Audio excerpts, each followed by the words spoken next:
This one I'm pretty much, I'm up to speed on this one. This is, Kathleen's helping me out because usually I don't know what I'm teaching, and if there's no catalog in the room, then we're sort of hung out to dry. But this one I'm highly motivated, and so I've been looking forward to it. The briefing for a descent into novelty. What has made you highly motivated? Well, because there's a plunge into novelty happening. So the idea, or I'm claiming there is. So then we actually have something to look at and measure all this baffle garb against rather than the usual vapor, you know. This is part of my life that I enjoy most, and it's hard to carry the public into it because it's so arcane, but this is really where the thrills lie for me, which I guess leads me into some of what I want to say this evening. Let me lay out for you how I see this briefing for a descent into novelty and what that really means, because it's deliberately ambiguous, because it refers to several things simultaneously. Any encounter with me that involves a discussion of psychedelics is in and of itself a briefing for a descent into novelty. That's what psychedelics are.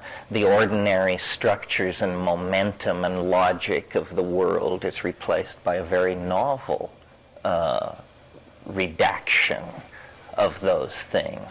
So that's one level of the meaning of the briefing for a descent into novelty. Another level of meaning is we are plunging, without the aid of my theory, toward the end of the millennium.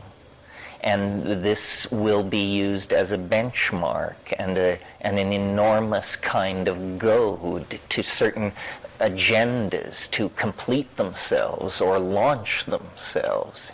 And I'm sure as we approach the millennium, you can feel the built-in apocalyptic expectations of Judeo-Christian culture just swelling to burst at the seams.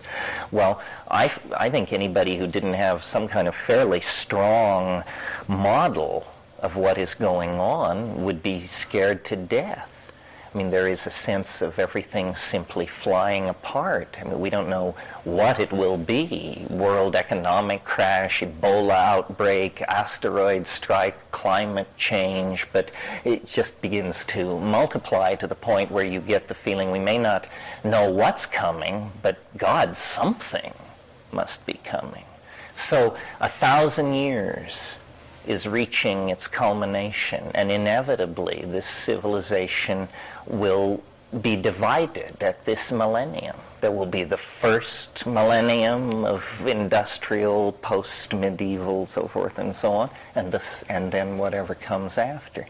And then a third sense in which this is a briefing for a descent into novelty, and this requires a little backgrounding for those of you who aren't familiar with the time wave theory, which has now been referred to repeatedly.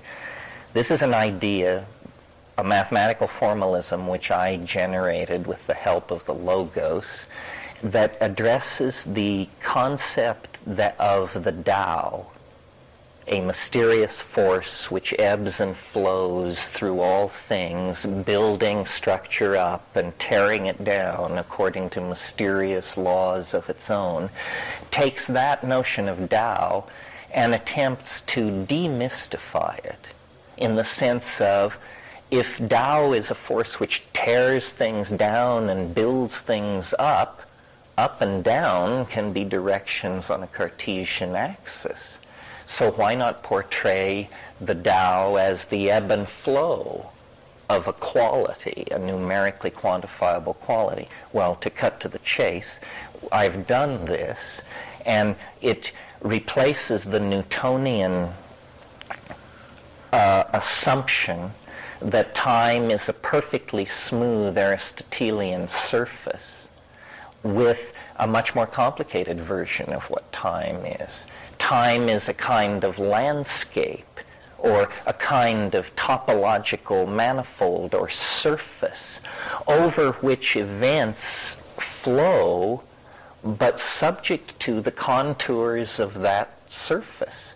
So that in the same way a river running through rocky gorges attains great speed and power, but when it flows out onto the flatlands, it loses that momentum, it spreads out, it meanders. Time is a similar kind of phenomenon. There are periods of great placidity and stability and continuity. Most of time has been like that. Change in most of time is something that stretches out over millions and millions of years. I'm speaking now, first of all, of astrophysical changes, planetological evolution, even biological evolution, which is orders of magnitude more rapid than geology, is nevertheless something which moves in a very stately fashion. Major mutations require hundreds of thousands, millions of years in some cases to establish themselves. So most of time exhibits a fairly uniform placidity on the local scale, if you see what I mean. But for the past 25,000 years, or 50,000, or million, depending on your sensitivity to turbulence, something else has been happening. Acceleration, connectivity, a complexification and densification of the matrix. And we are products of this. But it isn't a smooth descent or ascent toward greater complexity. It's a punctuated movement toward complexity, or novelty, as I call it. There are steps back. There are setbacks. Sometimes they last millions of years. Sometimes they last minutes. And this leads me then, that's enough background. So one reason this is called a descent into, briefing for a descent into novelty, is because according to this theory, we are in a descent into novelty. A very dramatic descent began on the 25th of February, just a week ago. In the 20th century, there have only been two other periods that the theory defines as this novel. The first one is the period from October 1928 to October 1929, and the second one is from December 1940 to December of 1941. Now, interestingly, both of those purely formal mathematical predictions nail major upheavals of novelty in the 20th century. The first, the collapse of the world economy, culminating in the American stock crash of October 29. The second, World War II, raging furiously all through 1940, and then ending in December 41 by the U.S. being dragged in with the Japanese attack. So the novelty theory is in the midst, as we speak, of a test. Is the novelty market soaring? Is novelty pouring into the system at a very fast rate? Now, some people thought that, the dead would rise on the 25th of February. That isn't how it works. Throughout the past couple of years, and I'm sure you are aware of it, we have been in a recidivist period in American politics and life, meaning a conservative era. And that has gotten more and more constipated and more self-congratulatory and more certain of itself, and hence odious. And I believe we've crossed over the cusp, and now that all is in a state of complete chaos and collapse. There are many things on the agenda for the next few months that could usher in enormous novelty, although novelty usually arrives in the form of the unexpected. In other words, the source of the novelty might be a return of communism to power in Russia. Or it might be, what else is scheduled? An American election is scheduled. An Israeli election is scheduled. It could be that the Chinese will attempt to grab Taiwan and create World War III. Misjudgment could lead that direction. But it could be positive. Novelty has no morality. An AIDS cure, what else can I think of along those? Well, some enormous technological breakthrough, star flight or cold fusion or something like that. I mean, these things lurk as possibilities, leaning into the continuum of space-time, always willing to be sucked into actualization if you can get the mojo right. So part of the briefing of a descent into novelty here is to ask and discuss the question, does it feel like we've come over a cusp? Does it feel like we're in a situation of increasing novelty day by day by day? This will last on into early June. And then if not, if we all get together in midsummer and agree it was kind of a dud, didn't really live up to expectations, well, then that's real data for looking at the time wave. People are confused sometimes by exactly who and what I am, and that's because in my personality, which is a humbler word than method, two things are united which are usually not found co-present. My techniques are all shamanic and involve perturbing the senses and dissolving ordinary states of mind through psychedelics. So my techniques are shamanic, but my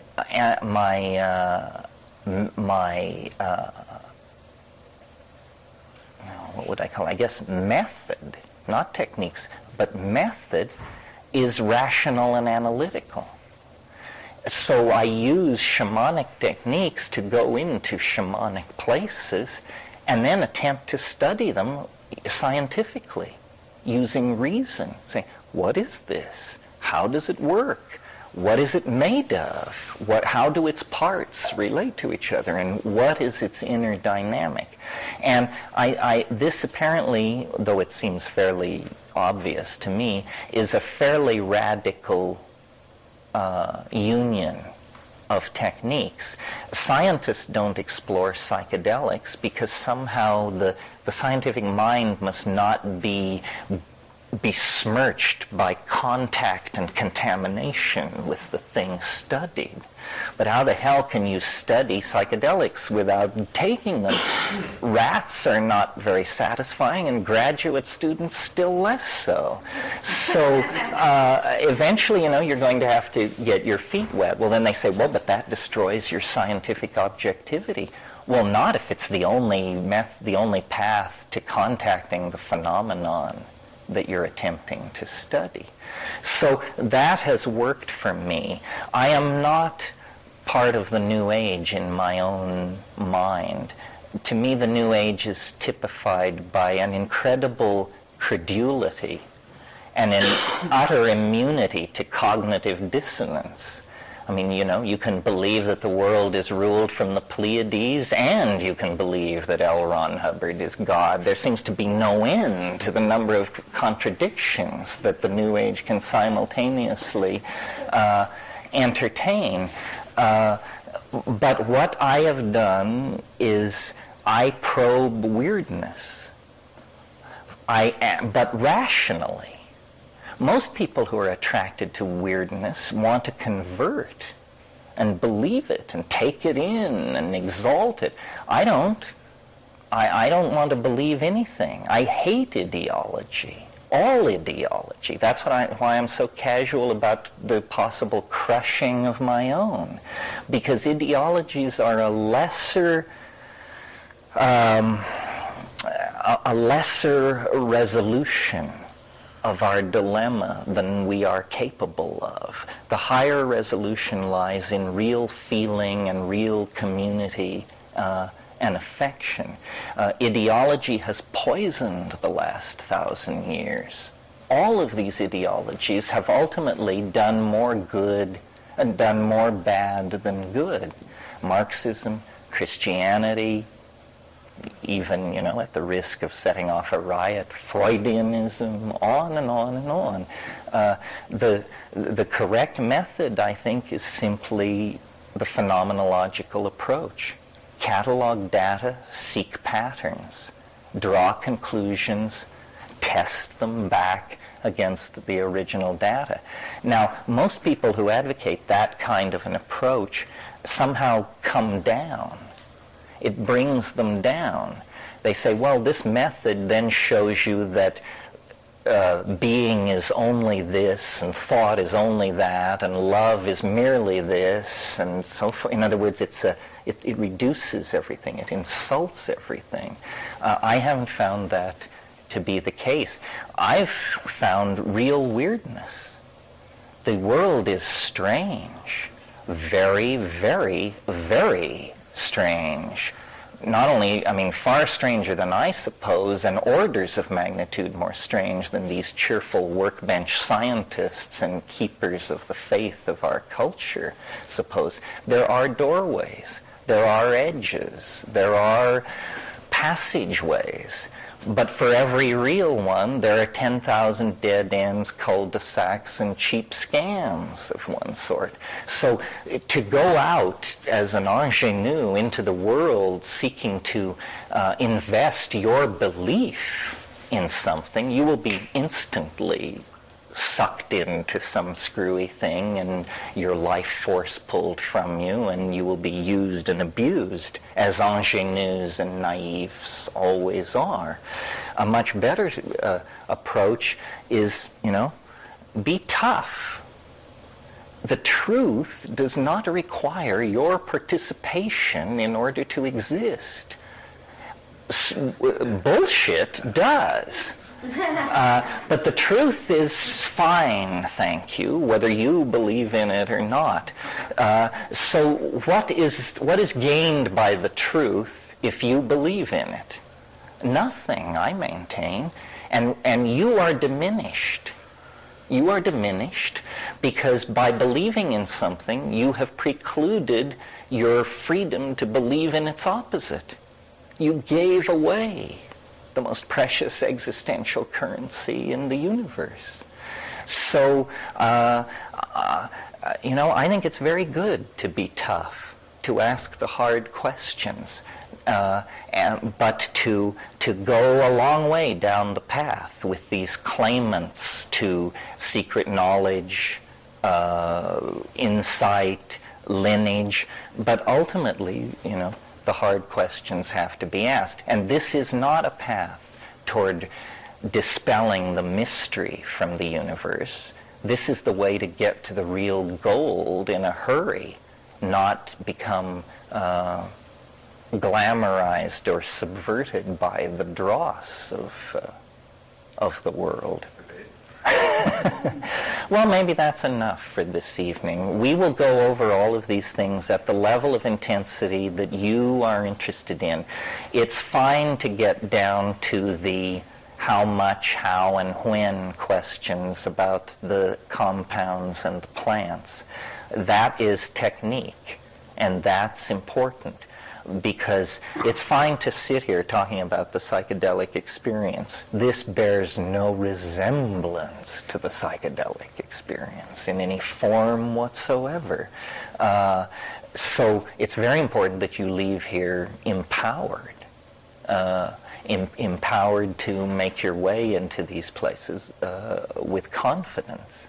And then the other thing to pay attention to is inevitably the way our ass-backward society works is it creates cults of personality and Renaissance stabilized points of focus on the celebrity personality who is the teacher, the guy who wears the microphone, or the woman who wears the microphone. What you can really take away from here, if you're smart, is community of some sort. Probably someone in this room has what you need. And I guarantee you it isn't me. So don't waste your time on me. But that's all there for you to sort out. So techniques we can discuss. The formation of community and association is your own business. And then as much time as you want to spend on the what does it all mean, Mr. Natural, side of the question. And we'll dig into all of this at 10 o'clock tomorrow morning. Thank you very much. Get some sleep or go to the baths or do both. Or go to the rave. Okay, well, before I get into my spiel, does anybody have anything they want to say this morning which can range from have snorers in your room to some profound objection or illumination of what went on last night? Yeah. Just a semantic question as to why descent into novelty rather than ascent into novelty. I mean, there seems to be a pejorative implied. This question comes up. There are several reasons originally, and then I've invented new ones since. The time thing quantifies novelty, but it quantifies it, you could almost say it quantifies it negatively, because the maximum of novelty has a numerical value of 0. So how I pictured this was I actually picture the space-time continuum like a landscape, a topology. Well, then I think of time as a fluid medium of some sort. Well, naturally, a fluid medium finds its equilibrium at the lowest energy point in the system. So the river flows toward the sea. This question of energy flows and what is pejorative and what is not, I've learned, is a completely culture-based value. There are tribes in the Amazon for whom rivers begin where they meet another river, obviously, and they end where they peter out among some springs and swamps up in the mountain. To them, this is perfectly obvious that that's how rivers work. To us, it's inconceivable. The thing goes the other way. If I had turned the wave on its upside down, then instead of having maximum novelty quantify at 0, it would have simply quantified at some arbitrarily large integer in the 700,000 range.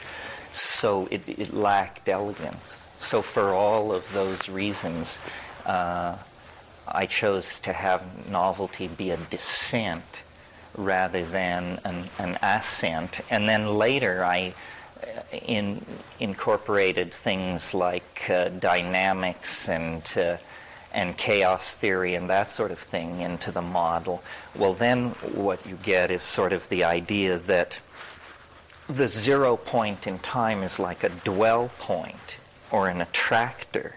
And so all the processes in the epigenetic landscape are being channeled, is one way to think of it, or pulled is another way to think of it, or pushed is another way to think of it, toward this certain point in the system.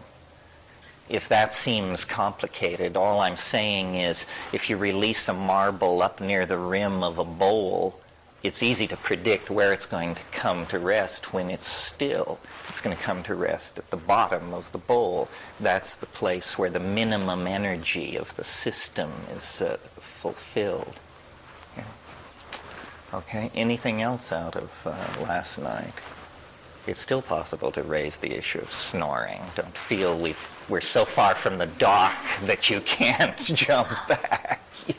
I have a friend who's been diagnosed with Parkinson's, and when Richard was here this week, he told me that ayahuasca is being found to be very good for Parkinson's. And if you know anything about that, I'd like you to talk about it. I don't know anything about it except that I know who to ask, which would be my brother Dennis. But I've heard that this is true, that they're getting a remarkable remission of the symptoms with it. It's really part of a whole frontier, that Prozac has to do with, and I just a month ago went through a horrific series of migraines, and so now I know all about sumatriptan, which is a magic bullet for migraine, but a DMT-related drug that also, like Prozac and like ayahuasca, all of these things target these serotonergic systems, different 5-hydroxytryptamine receptors in the brain, and it seems like a whole new and much friendlier family of drugs are going to emerge out of this, and some of them are going to have application to psychological situations, and some are going to definitely impact stuff like migraine and Parkinson's. I don't know why it took them so long to look at the 5-HT family of receptors, because it's been pretty obvious to psychedelic heads for 30 years that of the major neurotransmitter systems in the brain, that seemed to be the one whose affects lie closest to observable consciousness. After I got out of here last night, I was reviewing my performance, and I realized that of the many descents into novelty that were indicated, the one which was left out, which is sort of the overarching architecture of the whole thing, is that life itself is a descent into novelty toward a complete singularity that defies all anticipation, or is very difficult to come to terms with. People find it quirky that I would propose the end of the world, and they find it highly improbable and feel very good about being able to reject it as improbable. But have you noticed how abstract all that is in relationship to the inevitable fact of your own death? I mean, there is an end of the world built into your cosmology, the end of your world, which is, after all, the only world you know. So it may be that the planet will swing 100 billion times around the planet before the consummation of time, but that doesn't mean that you have permission not to contemplate final end states, because you've got an appointment with one out there somewhere, 10 minutes or 50 years in the future. So that little sobering parenthesis can be put around all of these other descents into novelty. The historical descent, the analogy to the historical descent produced by the psychedelic experience. And that's what I wanted to talk a little bit about this morning, is maybe it isn't clear in everyone's mind what this historical acceleration and descent into complexity, what that might conceivably have to do with one's personal relationship to psychedelics. Well, it's hard to see the connection, I think, if you have a psychological model of what the psychedelic experience is. And by that I mean one school of thought about psychedelics is that it basically takes up the vocabulary of Freudianism and Jungianism and says there is a part of our mind which we are ordinarily not in contact with, which is composed of thwarted desires, unexamined memories, so forth and so on. And when we take psychedelics, somehow all boundaries are dissolved and we confront this material. And if it's traumatic, then the ordinary dynamics of psychotherapeutic curing cut in, and so this becomes a kind of catalyst for psychoanalysis of some form. So that's one model.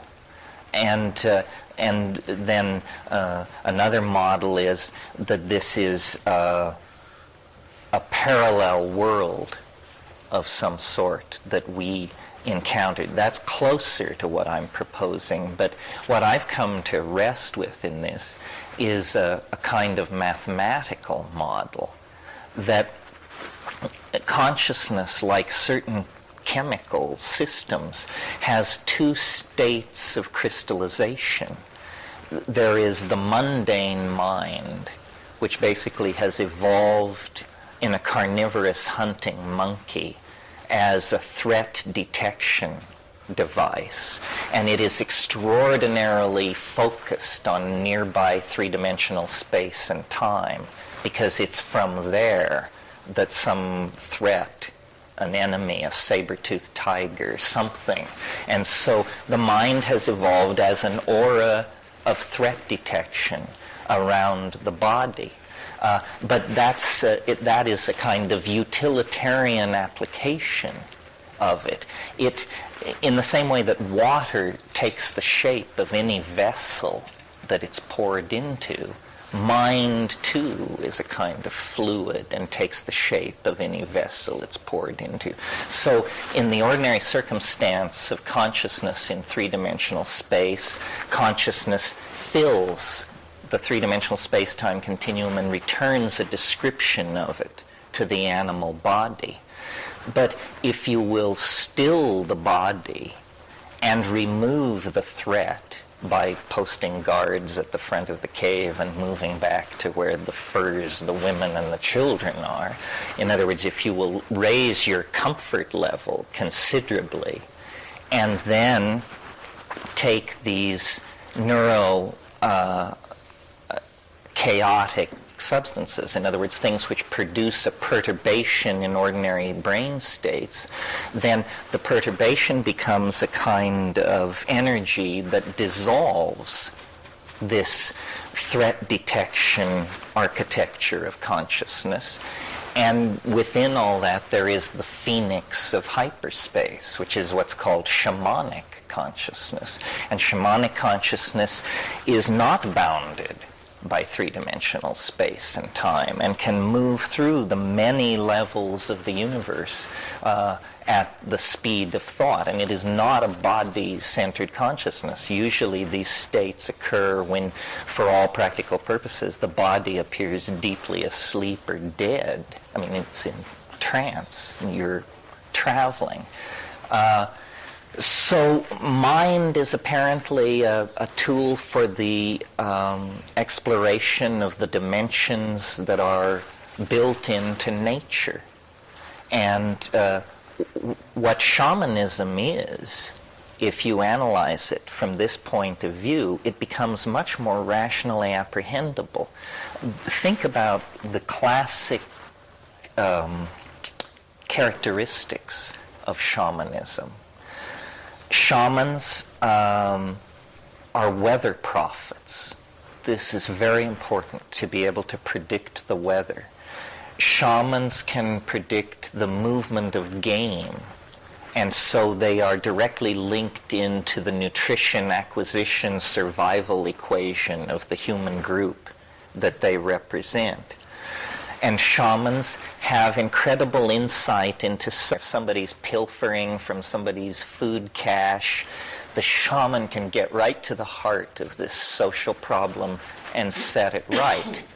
And then finally, shamans cure with quite impressive success rates in a world devoid of antibiotics, surgery, X-ray, and so forth and so on. They do very well.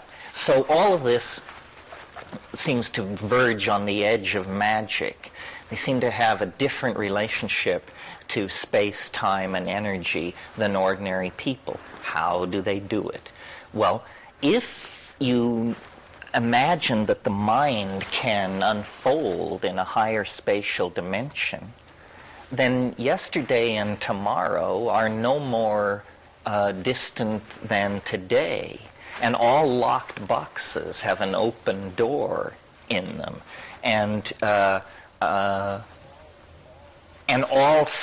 the end state of all processes in time can easily be discerned. So really what a shaman is someone with four-dimensional perception who carefully chooses their patients for recovery. And doctors will tell you part of being a good doctor is to know what patients to treat. Because there is an empathy there, and there has to be a certain kind of linkage. So I don't think, in principle, there is a violation of physics involved. There is simply a violation or a broadening of the definition of what perception is. Well, then the question becomes how to reach these states. Yeah, Cheryl.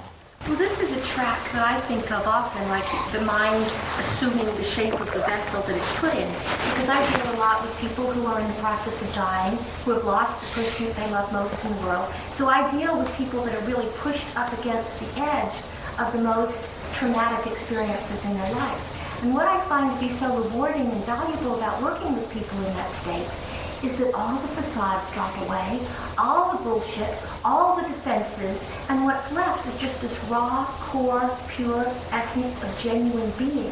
And it makes me realize how unfortunately rare it is to encounter that. And you talk about getting safe from the tigers. I mean, we don't have tigers that we have to protect ourselves from, but dear God Almighty, we have so many other things that we're so involved in protecting ourselves from, that we've got these layers and layers and layers and layers of defense that keep us from being in touch with. I think those shamanic ways of being are our natural human resource that we all have. And the great sadness and the heartbreak for me is that we're so out of touch with it that we're wasting the greatest asset in being alive. And instead, we fill our minds with this absolute, dear God, dribble. I mean, don't we? I mean, what are the things that we think about most of the time? It's dribble. And, I mean, we're very lucky here. It's very pretty and everything's very nice and we can have pleasant conversation.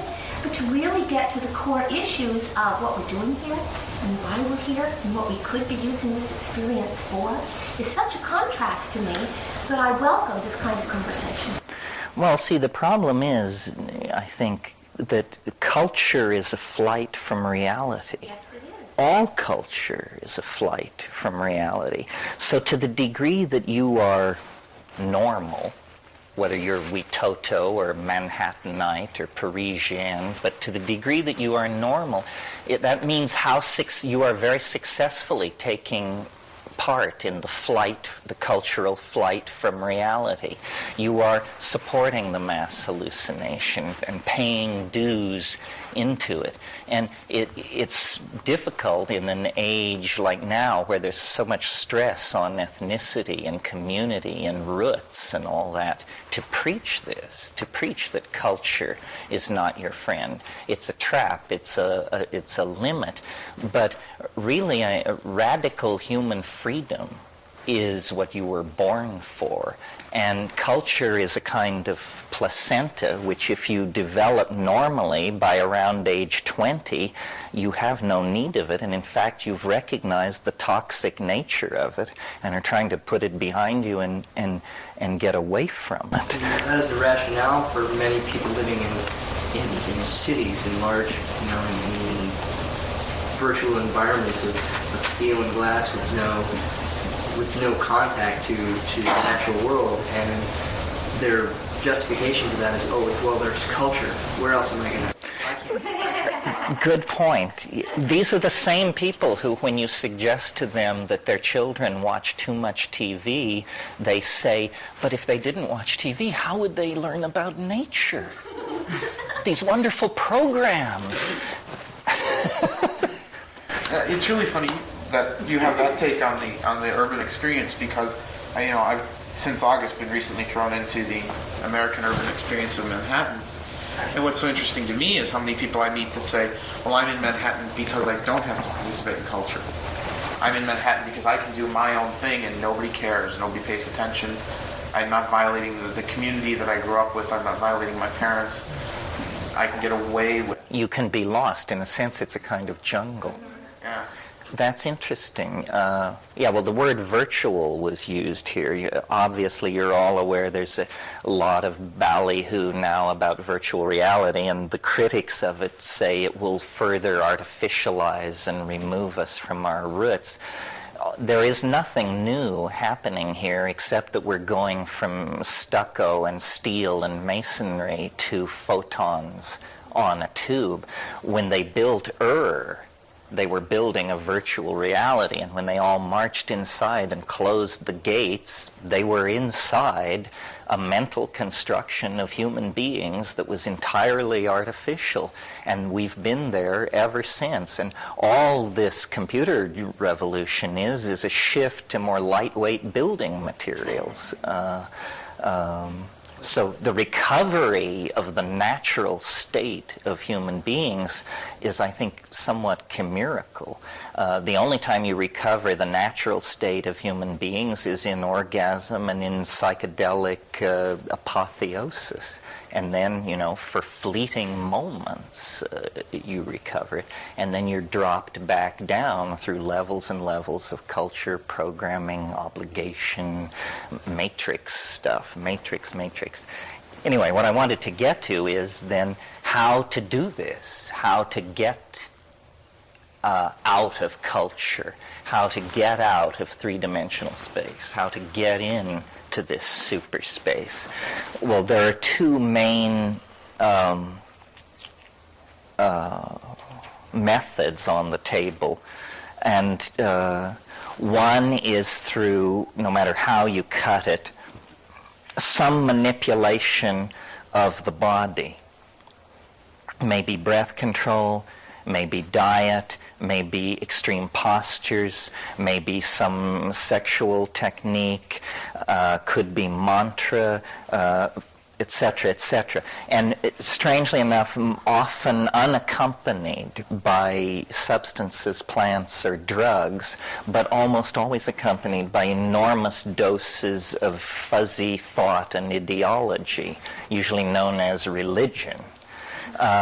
So that there is that path, and the claim that you can achieve somehow the paradox of being outside without ever leaving culture by using the cultural instrument of religion to make your way to the heart of the mystery. I reject this. I just think it's bunk. It was something. It's an effort to close the loophole.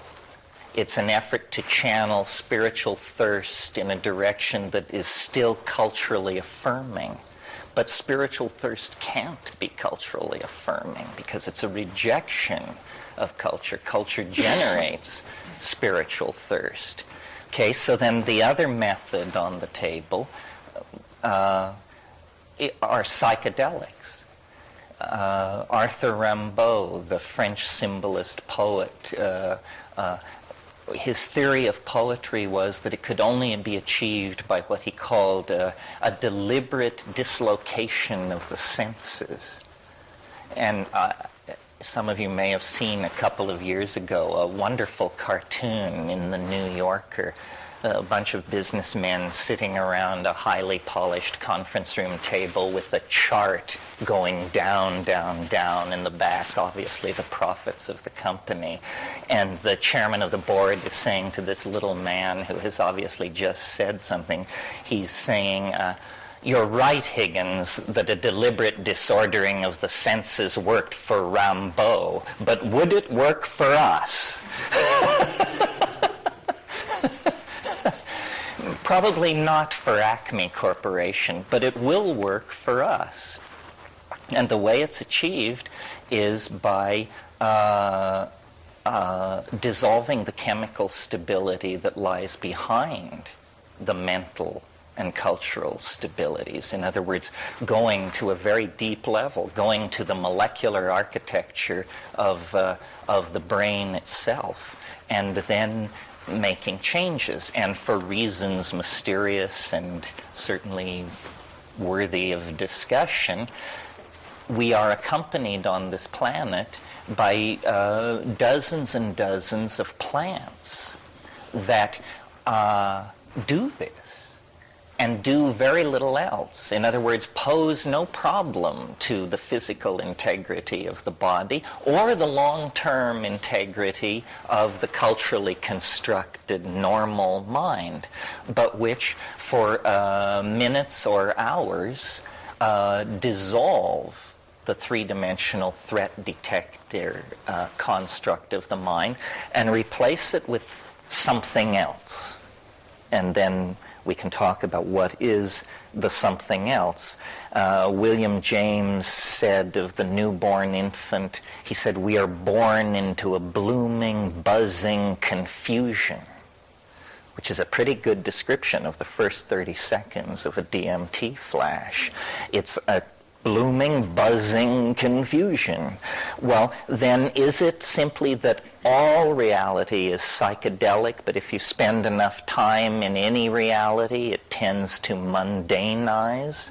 Is that it? And if you could be high on DMT for 4 years, at the end of it, you would navigate it the way a 4-year-old child navigates this world?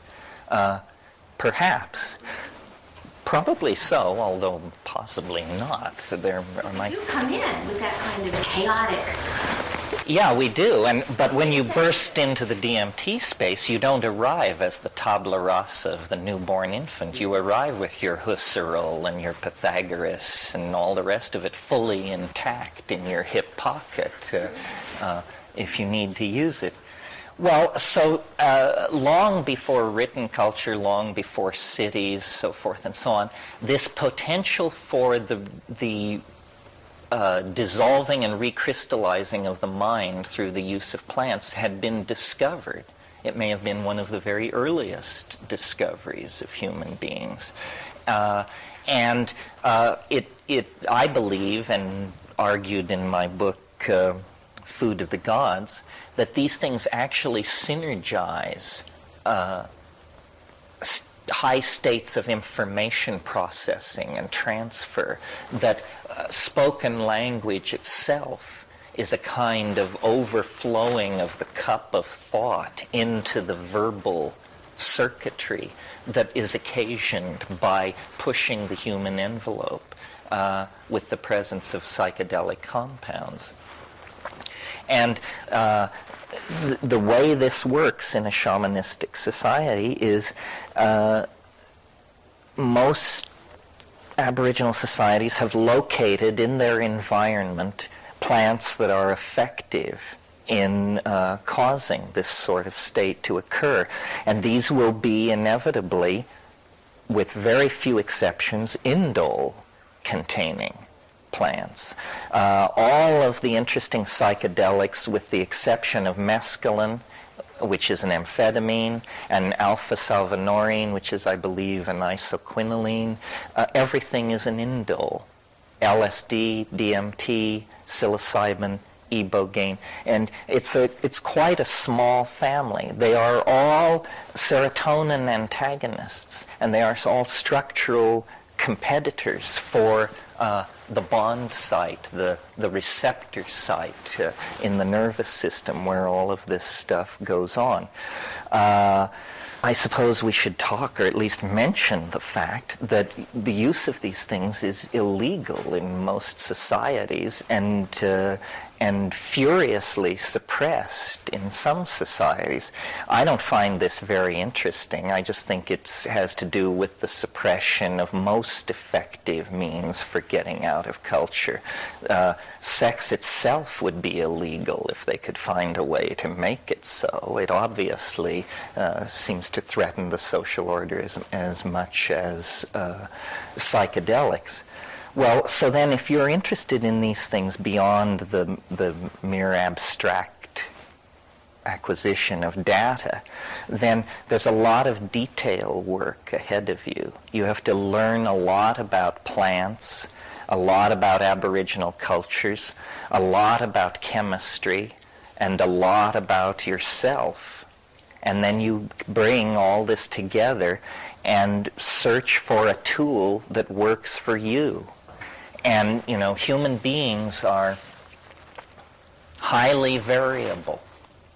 I took a course years ago from Sasha, and there were about 500 people in this class. It was a class in forensic chemistry, of all things. And at one point he brought in a test tube a little compound that was passed around and sniffed. And out of 500 people, 2 had a violent physical reaction to this stuff.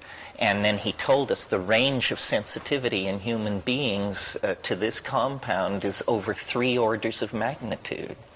And yet, so the person sitting next to you could be 10,000 times more sensitive to this chemical than you are. So you sort of have to learn the landscape of your own nervous system. Some people, there are powerful shamanic systems, for example, built on daturas, tropanes, the things that occur in Jimson weed, and these arborescent daturas that you see used in landscaping with the beautiful pendulous, fragrant flowers. Those contain powerful mind-altering substances. I can't take those things because I become delirious. It's a useless state to me. I become confused. And many people, that's their reaction.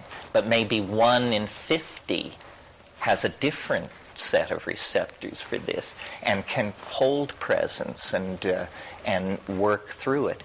So you need to study the classic shamanic hallucinogen-using complexes in the world, and they are, without an effort to be exhaustive, the psilocybin complex in Mexico, based on many species of mushrooms occurring there, especially in the Sierra Mazateca. The ayahuasca complex in the Amazon basin, which is a combinatory thing made of 2 plants which synergize each other. The iboga complex in Western Africa, which runs on ibogaine, which is derivative of Tabernanthe iboga. The peyote complex of the American Southwest, and then arguably not a psychedelic, but since arguably we'll include it, the worldwide presence of the cannabis complex in different manifestations. So, and then of course the entire issue of synthetic chemistry. It's often been thought that I am some kind of monotheist about plants and denounce all synthetic chemistry. It isn't from some kind of absolute. It's simply that with synthetic chemistry, you don't have the kind of database you have with a plant. Take a plant, ayahuasca, probably been used 5,000 or 6,000 years. So we have our human data sample. We know that this doesn't cause blindness, miscarriage, birth defects, madness, so forth and so on. A drug fresh out of the laboratory that you've had a good response from 12 people with is by no means suddenly safe. I mean, tens of thousands of people have to take this drug for many years before you can absolutely certify. And the other thing to remember is no drug is safe. You can kill yourself with water if you drink enough of it. Drugs are poisons. This is what they are. And the question is, the judicious use of poisons elicits certain responses, but you definitely want to have this understanding. Well, so then there's a vast literature about all this, an anthropological literature, a chemical literature, and to some degree a philosophical and analytical literature. Reading all these descriptions, you eventually, something attracts you. And then the question is how to do it. And the way to do it, I think, especially in the beginning, is in silent darkness, on an empty stomach. You don't want to see the culture psychedelically put through a psychedelic filter. You want to see the ding on siche of it, the thing in itself. So you just want to put a black and silent screen behind it. And people say, well, but won't it be boring? Having obviously meditated. No, it's not like that. People who are honest meditators will tell you that it's the most boring undertaking in the world, that somehow it's a metaphysic of boredom is what it is. You know, but the way you do psychedelics is you sit and you close your eyes. But notice that when most people sit and close their eyes, they fall inward. They have closed their eyes, so why should they continue to look outward? But I think it's very important in the state of anticipation of the psychedelic, meaning before it comes on and as it comes on, to sit with eyes closed but looking. Simply imagine that there is a surface, a black surface, a foot in front of your face, and just watch it. And somehow this expectation of seeing is a permission to structures in the brain to begin to present. And then once, of course, the lock is made, it's often difficult to turn it off. But getting the channel tuned in right at the beginning can be tricky. And all the techniques of unpsychedelic spiritual pursuit work in the presence of psychedelics. In my experience, it's the only time they work. So in other words, pranayama, yantra, mantra, suddenly these things are become as advertised rather than, I've said it 10,000 times, I'm not sure I'm getting anywhere. So I think it's very good to imbibe these knowledge of these spiritual techniques and have your mantras folded and ready at your elbow when you plunge in there. Yeah. A small digression. What about shamanic cultures? This is an interesting question. And in anthropology, it's been a raging debate for 30 years or more.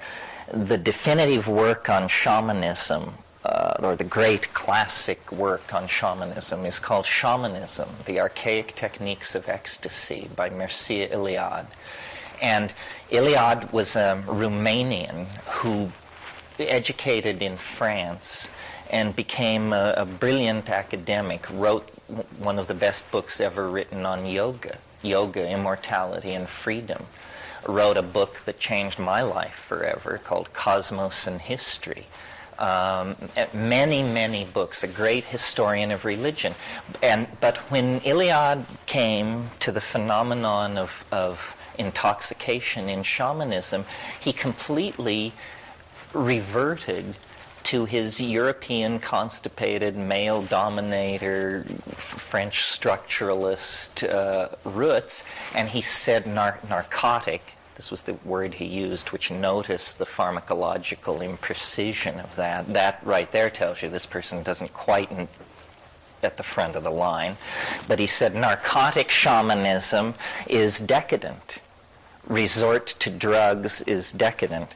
Well, then Gordon Wasson, who was the discoverer of the mushroom complex, took exactly the opposite position and said shamanism in the absence of psychoactive plants is on its way to turning into ordinary priestcraft and religion. And in my experience, this is true. I mean, I agree with Wasson for the following reason. There is nothing intrinsically to be valued, I think, in suffering. I'm Buddhist enough to believe that there's enough suffering without inviting or creating it. So when you lay the psychedelic path next to the non-psychedelic but effective path, it's an ordeal. That's how it's done. You starve yourself, you go into the wilderness, you pierce yourself, You may, in fact, take plants that are not psychedelic, but that induce severe cramping or diarrhea or something like that. You may be flagellated. You may be covered with red ants. You may be hung upside down. You may be beaten senseless. I mean, clearly, to my mind, what this evinces is a kind of desperation to attain these states. Almost no price is too great. And, you know, you start shedding blood in a tropical environment and you're up for grabs for severe septicemia and all sorts of things. So it's a very heavy thing. Meanwhile, these plants, you prepare the concoction, you take it, there may be a little gastric distress, there may be a little psychological distress, but no matter how bad it gets, 6 to 12 hours later, you're able to tell the story around the campfire, and you have smoothly, cleanly cut to the center of the mandala and returned. So I think if we are saying that entry into the shamanic world is to be achieved by technique, and all scholars of shamanism agree with this, well then as you lay these techniques side by side, clearly the use of hallucinogenic plants is more sophisticated in the sense that we judge a Maserati to be more sophisticated than a coach and four. It simply goes faster, works smoother, is more comfortable, and gets you there in better shape. Now, some cultures are in the unfortunate position, not many, but some, of having no really effective hallucinogen in their cultural area. And in almost every case, they have found a way. And people will go to great lengths. I'm sure, as you know, an example of both a poor, in my mind, a poor, although there are people who would rise up in holy wrath over this, but the Amanita muscaria cults of Western Siberia among the Tunguska and Kamchatka people. I've taken Amanita muscaria.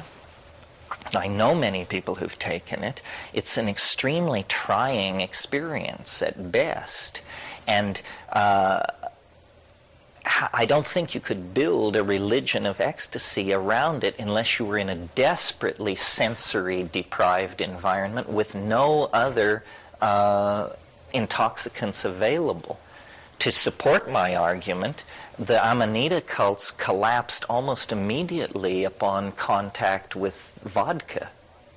And so, in other words, in the minds of these Siberian shamans, these two vehicles laid side by side, their traditional mushroom and vodka was to be preferred.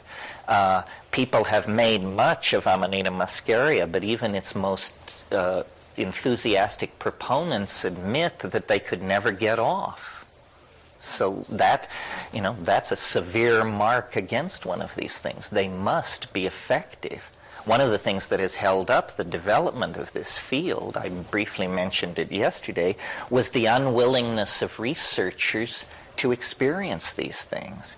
To go and live with an Aboriginal people and see that every new and full moon they take something and the whole society goes through changes, and then they talk of nothing else until the next time they take it, and this is what they live for, and you're studying their language and their value system and all this, and you don't do it.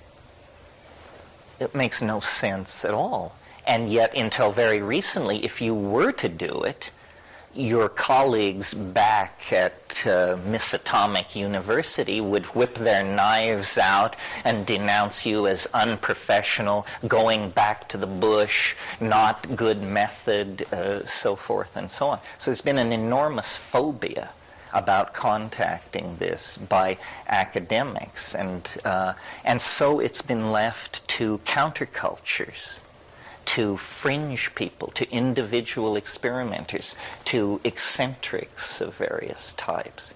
And in the underground, then, an enormous database has been built up. Nobody knows as much about psychedelics as people in the underground, because they're the people who've actually taken them, correlated the data, and and kept track of it. So we have an official science of pharmacology, and then we have this oddly developing subculture.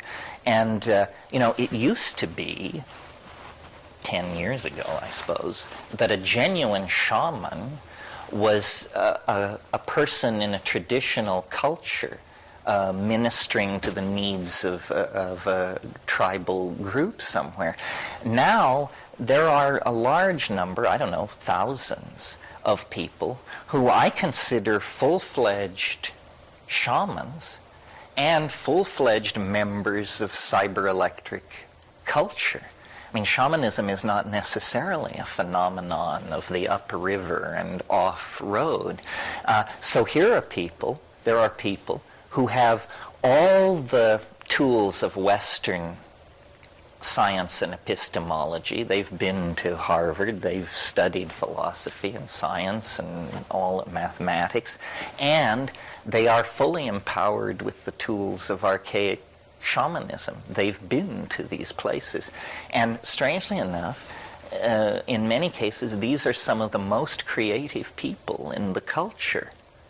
I mean, I don't think he would mind me mentioning him in this context. Somebody like Mark Pesce, who is, a full-on psychedelic techno-pagan and the genius who created VRML, which is going to let us all walk into cyberspace. High-tech and shamanic cultures are almost overlapping in this country.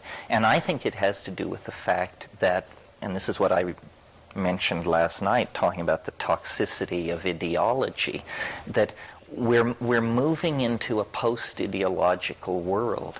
We're moving into a world where the bankruptcy of ideology is obvious. All ideologies are faiths. Even science can be demonstrated to be a faith that rests on certain revealed truths which are never questioned. To build a non-toxic future, we are going to simply have to solve many of our problems pragmatically. For instance, right now, we have many problems. AIDS, overpopulation, this and that. All of these problems could be solved, except that we have one rule when we approach a problem. The solution must make money. There are many problems where there is no solution that makes money. So if you refuse any solution but that type, you're upriver. Well, anyway, that's a slight digression. Terence, yeah, sure. Lead me back. However, I will say that there are a few on my bookshelf, and that's a horrible way to do it. And I agree with you. I really agree with you. But there are a few on my bookshelf. Franklin Merrill Wolf would be one. Gopi Krishna would be another. Yogananda, from people that I've met that spent time with him, might be a third. I feel better about the first two. There are people in history that really seem to be beatific. Well, Aldous Huxley said a very interesting thing about psychedelics, and I think it addresses this. He said of psychedelics, he said, it is a gratuitous grace. Now, what does this mean? It means it is neither necessary nor sufficient for salvation. It is neither necessary nor sufficient for salvation, but it certainly helps. So taking psychedelics doesn't make you a superior person. This interests me very much because I've now been at this for 30 years. And your original question, are we better people, fascinates me. Because if we are not better people for doing this, then we're just another cult. We're like the Mormons or Shoko Asahara, or it's just we have this closed system of belief. We do this thing. We say it makes you better. It's no different from Ladihan or Mantrayana or some other practice. It's just our practice is fairly radical, and we claim it makes us better people. Well, yeah, and what I'm saying is, rather than take the thing in itself and say, does this make us better or not? What is the set of to-dos that does make us better? What is that set? How do we do that? What's the manual look like? Well, my argument in favor of that it does make us better, and here's how, is that love is obviously the highest human ideal. I mean, that's like a cliche to say that, but love is the highest human ideal. Well, love consists, it seems to me, largely of boundary dissolution. That we merge with the thing loved. We soften our boundaries. And of course, male primate sexuality has to do with penetration and all sexuality except some fish. Usually there's some sharing of space and so forth. Well, these psychedelics in that sense then are inherently amorous or inherently sexy, because that's what they do. They dissolve boundaries between you and other people and other things. And as a primate, when the boundary is dissolved, what you feel is love. Or if you're traumatized by bad upbringing and childhood abuse and who knows what, when the boundaries dissolve, what you feel is fear.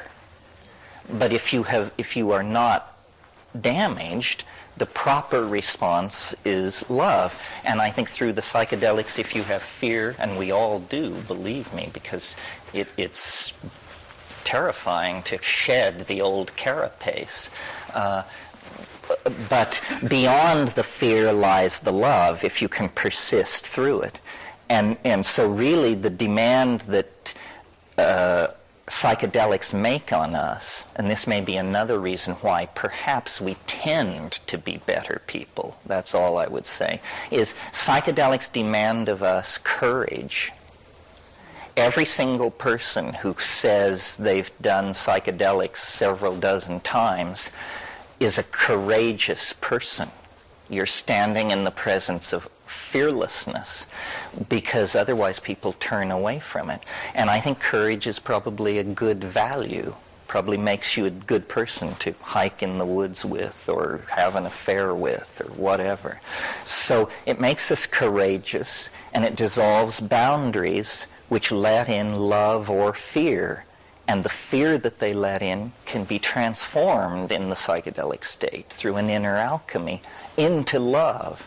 That's why, the most dramatic personality transformations I've ever seen, including my own, have been psychedelically induced and just happen on the dime. You go into it per se, and 12 hours later you come out and you are not that. It doesn't always work like that. I mean, but nothing else ever works like that. So, and speed seems to expand people's tolerance for sexual activity that they would ordinarily refuse. They will accept under speed. So these compounds change our sexual values around, and a society using psilocybin on a regular basis would dissolve this male dominance hierarchy and replace it, I think, with the glue of an orgiastic and more egalitarian system. And for a long, long time we lived like that.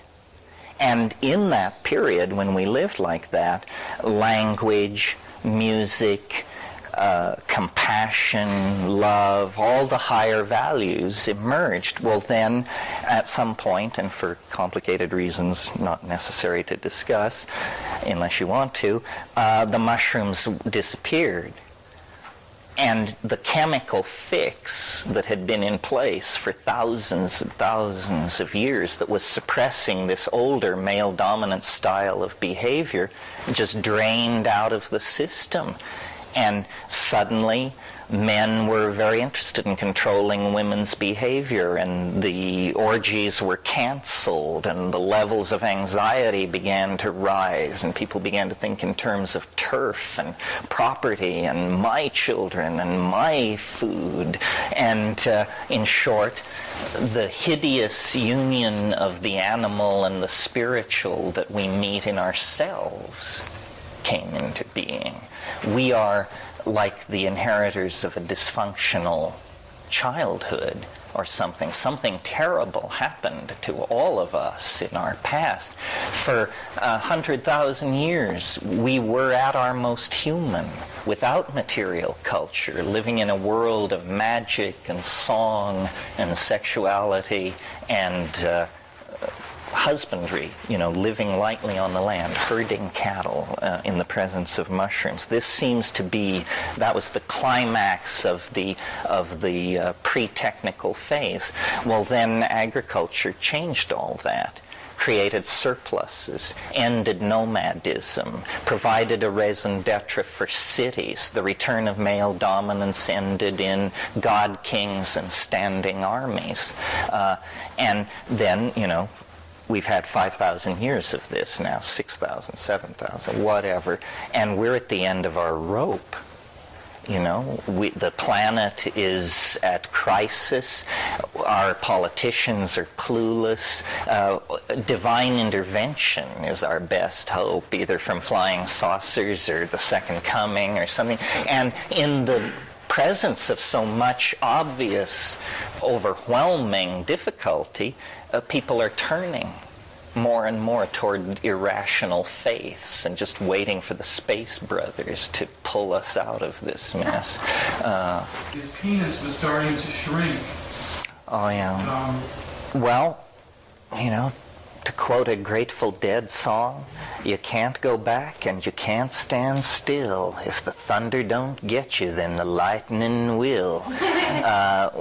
This thing was set in motion 100,000 years ago, and now we are caught in the consequences of our forebears' stupid decisions or brilliant decisions, whatever, but we're being forced through. I mean, I agree that there's a lot of Q force building up in the society. In other words, vibration. It's almost like as you try to push an airfoil through the sound barrier, as you approach hypersonic velocity, the thing begins to shake. And if it hasn't been correctly designed, the wings will tear off. But if it has been correctly designed, the Q force will maximize and then very suddenly plummet, and that's called breaking the sound barrier, and you're through. It's very clear that this culture is revving up to attempt the leap into hyperspace. And it's either going to succeed and we will become unrecognizable to ourselves and scatter through the galaxy as motes of light, or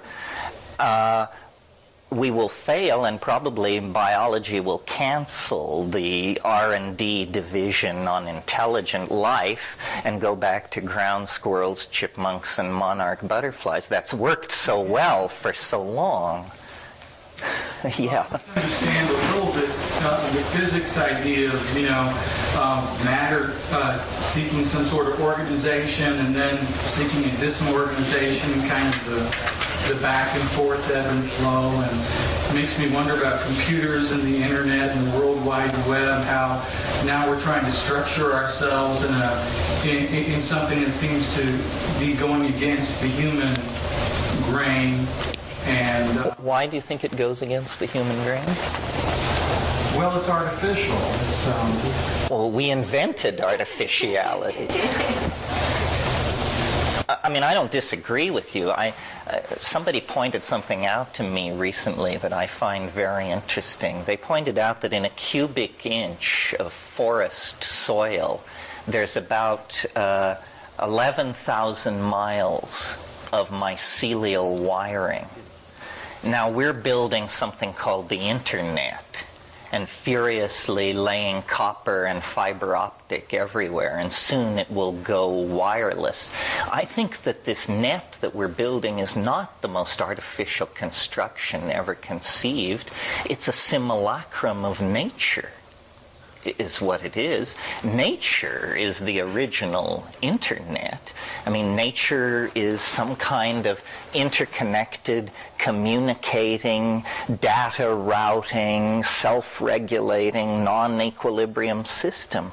And as we go nanotech, as we descend to the molecular level, our teachers are going to be plants, viruses, bacteria. They know how to do it down there, and we don't.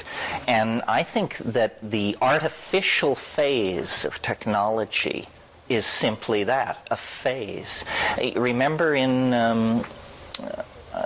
Arthur C. Clarke's book, The City of and the Stars, the central dictum of that society, and it had been a rule followed for 1,000,000 years, was no machine shall have any moving part. And that's coming, and those are machines we can barely imagine, and they will be, smaller than a gnat's eyelash. So the artificial natural thing seems to me a synthetic dualism. In fact, all dualisms are synthetic, because at least in my book there is some kind of Neoplatonic one that lies behind all the lesser understandings that give us category. Well, I think, what nature teaches and what life teaches is that worry is preposterous.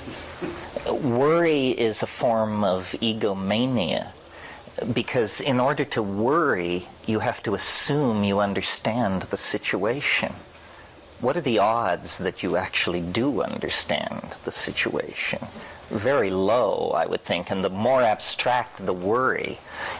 I'm worrying about, Ratko Mladic, and he's running around free over there in a country I've never seen. Now, is this a sane thing for me to be worrying about? I don't think so.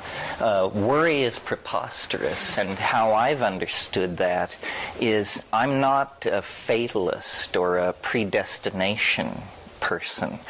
Predestination is preposterous, because if the world is absolutely predestined, then you think what you think because you couldn't think anything else. That makes the quest for truth somewhat pointless. In order for there to be truth, there has to be error. Otherwise, how would we know truth? So, well,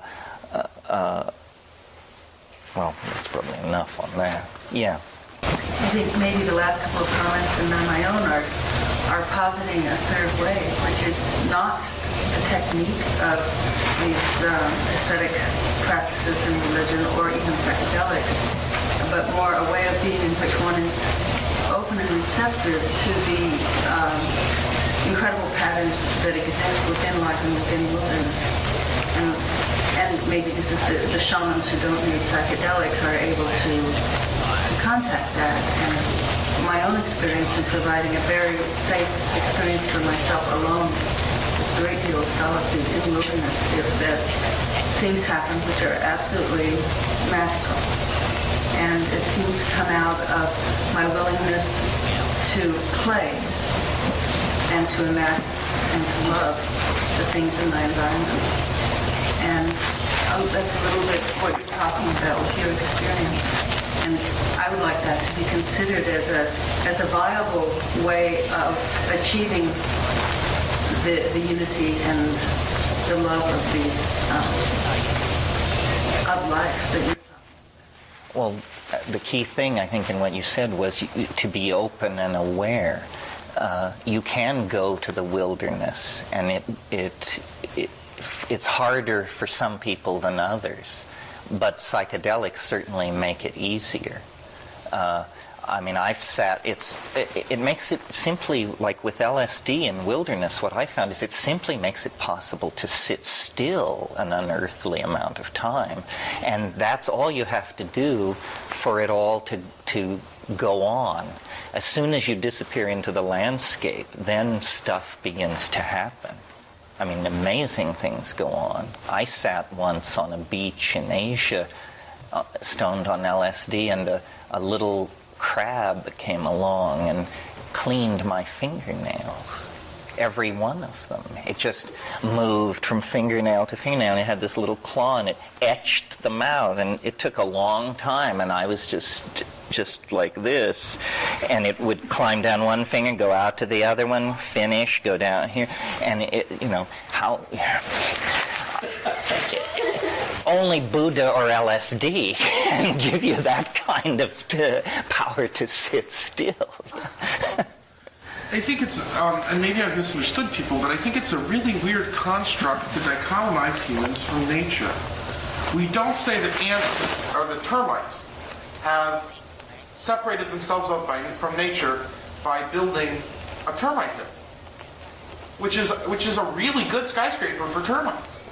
And why all of a sudden when man goes out and builds a skyscraper and puts himself in it, he no longer participates in nature? It seems so strange to me. I mean, because we're in a terrarium. Well, it's not like we can go leave. It's just we have. It's such a weird thing to me to say that if you do certain things, sitting on the rock is in nature. Sitting at the top of the World Trade Center is not. I mean, we can't judge that. We can't judge it.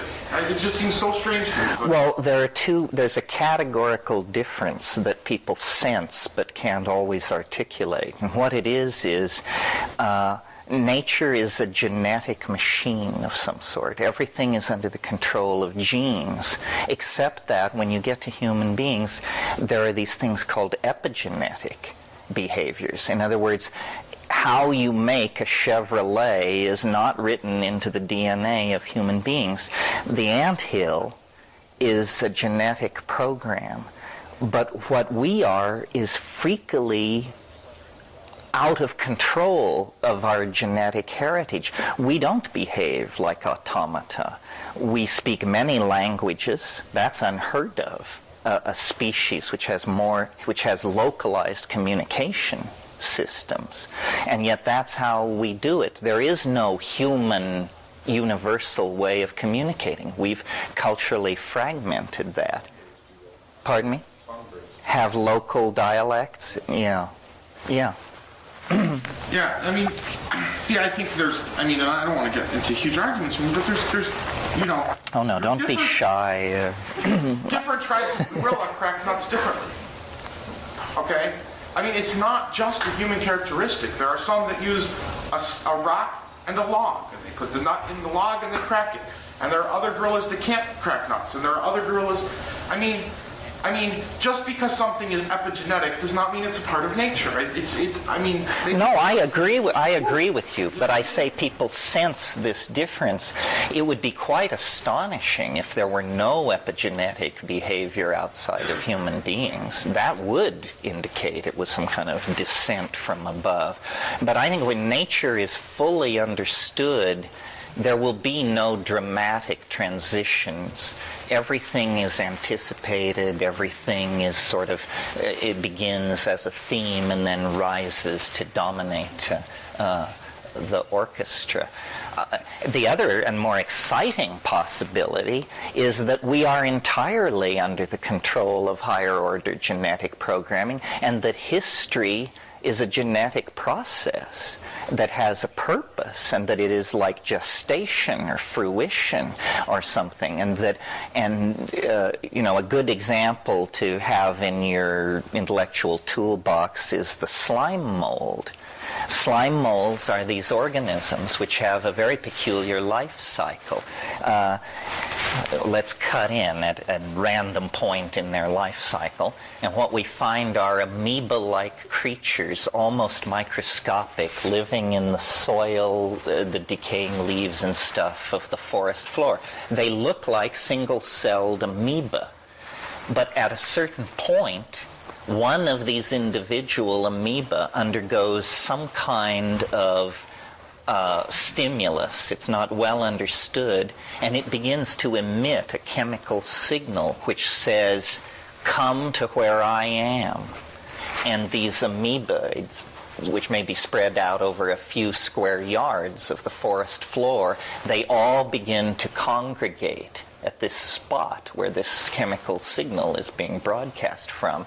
And as they arrive by the millions, the original cell and the first arrivals on the scene are literally lifted into the air by the arrival of millions and millions of individuals, and this thing forms, which is a couple of inches long and has a pointed stalk on it. And now we're looking at a macrophysical organism with a weight in grams. And it then sporulates and bursts, and these spores spread out through the air and descend to the forest floor and become these free-living amoeboid things, and the whole cycle starts over again. So this is, what is this? Is this an animal that is dissolved into its cells at one stage of its existence? Or is it millions of animals that at one stage of their existence aggregate together to form something roughly analogous to a human city?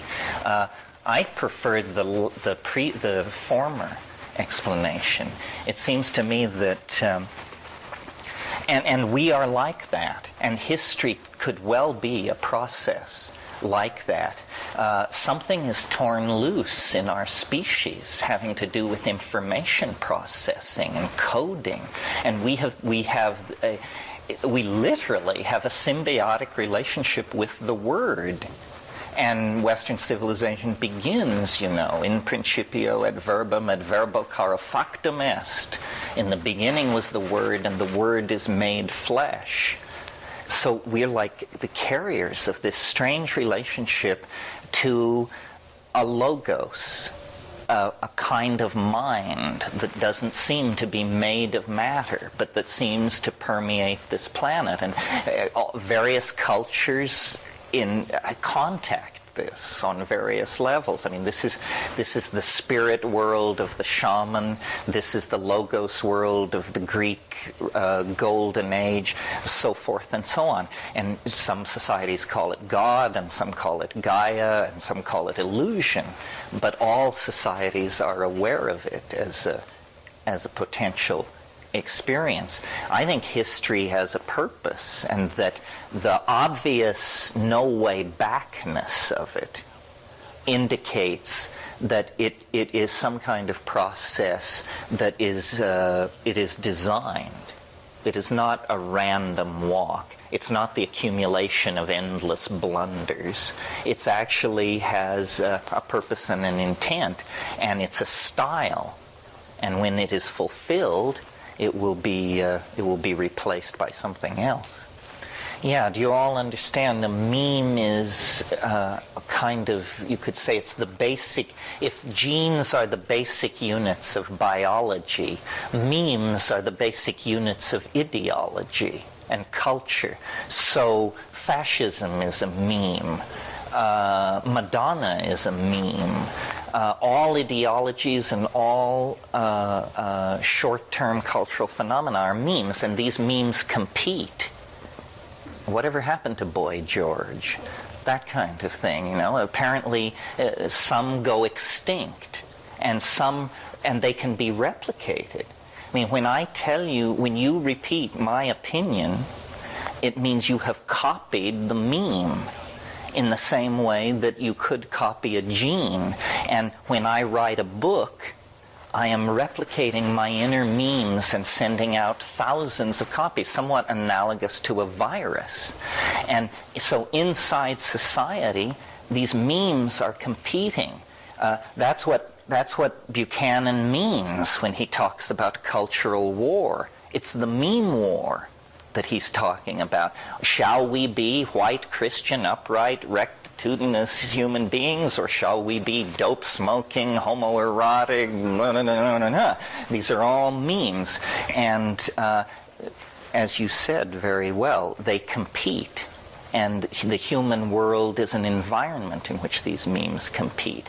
And hopefully over time there is some kind of maximization of something. I don't want to say progress, although casually people speak of progress, like we're supposed to believe that Heidegger has a deeper insight into reality than, I don't know, I wouldn't say Plato.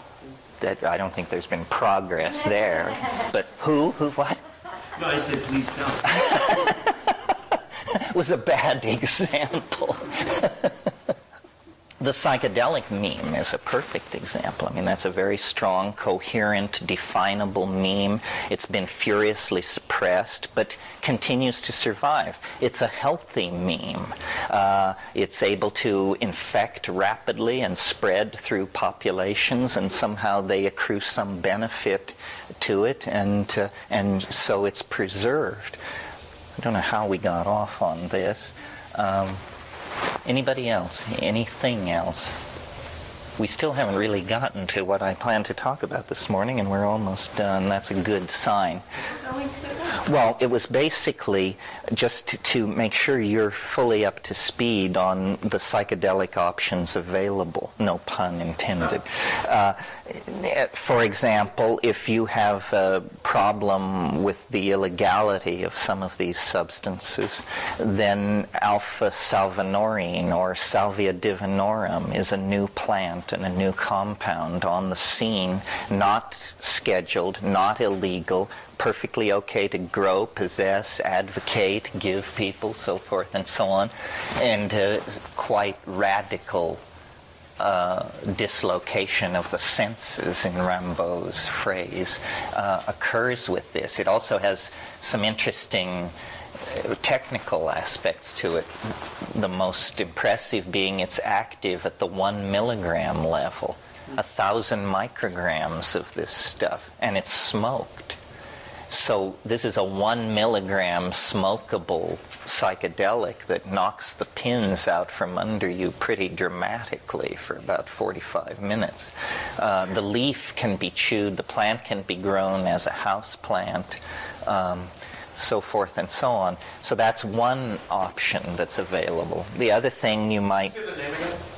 Salvia divinorum, yeah. I'm growing some. Somebody gave me a plant.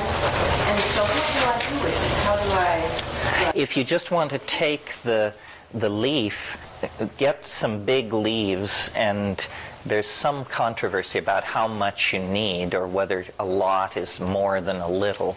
But anyway, I took 35 grams, but it was a huge mouthful, I must say.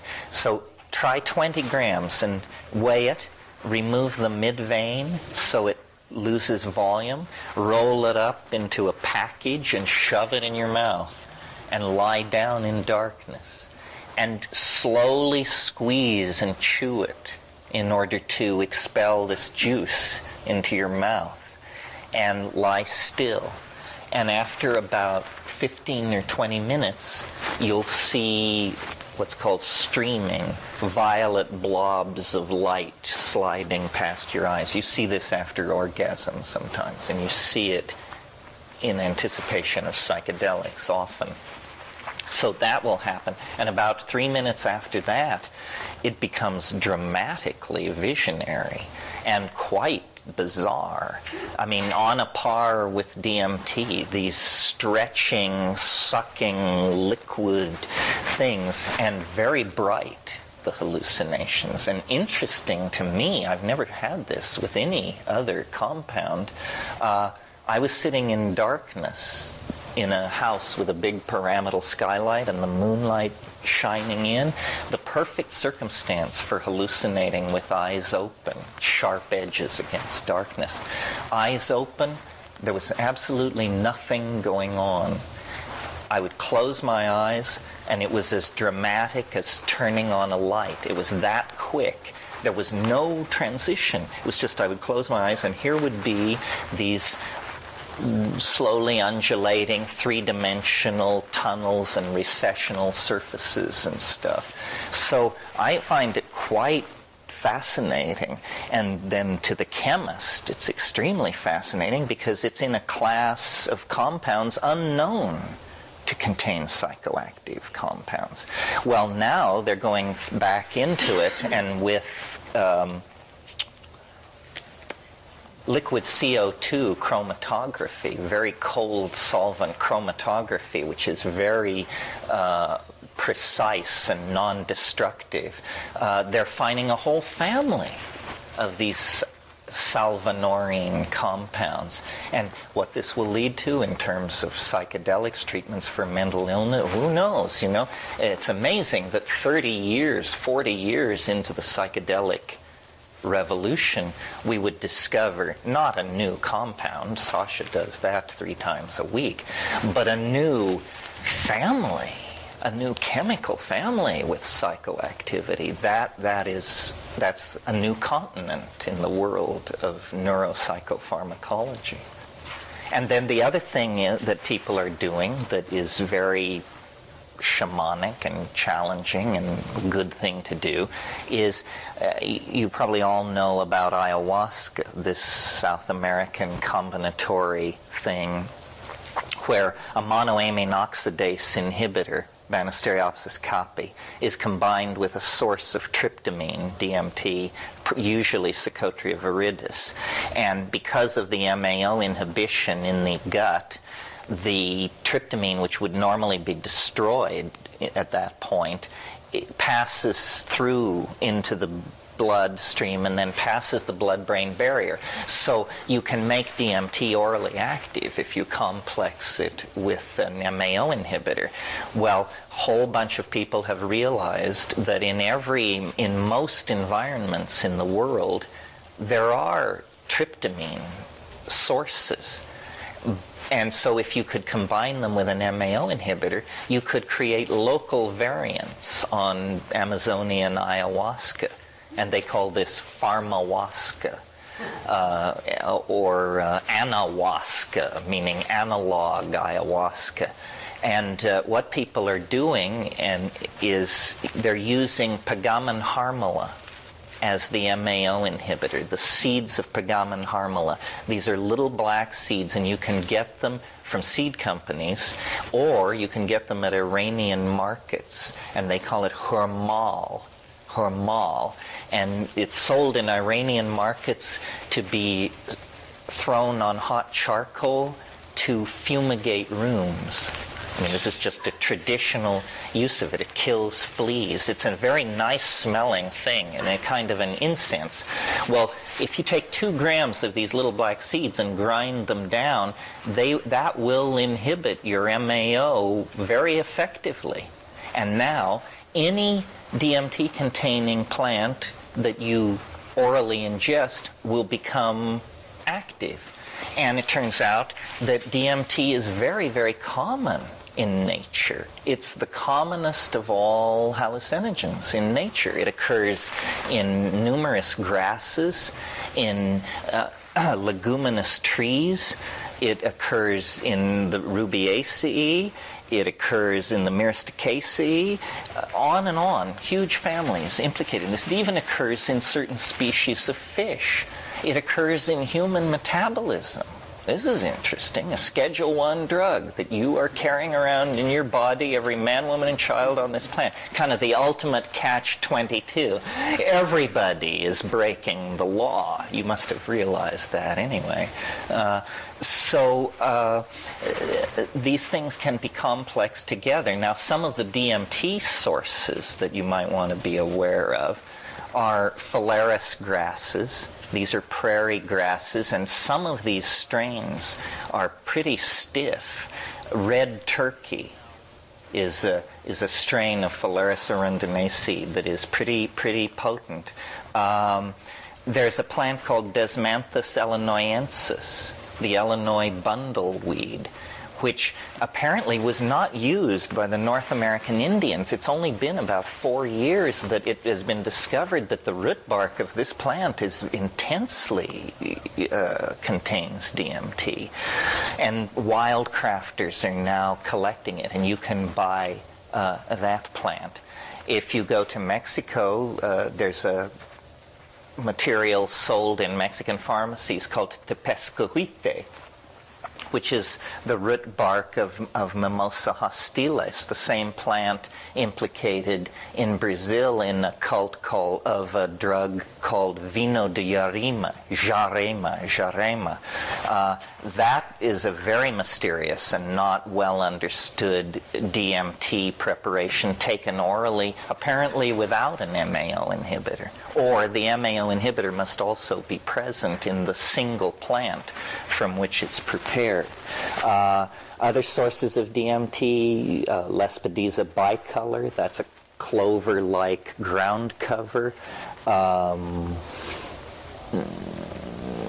Those are probably the main ones. So people are experimenting with these things and making pharmawaska, and in some cases getting off. I mean, there's a lot of clenched guts and hanging over the porcelain bowl in this line of research, but if you hit it right, you'll be very gratified. Yeah, well, that's the great thing about having an underground. You get human data that you could never get in a situation of government licensing because people are willing to take chances.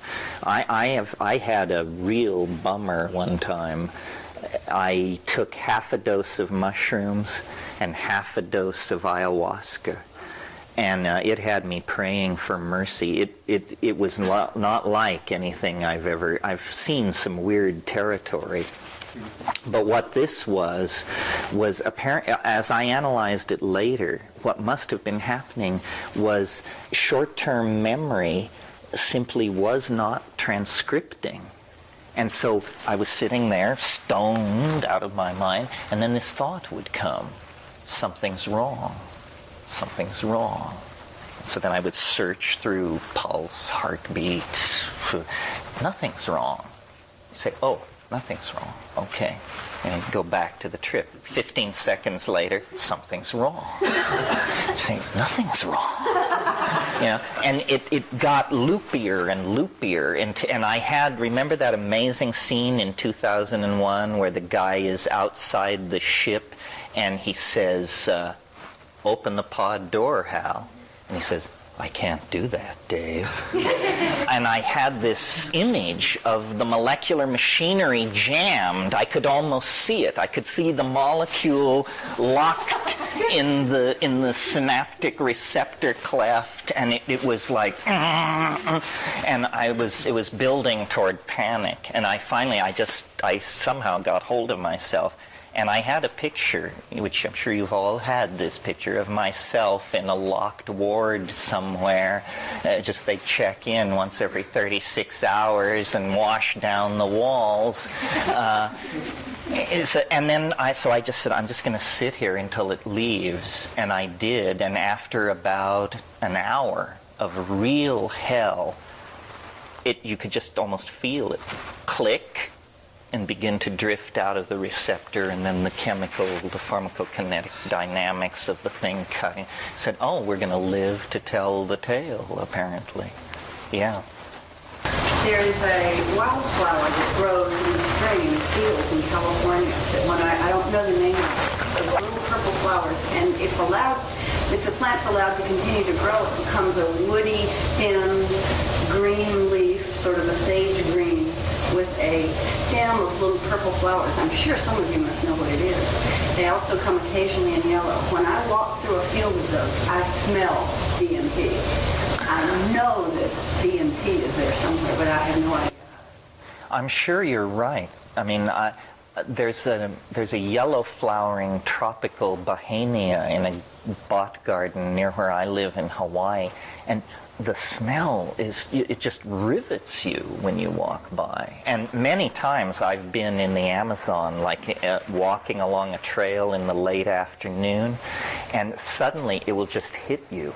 It's just, and strangely enough, smell is an incredibly imprecise sense.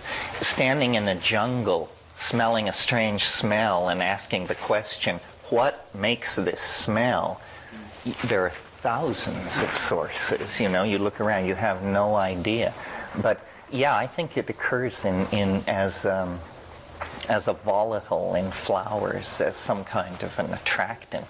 It has a sweet, sharp, indolic smell that's very piercing. Yeah. Syrian rue. Syrian rue is Pagamen harmala. That plant I mentioned as the source of an MAO inhibitor. If you're interested in doing experiments, becoming a shaman/alchemist and experimenting with making your own pharmawaska, get Jonathan Ott's book called Ayahuasca Analogs. I think they have some copies here. And he describes his self-experiments, and it's a little book, very useful. It's very satisfying, I might say, to make your own stuff. I mean, I wrote a book with my brother years ago called Psilocybin, the Magic Mushroom Grower's Guide. Growing it is really a wonderful experience. I mean, I don't want to advocate it absolutely, because you could be dragged away to the can for years. There's that little detail. But absent that, the way you experience the organism when you grow it is incredible, because you take a $25 sack of rye, a human food, that's all it is. You buy it at the organic grocery. It's a human food. You take it home. You have this snowy white mycelium. It's as pure. It's a symbol of purity. It's whiteness. And it will convert it 12% dry weight into Teononacatl, the flesh of the gods, the doorway into the mysterium. And so it gets you out of the cycle of criminal syndicalism that inevitably accrues to fancy dope dealing. You have produced it. You know every stage of its unfoldment, and you have a very strong relationship with it. The other thing is, growing mushrooms teaches all kinds of virtues which serve you very well while tripping. Virtues like constancy, attention to detail, patience, so forth and so on. So if you're wondering if you should take mushrooms and you're really in a dilemma about it, grow them. If you can grow them, you can take them. I mean, that is the certain entry into it. And of course, there's a certain mystical faith that we who grow are somehow more deeply in the service of this thing than those who simply trip. That's probably bullshit, but it keeps us at the knife and the flame. There's kind of a papa-mama feeling about it, bringing the little kids up. Well, when you see a large mushroom project go into fruiting, it's awesome. It's awesome. The power of this thing. What a workhorse this organism is. This thing, it's so efficient. I mean, imagine 12% conversion of rye to psilocybin. To put that in perspective, that $25 bag of rye becomes $35,000 6 weeks later at current market prices. I mean, not to bring the mundane in here, but there's nothing wrong with feeding your children either, and staying off welfare and so forth and so on. Did you want to say something? Did you want to say something? No. How much trouble, how much irritation have you had from the government because of your public stand and you're easily identified and all that sort of thing? Well, now this will be a hard swallow for all of us, because the great faith of our culture is that paranoia is never inappropriate. None. Ever. I don't know what that means. I'm paranoid enough to assume it must mean I work for them. How else could that be possible? The other possibility is that they are even stupider than we suppose. I mean, I used to say, I just use big words, that's all. They don't clock that. It never appears on their screen. Another possibility, which is equally humbling to all of us, is that this isn't worth bothering with. Some freewheeling Irish bullshit artist and his docile flock, who cares, I sort of have the idea that there's something called the 5% rule, and it's that you can believe anything, advocate anything, practice anything, and as long as you don't gain adherence of greater than 5% of the population, you do not become a budgetary item for repression unless you start gassing subway stations or murdering judges or something, and then of course you have to be dealt with. But it's a factor. I mean, I worked with paramedics for 5-6 years, and we get Tylenol overdoses. And the sad thing about it is most people are making private help, thinking, it's just Tylenol. They'll be able to do something for me, and they can't. It's scary stuff. Lots of Prozac admissions. That's interesting. Well, Prozac is a very peculiar drug in the sense that it never seems to work the same way twice. I'm not sure. I think timing is very important with Prozac. I really think Prozac hasn't been understood. It's being used to treat depression. I think what it is it's the magic bullet for what is it called? Seasonal light deficit syndrome. I just think we are not supposed to be living this far north, and that every year we go through a culturally managed depression called winter or holidays. And people say, why do I feel like shit? And there are a million reasons, but the real reason is because you're not in the tropics, dude. And I took Prozac in the past, and the feeling when everything was stripped away, I said, what is this feeling that this drug gives me? It's the feeling that it's summertime. Your body tells you that it's the good old summertime. And, your body likes being told that. I think it's terrible. I live in Hawaii, and so I'm very aware every September. The media, of course, has a totally mainland cast. And so every September, the media starts talking about how, summer's over now, we're all going back to school, and the sports are changing and everything is changing. And you can just feel in the tone, they're fixing them all over there. They're getting them ready for another winter. And I just channel surf. We don't need to be hyped about how, it's another winter coming. So I think a lot of people are depressed in the wintertime, and Prozac, and of course it's targeting serotonin reuptake. And serotonin, this is not air. Serotonin has a complex light-mediated chemistry in the pineal. This is all about light, strangely enough.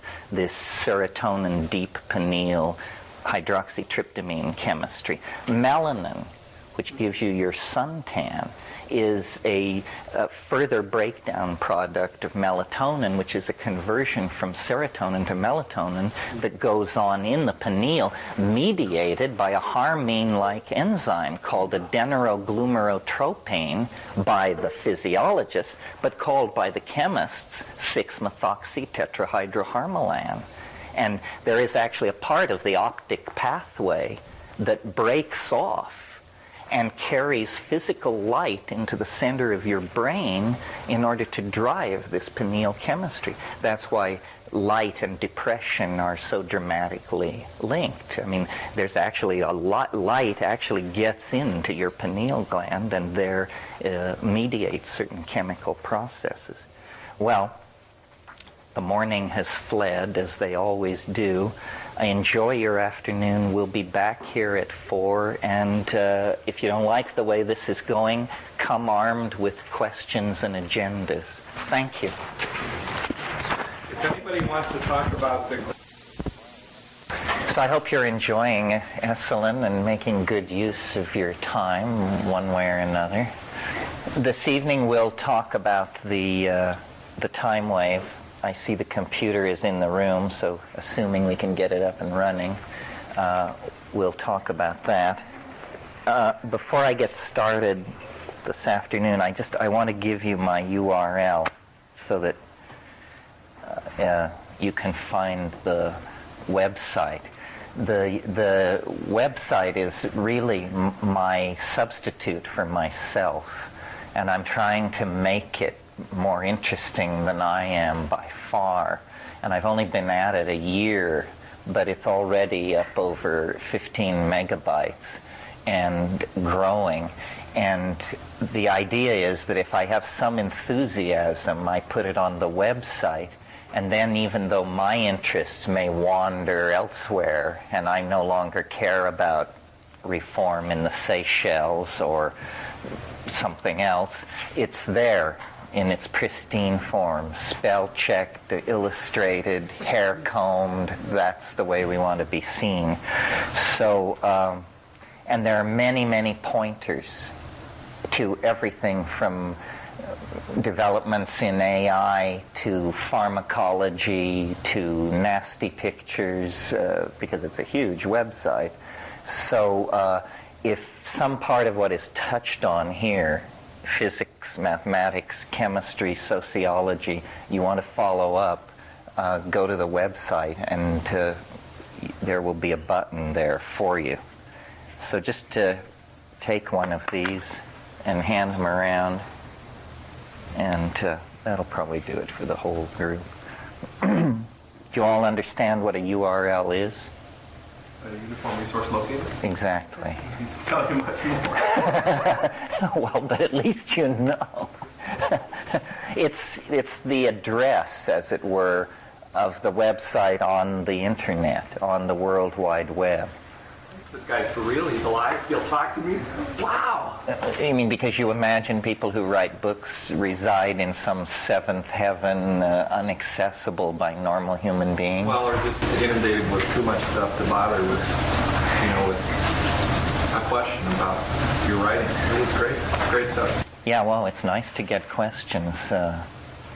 To put the greatness of writers in perspective, I'll tell you a story about the last time I dealt with my publisher at Bantam in New York. Sitting across from those people above the 50th floor, how I come off to them is, well, now let's see, Mr. McKenna, we have current sales figures in front of us. You're kind of a 60,000 copy kind of guy, aren't you? And frankly, Mr. McKenna, around here that really butters no bread. We're interested in the million-plus seller. We can carry people like you, of course, given that we have substantial successes in other fields, and on like that. To which I replied, so I guess you're not taking me to dinner at Elaine's, which was true. Not even tea. Well, is there anything out of this morning that anybody wants to take up? Yeah, I had a question when you were talking about growing psilocybin or growing the mushrooms, and it just kind of sparked something in me. Do you have a connection with the Davic realms, the nature spirits? Is that something that comes up for you in this work?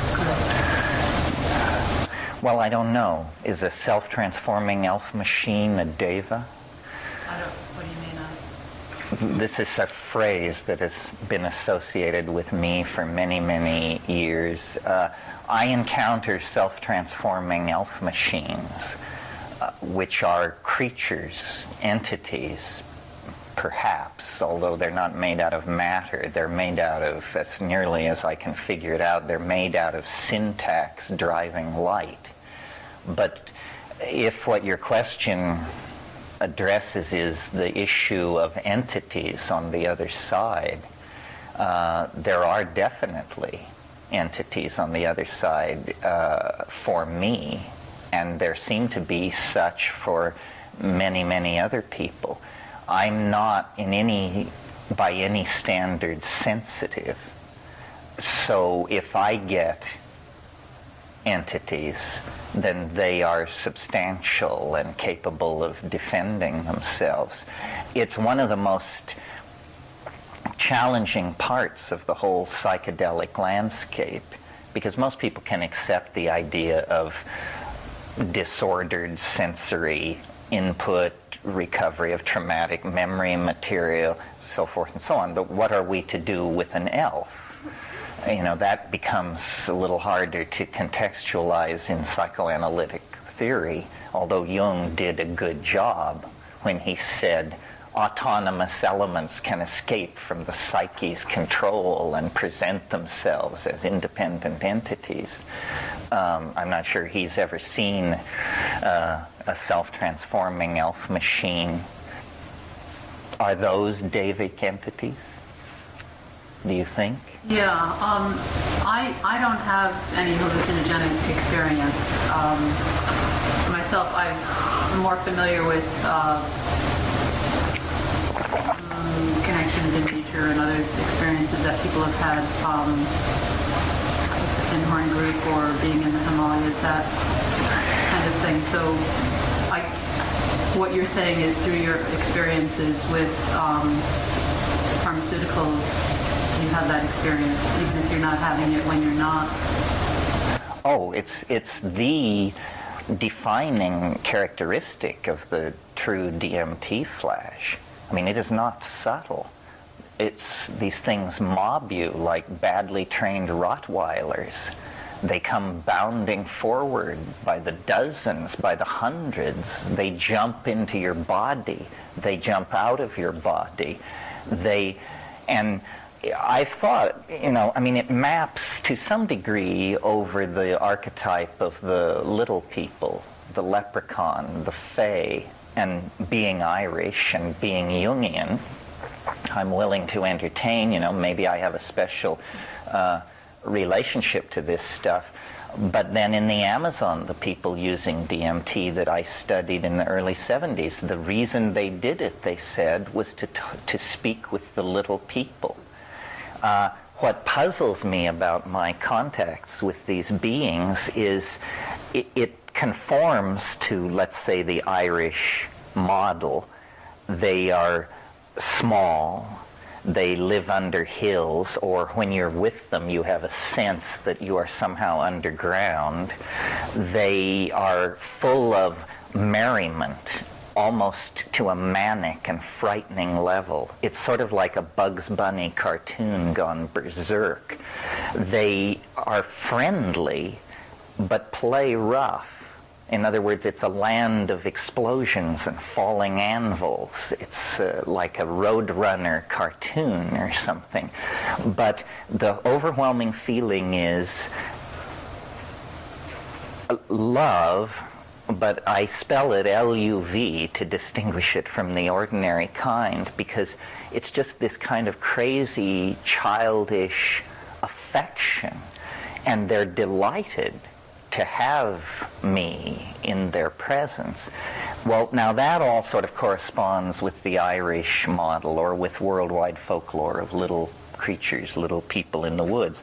And that's specifically Mm-hmm. What's happening that is not mappable onto fairyland or leprechauns or Findhornian beings or anything like that, or anything else I've ever heard of, is that these entities have an agenda.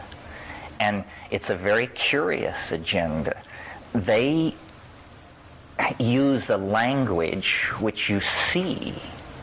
It is made out of sound. In other words, it is sound, but you see it in that state. And the entire point of the encounter, from their perspective, seems to be to teach you to do this. They want you to transform your language. They want you to speak Elfish. And, what? If you've never done DMT and you just smoked it and you're 30 seconds into this experience and this is what it's come down to, you wonder what to make of it. I've thought about this for years and years and years, and I don't know why there should be an invisible syntactical intelligence giving language lessons in hyperspace, but that certainly consistently seems to be what is happening. I've thought a lot about language as a result of that, And several things about it. First of all, it is the most remarkable thing we do, I think. And we talked a little bit this morning about epigenetic behaviors. Chomsky showed that language, the deep structure of language, is under genetic control. But that's like the assembly language level. Local expressions of language are epigenetic. And it seems to me that language is some kind of enterprise of human beings that is not finished.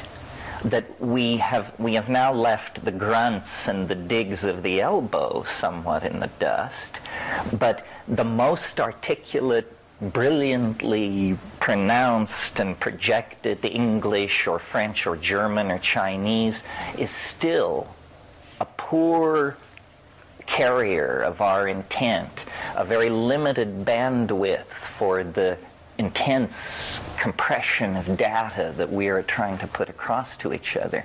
And it occurs to me from studying McLuhan and other people that the ratios of the senses, the ratio between the eye and the ear and so forth, this also is not genetically fixed. There are ear cultures and there are eye cultures, print cultures and electronic cultures. So it may be that our perfection and our completion lies in the perfection and completion of the word. Again, this curious theme of the word and its effort to concretize itself. A language that you can see is far less ambiguous than a language that you hear. If I read a paragraph of Proust, then we could spend the rest of the afternoon discussing what did he mean.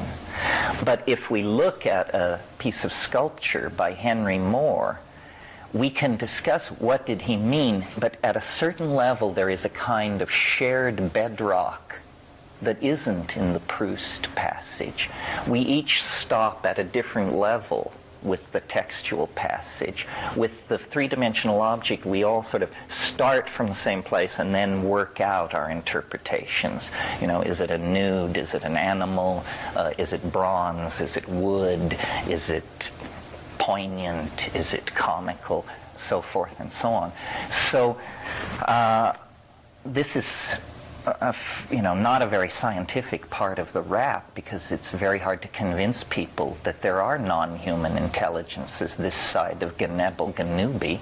And when you tell them that these non-human intelligences are accessed through the diminutive mushrooms growing on their front lawn, they just write you off as a squirrel.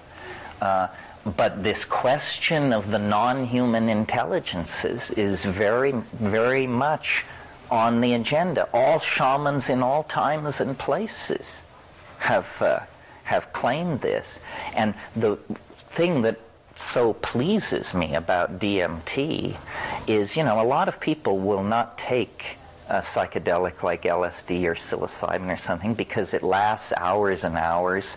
Inevitably, a thing lasting that long, you're going to end up dealing with your stuff, your anxiety, your fear, your this and that. A lot of people don't care for that sort of thing. Whether that's good or bad is another issue. With DMT, it lasts 4 minutes. And so how lost in an examination of childhood trauma can you get in 4 minutes, especially when you have hundreds of elves tugging at your coat sleeves? So it's really an incredibly powerful tool. We have the UFO people claiming there are non-human intelligences, but they have no reliable method of contact that works for a skeptic. The great thing about DMT is it doesn't require belief, a quality I mentioned last night as belonging to the truth. The truth requires no belief. It is the truth. I'm sure there are probably people listening to my words at this moment who have encountered these entities. This, to my mind, is the great and chilling mystery in the center of the psychedelics. And once you've encountered these things, you have to take them seriously, to the point of you have to understand, where do they fit into the great order of being? What are these things? How can there be a life form not made of matter? In other words, how can they be intelligent and coherent but have no fixed body outline?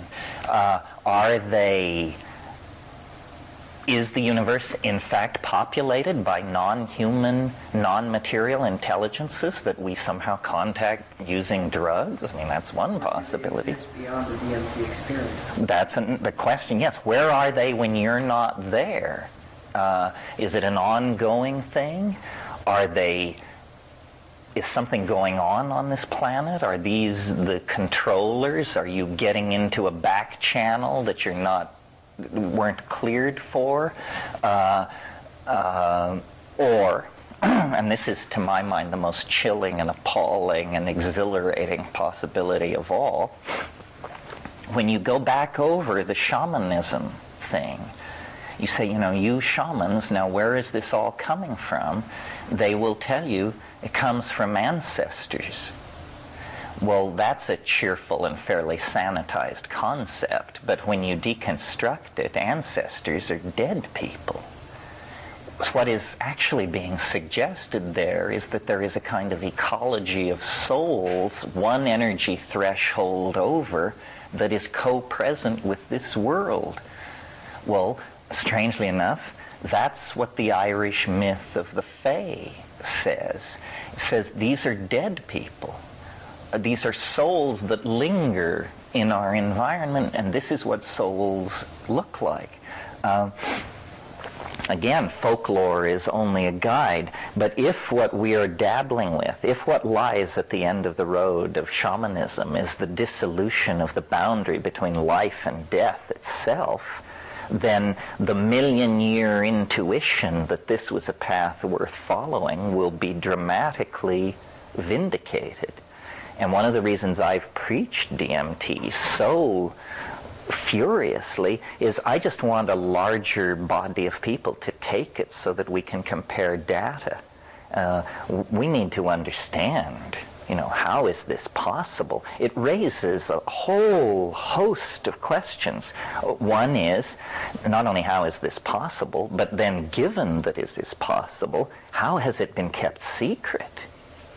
How can millions of people go to the grave, raise children, hold jobs, so forth and so on, go to the grave, and the news of a doorway standing that agape hasn't penetrated? I mean, most people believe they're imprisoned in this world, and that the only hope is maybe 15 years at the ashram and hideous acts of self-abnegation and control and so forth and so on.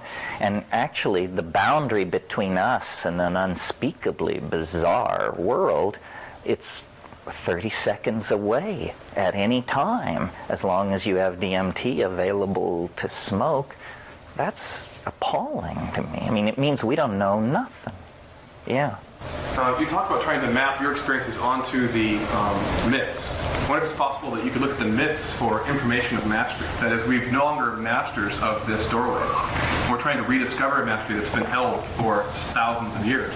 Maybe there's something that we can find in the myths that tell us a behavior or a mode of being in that state that would be useful. For instance, catching the leprechaun and getting the pot of gold implies there's some kind of game we can play with them that yields some value.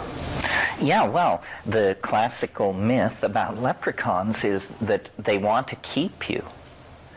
If they catch you, or if you mess with them, they'll hold you. And then you have to bargain your way out. And the bargain is always the solution of a riddle. Notice that what's happening here is it's all about linguistic prowess. It's all about poetic skill. It's all about language ability. Only the eloquent, only the clever, only those who are masters of riddlery and pun are acceptable to these entities. Apparently that's what they value. Why? I guess because they're made of language.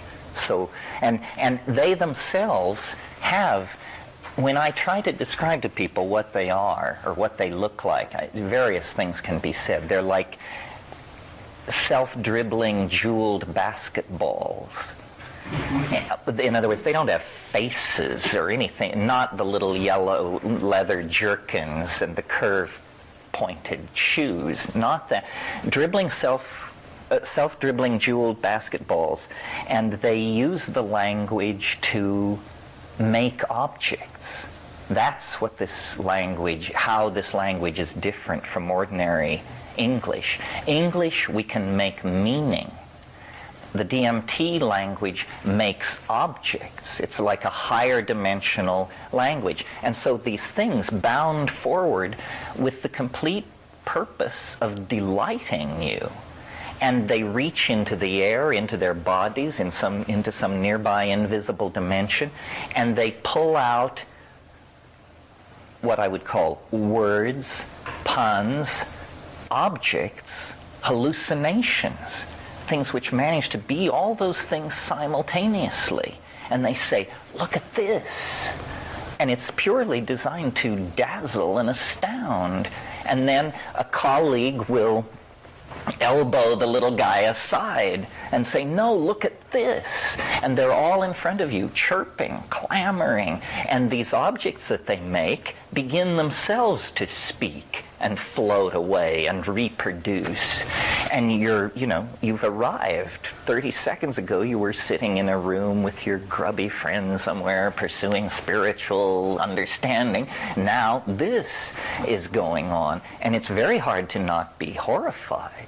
I mean, the cognitive dissonance, the neck-snapping switch of dimensions.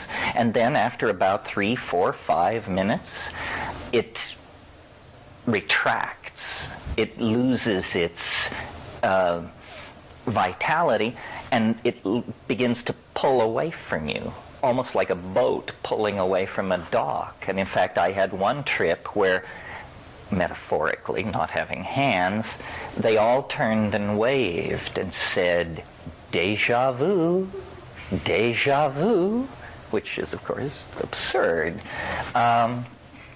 Now, people can say all kinds of things. They can say, well, this is just the autonomous substructures of the psyche manifesting themselves.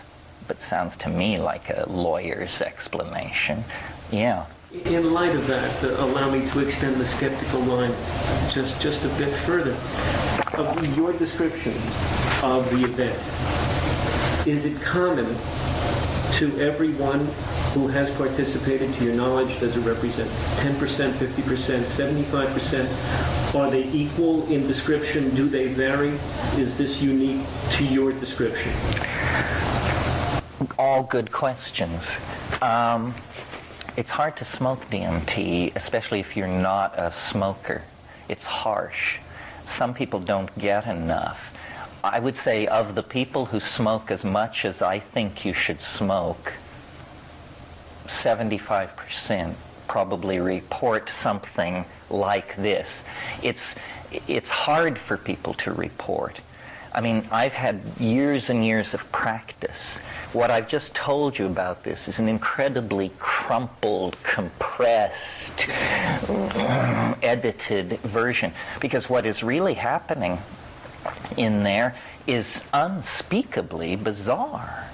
Unspeakably bizarre. That seems, in fact, to be its quality, that it is unspeakable. And that, therefore, in order to speak of it, you have to make a leap of faith to this higher order glossolalia-like language. Ayahuasca is a slow release DMT if you deconstruct it pharmacologically, so that instead of it happening in 4 minutes, it happens over 4 hours.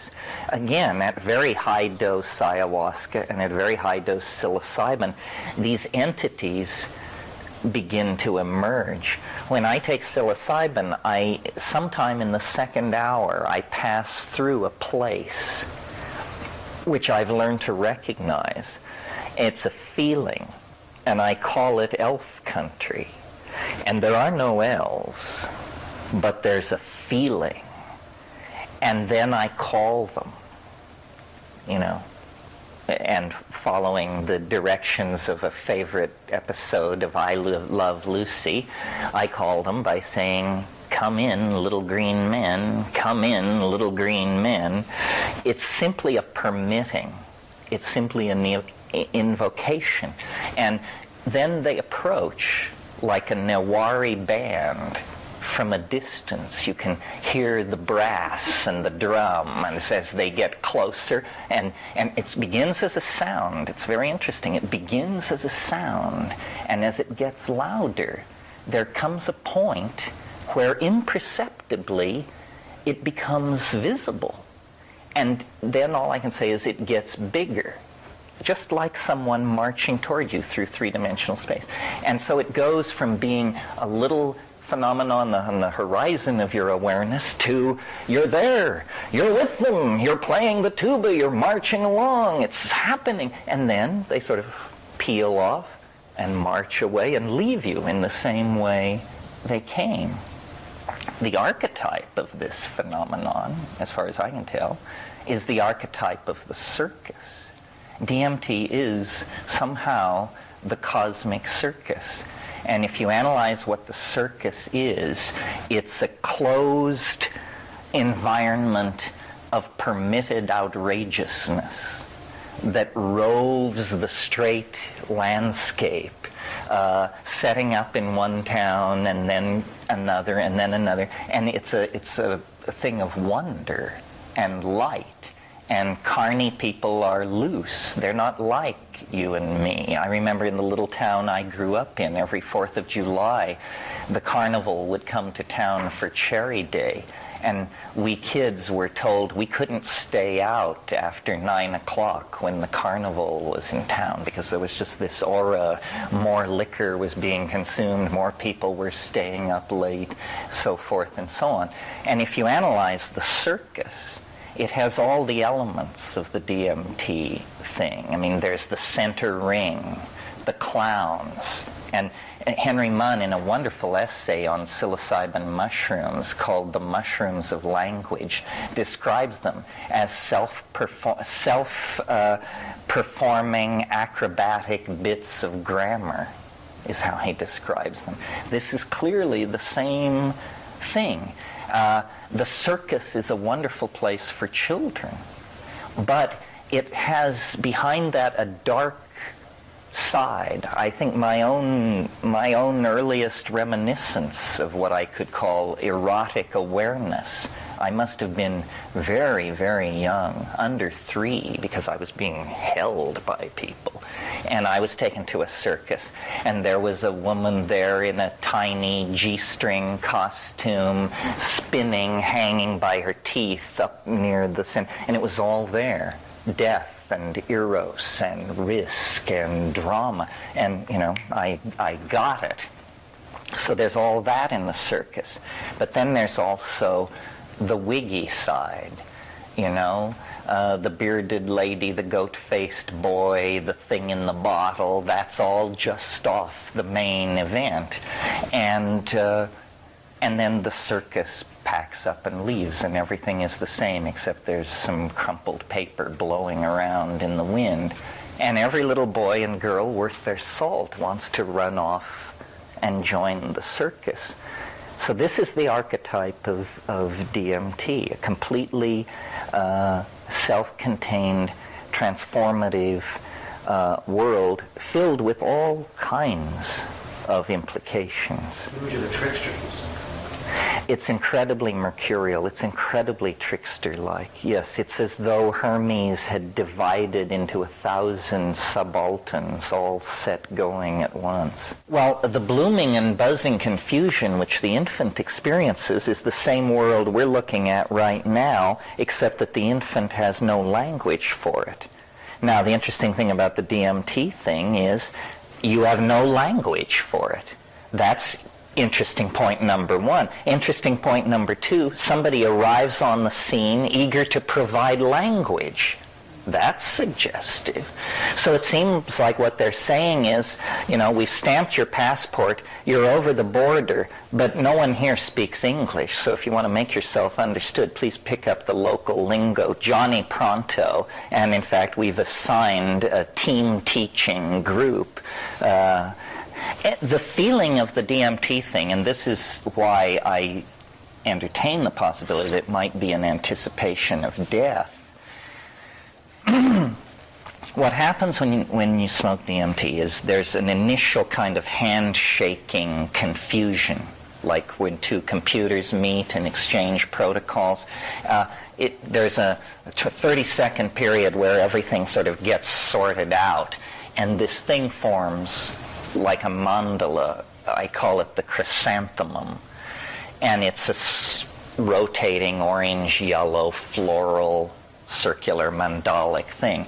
If you have not taken enough, it is a kind of rubberized membrane or something. If you haven't taken enough, you'll hit it and bounce off and have this really ambiguous experience, which is pretty horrible, actually, just kind of confusion which slowly goes away. But if you've taken enough, and the key to taking enough, and here comes a piece of practical advice that may be worth more than the entire workshop, the way to get off on DMT is after you feel completely peculiar, you have to do one more enormous hit. This is where courage comes in. Most people, they take it and they say, it's working. This stuff feels really weird. It's really working. Say, do one more hit. And they say, no, it's working. Say, no, do one more hit. So then you do, or we say you do. You penetrate that membrane, and you go through a series of, to me it's like a ramp, but it's like a series of disystolic compressions that push me forward. Birth canal analogy, obviously. And then I break into the elf dome, or the hive, as I call it. And certain intuitions accompany this without any rationale. And one is, I'm underground. This place is warm, it's domed, it's reasonably well lit, but there's enormous weight above my head. I'm far under the earth somehow. Fairies, as we all know, live under hills. So then I'm there, and the elves and the elf machines and the language lesson are proceeding, but if I can stabilize and calm my hysteria so that I can maintain some kind of objectivity, I notice that really the place I break into is somebody very odd, someone very strange. It's their idea of a reassuring environment for a human being. Somebody who doesn't know very much about human beings, but who's really trying hard, built this terrarium of arrival. And it has the aura of a maternity ward. And I've thought, these self-transforming elf machines, which I take so seriously and try to make the basis for a new ontology, they could be nothing more profound than those plastic shapes that we hang over a baby's bassinet to teach it to coordinate space and color. In other words, what those things are is they're educational toys. They aren't the main clam. They're not in charge of the hospital. They're just something dumped in your arrival playpen to keep you happy while the doctors make the observation. And the doctors never appear. And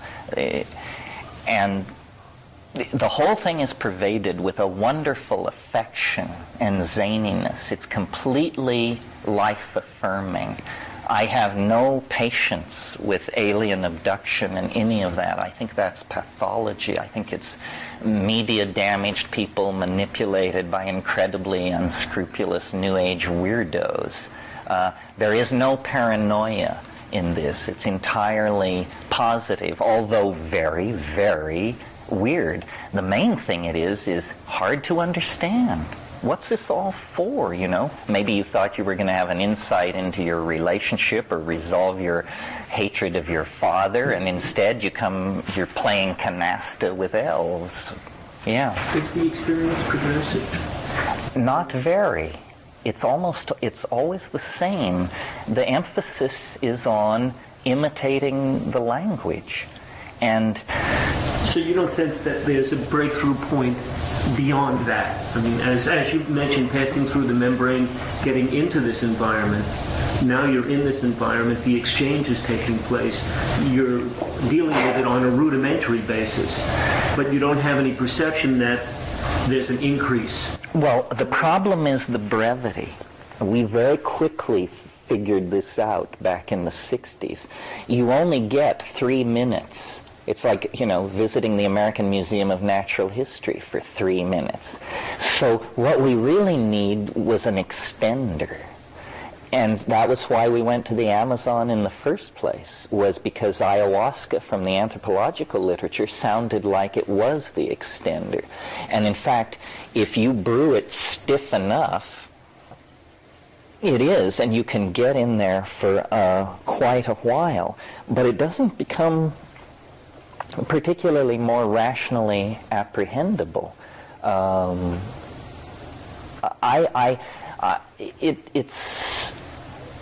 It's a great mystery. It's a puzzle. It shouldn't exist. It's the thing which you don't believe exists. It does. It's a crazy idea. You're talking about elves. I'm thinking about Santa Claus. And flying in a sled, and having a red-nosed reindeer and seeing in the dark, and reindeers eating mushrooms. And so I'm wondering about these elves that are giving presents. You want me to extend your list for you? Santa Claus's colors are red and white. Santa Claus is associated with the spruce tree. The spruce tree is the mycorrhizal symbiote of the Amanita. The Amanita is associated with magical flight. Santa Claus flies. The Amanita is associated with reindeer. He flies with the aid of reindeer. He makes gifts for all the boys and girls in the world with the help of elves. Elves, in all traditions, are what are called demon artificers. They make things. That's what elves do. Whether it's shoes or gold jewelry, or they make things. Elves are artificers. Now, what else before I leave this theme? Santa Claus lives at the North Pole. The North Pole is the Axis Mundi, the Yggdrasil, the magic world ash of Norse shamanism, grows at the North Pole. You pile all this stuff up and you say, this has got to be an ancient memory of an Amanita cult. Although I've looked at Santa Claus, and I have never found a source that would trace it back further than the 10th century. But I maintain, it's Paleolithic, probably. Yeah.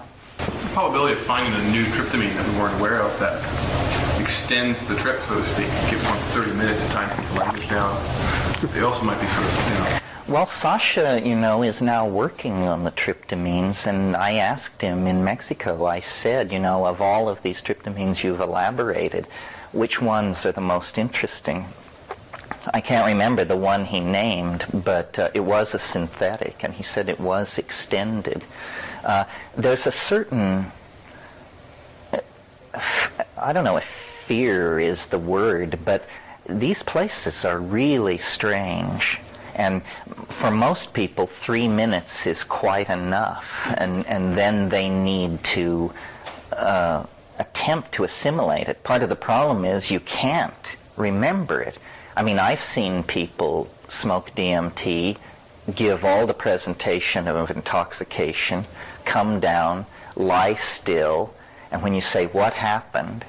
They say, nothing happened, nothing at all happened, and furthermore, I think I won't be seeing too much of you in the future. In fact, I'm sure of it. So, There's also possibility of sort of the analog of going to the gym before going out and doing a sports activity, that one practices remembering dreams or trying to experience the weirdest sober things possible in order to have like the most stamina in the altered state. Isn't the dream itself the images of language? I mean, isn't there a form of, aren't your images communicating something to you through images? You mean in a normal dream? In a normal dream, there's the citizens of the dream. Yes. That come, and they, I mean, depending upon, whether you're visual or auditory or whatever, they're communicating to you as well. So you're watching, observing and participating and feeling, and you're getting messages at the same time.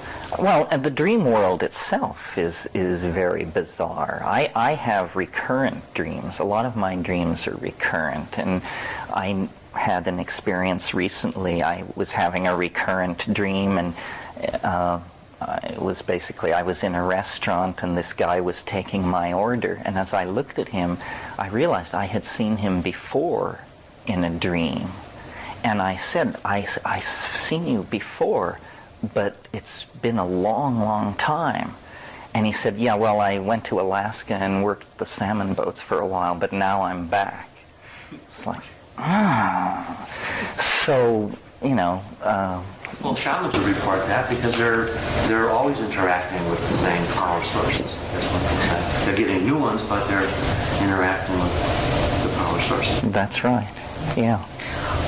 When you're talking about the images that you're describing, what happens to my understanding is it sounds like these are the keepers of the patterns of life, in a sense. They're the keepers of the DNA, or when something comes into life, a species or a species exits life, that there is a gathering up of the patterns. And the life itself, we don't understand that realm or that form, but maybe in this altered state that we get to go into and see what it's like to gather up patterns and in a sense illustrate to us how the patterns, because it's kind of like it's a joyous thing, life in itself, and that the keepers would be something.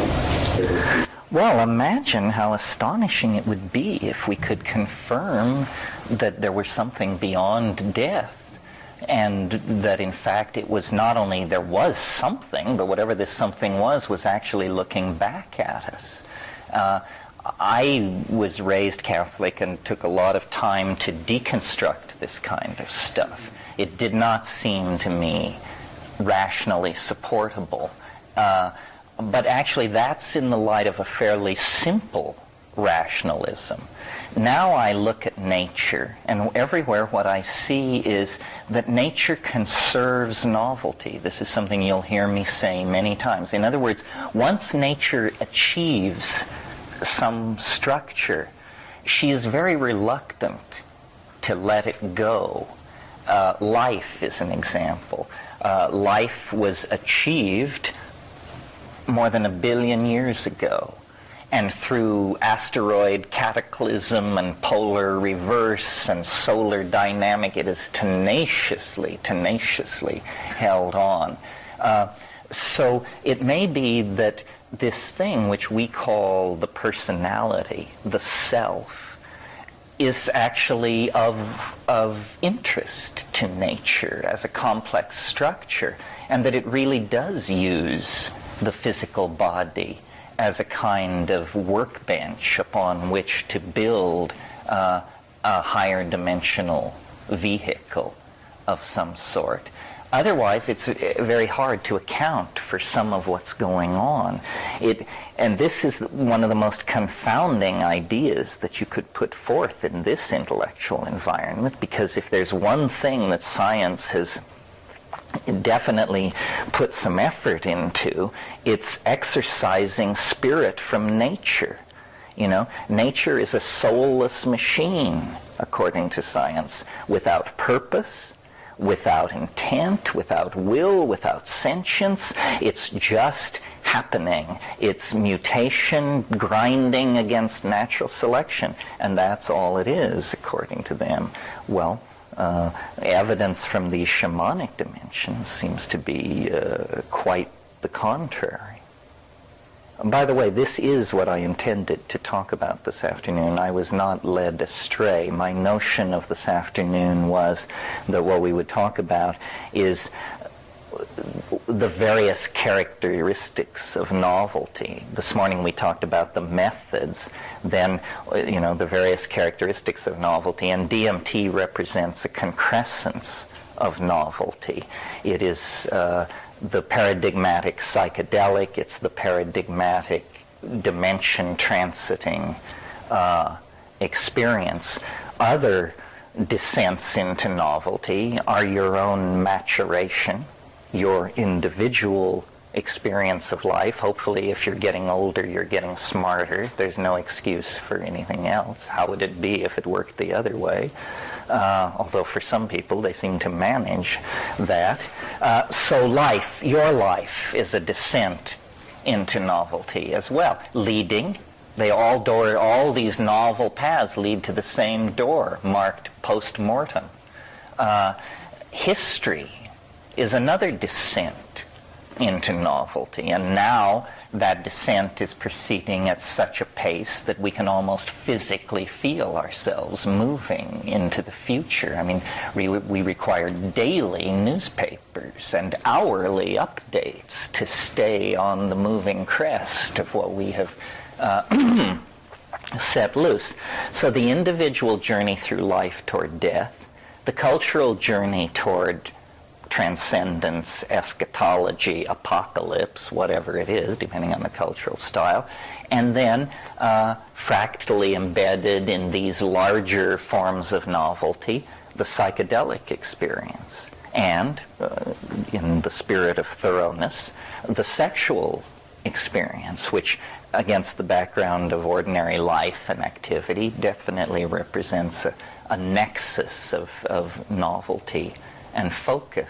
So all of these things are descents into novelty, and then I maintain on a still more micro scale this period of time we're experiencing between the end of February and midsummer, a similar thing, that these patterns repeat, and sometimes they're extremely dramatic. I suppose death itself being the most dramatic example, because basically that's the trip from which you do not return, and so forth. You're aware that Friday was the biggest single change in financial markets in the last 7 years? No, I flew Thursday. What happened Friday? Well, the stock market lost 180 points.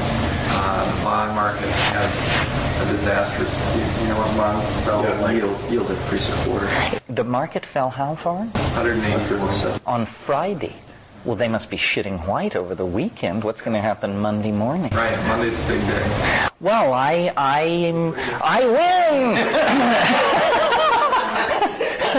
Not that the stock market is the revelation of God's holy will for mankind, but notice that what is interesting about the stock market, even if you don't give a hoot about money or capitalism, is that it's an effort to mass average change.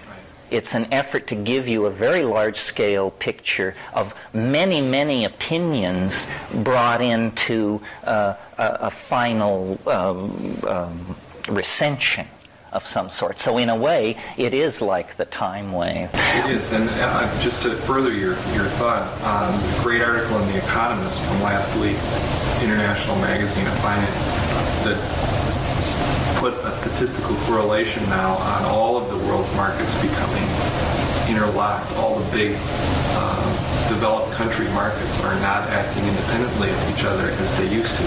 The rubber band force is becoming much tighter.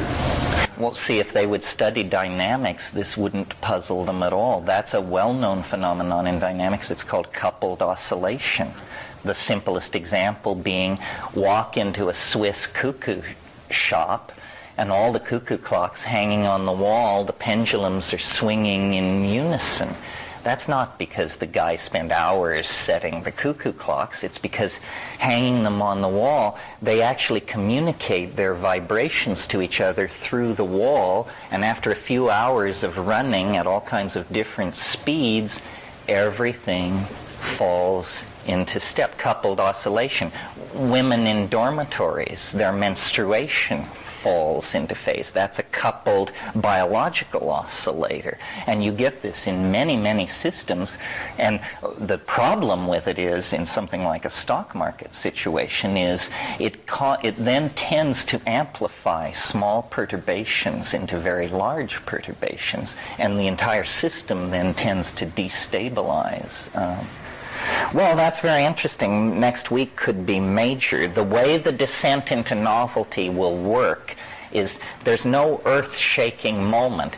For many months preceding the 25th of February, we'll look at this tonight, but for many months preceding the 25th of February, things have become more and more locked.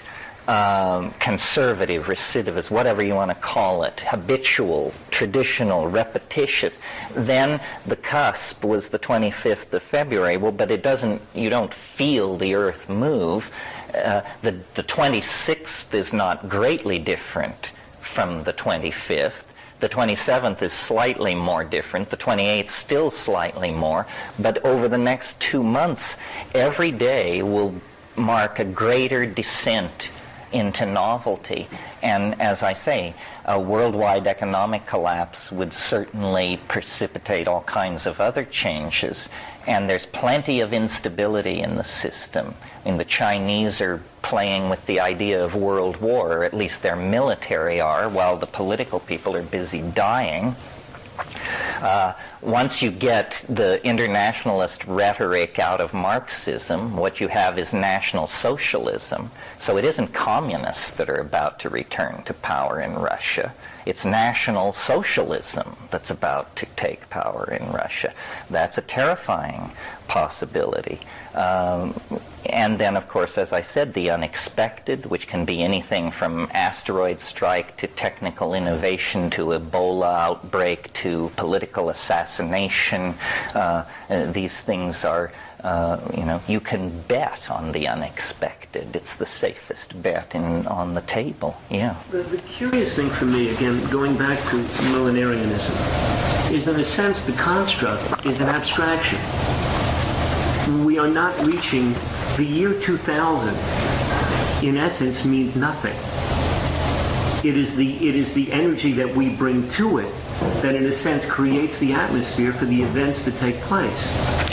Well, you mean that that the year 2000 is no different from any other year? Exactly. Well, except that if you look at the way society frames its values, one of the largest value frames that we have, perhaps arguably the largest, is the calendar. And so once you accept a calendar, then its rhythms become automatic. And so here we are facing the turn of 1,000 years, which, you're right, in and of itself, it's nothing, but because we are psychologically driven by it, it becomes something. You can hear these politicians, if they have no rhetoric, they just use the calendar itself as a rhetorical launching pad and try to make that seem like progress. Here's a progressive program, we'll turn the millennium. Well, we're going to turn the millennium, and whether it's progressive or not. There will be a lot of Christian hysteria as we approach the millennium, because it's not only, it's their last chance. I mean, I don't think anybody believes that in 3000 Christianity will be making a major push.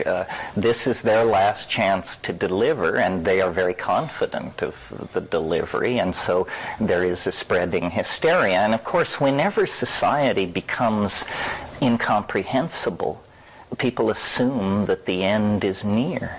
And that seems to attend that spreading social confusion. Millenarianism is inevitably, well, not inevitably, but largely a phenomenon of the displaced, the economically desperate, and so forth.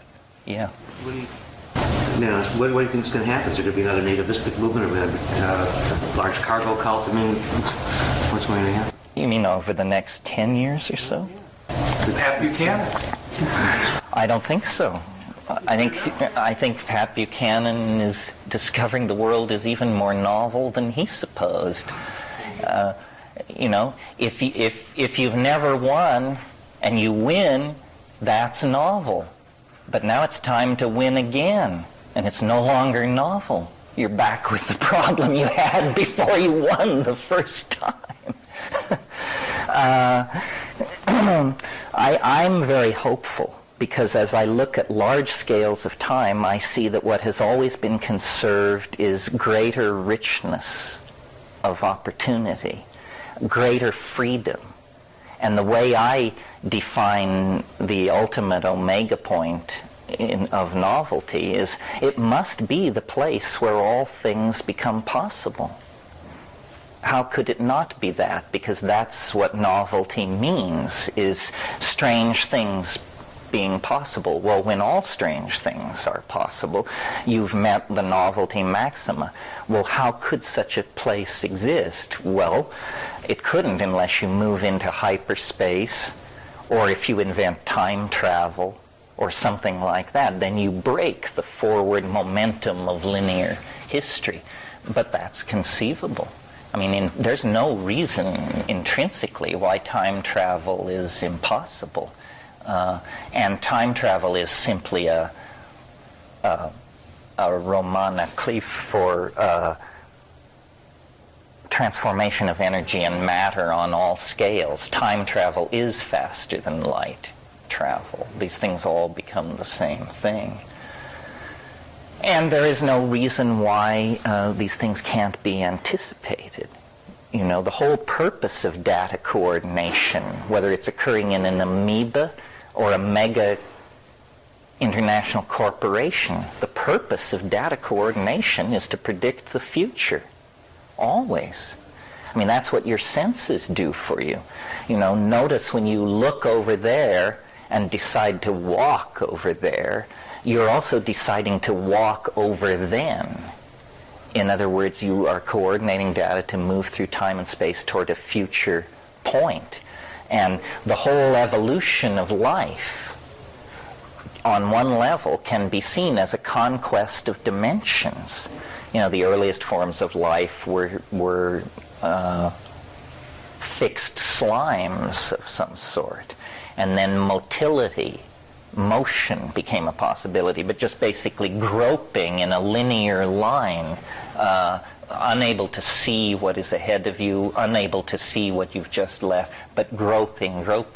Well, then over time and through evolution, light-sensitive chemicals get sequestered on the surface of these organisms. And now they have a gradient that tells them where light is, and they can go toward it or away from it. They are gaining dimensional sophistication. Well, from that point to the evolution of human beings, it's basically evolution works on one theme, the developing of better bodies for the conquest of three-dimensional space. So the fin turns into the leg and so forth and so on. And then finally that's like fulfilled in higher animals. You know, the cheetah can run 70 miles an hour and so forth and so on. These are the limits of flesh are achieved. But then at that point, mind begins to flex its muscle and move forward. And what is language but the ability to recreate the past in the present, or to recreate the hypothetical in the present? In other words, in a world without language, experience is always being lost. You have it and then it goes away. If you can talk about it around the campfire and tell the stories, then the past stays with you. And the ancestors accompany you on your journey through time. Well, then if you get still more sophisticated and begin to write, now not only the great myths, the enduring triumphs and tragedies of your group can be kept, but all the minutiae, the tax records, the tallies of crops bought and sold, the king lists, everything can be. And now through the transformation of media electronically, essentially the past is a file in our world. And the file is more and more, once we have VR, much of the past will stay around as an adjunct to the present. On the other end of that equation, we have developed incredibly powerful mathematical tools for predicting and extending data into the future. It's terribly, terribly important. The stock market is a good example. I mean, we need to know how these markets operate in order to avoid social confusion and breakdown of social systems. Inventory theory is a place where, you need to know 6 weeks, 10 weeks out where you're going to be, because if you're warehousing a lot of stuff, you're losing money. If you can refine your predictive understanding of how your market operates, you can save a lot of money. You can save and make money by predicting the future. This has not been lost on anybody. And so there's a great deal of interest in doing this. Well, if this is a valid program of research, then its holy grail would obviously be as complete a prediction of the future as is feasible. And I think, the time wave and catastrophe theory and complexity theory and these things are new techniques and new styles of trying to approach that ideal. Yeah. What constitutes something that clues you in and say, wait, that was a novel, that's typifies novelty? Because things that I've been hearing about so far have to do with like presidential elections or stock market crashes. None of that seems very novel to me. Yeah, well, that's a good question. Novelty, I think I may have mentioned this, but it's worth discussing. Novelty should never occur without its ghost concept accompanying it, which is its opposite, which is habit. In my version of how the universe works, it's a struggle between these two forces, habit and novelty. And in a period of 1 million years, there's a way to draw the picture of the battle. And in the last 10 minutes, there's a way to draw the picture of the battle. So what is habit? Habit is repetition of activities already accomplished. Repetition is habit. Tradition is habit. Limited risk-taking is habit. I think you get the idea. Novelty, on the other hand, is high risk, new, untried, strange, unusual, stands out from the surrounding environment, and surprises. So against God's intercession into history, Pat Buchanan's win in New Hampshire may not appear to be greatly novel, but that's not the correct scale of comparison. The correct scale of comparison was the expectation that he would lose.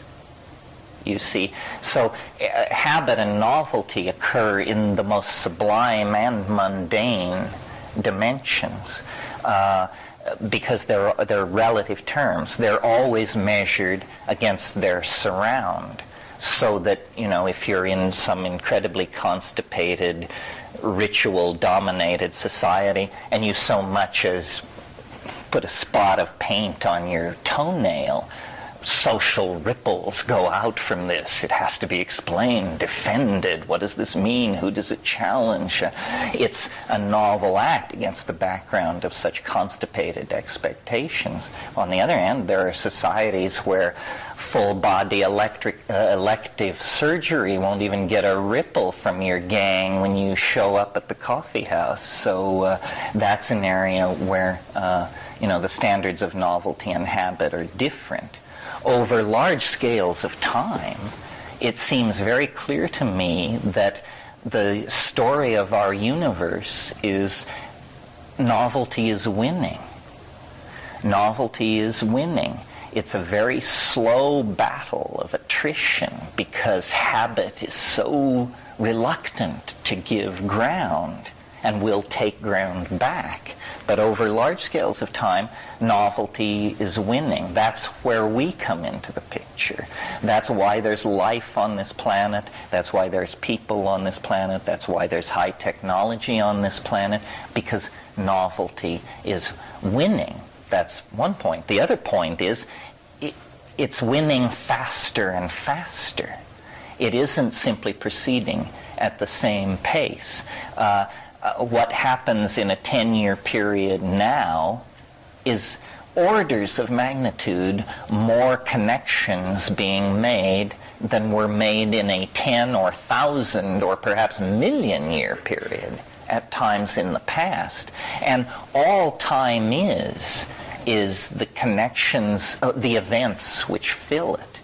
In other words, if you think of a million years in absolutely empty space, and ask what's it like to experience a million years in absolutely empty space, it passes in an instant because nothing happened.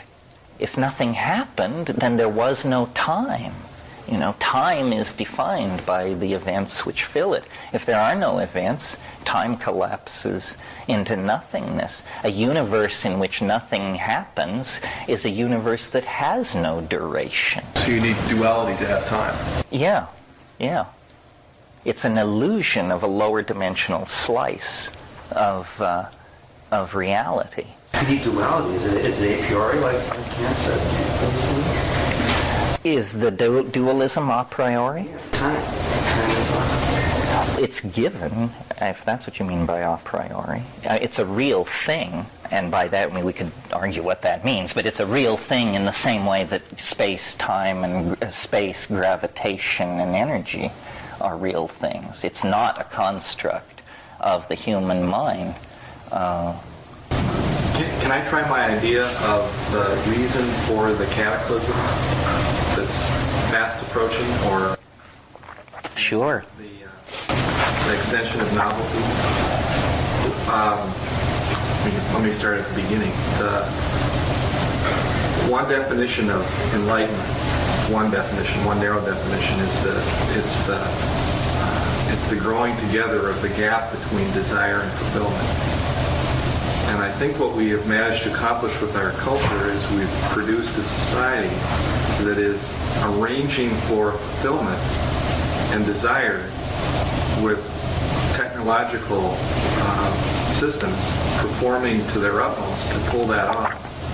So people are becoming fulfilled on a physical level. They're becoming enlightened technically, but there's no matching change in how they feel about themselves. So there's this horror coming over the horizon of people finding themselves with everything they always wanted and feeling totally not right about it. If that to me characterizes the neighborhood I live in real well. People are going faster and faster and faster with more and more and more stuff and not feeling good about it. That if we get to the end point of that process, we come to a place where people are intensely frustrated because they've got everything but nothing is right. To me, that feels like a change of state time. Well, yeah, somehow it's a real problem because a meme has gotten loose on this planet that is the social equivalent of cancer, in my opinion. And what it is it's capitalism. Capitalism does not serve human beings. It serves itself in the same way that cancer does not serve a human being. It serves itself. What I mean by this is that it fetishizes objects, and it tries to tell you that certain objects will make you happy if you can possess them. Well, then you work very hard to possess them, but then you're not happy. At the same time, it is raising these expectations in the hearts and minds of millions and millions of people that it knows it can't deliver to. If you cut all the rainforests and dug all the metals, you couldn't deliver the middle-class American lifestyle to the population of the planet. And the effort to do so would wreck the entire ecological system. So capitalism either has to transform itself from within, because no human being or institution can oppose it, or there has to come some force from the outside which will break it down. I don't know what that could be, unless it would be a revulsion over what the cost of practicing capitalism is. In other words, if we could create, and this is a job for media. The media has basically whored itself to the capitalist agenda and knows no way out. The media in the naive era, before all this stuff was figured out, was assumed to educate and inform the citizens so that rational decisions could be made. That's not what it's about now. Now it's to distort, manipulate, delude, and mislead. What is needed is a rediscovery of inner wealth. This is, again, the psychedelic thing. The reason people fetishize objects is because they have no accessible dimension of inner worth.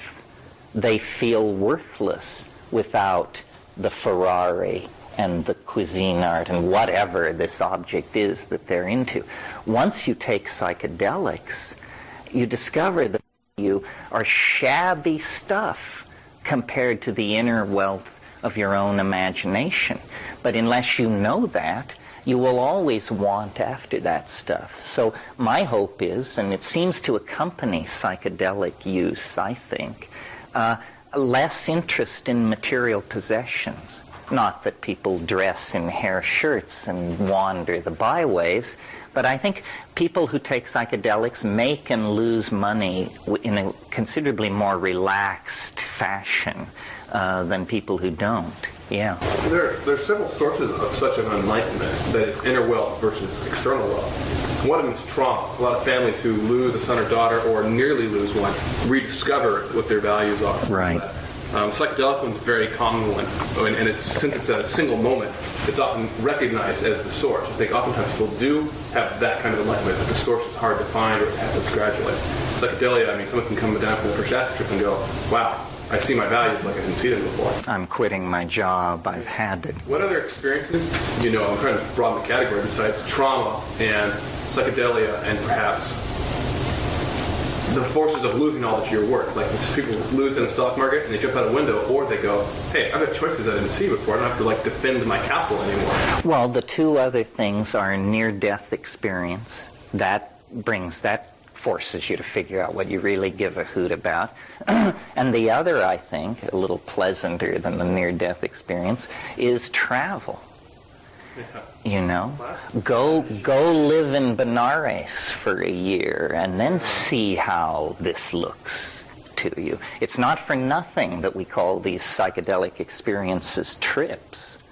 The only thing I know that changes people the way psychedelics do is travel. And I don't mean this sanitized bullshit first-class United Airlines 3-star hotel travel. I mean,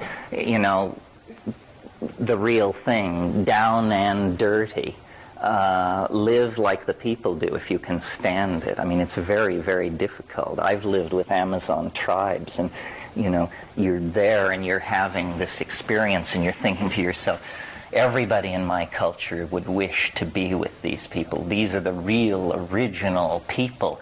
Now, if they just stop throwing puppies in the fire, maybe we could sit down and enjoy their company.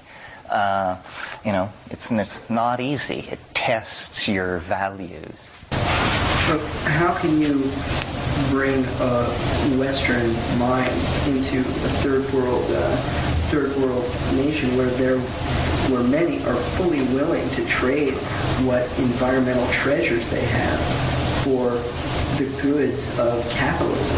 How can you say, well, psychedelics will put you in touch with, values that you don't need Coca-Cola? I had an experience in Thailand, actually probably up into Burma, where I stopped by the village hunter's shack, and every manner of endangered beast was chained for sale, and I was astounded at all these beautiful parrots that he was selling for $1, and bought one of these parrots, helped this one set it free. He looks at me like I'm crazy and goes to the village store to buy cigarettes. How can we stop the bartering of the environment for capitalism? Can we bring psychedelics to that? Or any other experience? Yeah, well, I don't know. Yeah. I have even another observation on exactly that point, and that is the absence of wealth is ruining the environment.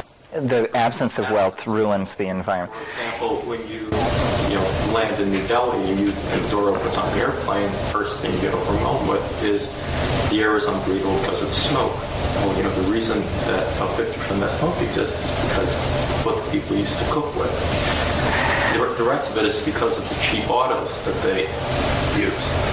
So, it's the absence of wealth that makes the air unbreathable. Yes, I'm not advocating poverty. I'm advocating something more like simplicity. Let me describe my lifestyle to you, which sort of then is a statement about what I'm trying to do. I live in Hawaii up a terrible road with no telephone in, but I have a wireless modem out, and I have an excellent Mac, and I don't believe in the distinction between nature and technology. I am happiest when I am totally immersed in nature with the best technology available. And most things I care about are immaterial. I have books, but it's the information in them that is represented. The electricity is generated from solar. Some of the food is grown on site, more will be. But it's not like a back to the land movement or anything like that. It's very casual. It seems the natural way to live. One thing that the internet holds out for many, many people is the end of the entire cycle based on the concept of office culture and commuting. Most people who work in offices don't need to go to the office now. And the momentum continues to have commuting and so forth. But when these corporations realize how much money they could save by telling people to stay home, office culture is just going to dissolve overnight. Well, then something like 65% of all automobile travel is in the pursuit of moving to and from the job. That could all be eliminated. I think the internet is the physical analog to the psychedelics. Until the internet arose, it was very hard for me to see how we were going to get from here to the omega point. Now I have no problem. It's all in place. The internet has to grow faster. The bandwidth has to be expanded, the codes have to be simplified, the protocols have to be simplified, and everybody has to be brought online. When that happens, I think there will be a kind of natural reorganization of society, because what we're living in, and this is a McLuhanist rap, what we're living in is a linear, print-created world. It was created by printheads. They couldn't help themselves. They thought they were normal human beings, but they were very, very dramatically distorted by their relationship to typography. And they created this kind of world. Well, now we're moving into the era of electronic culture.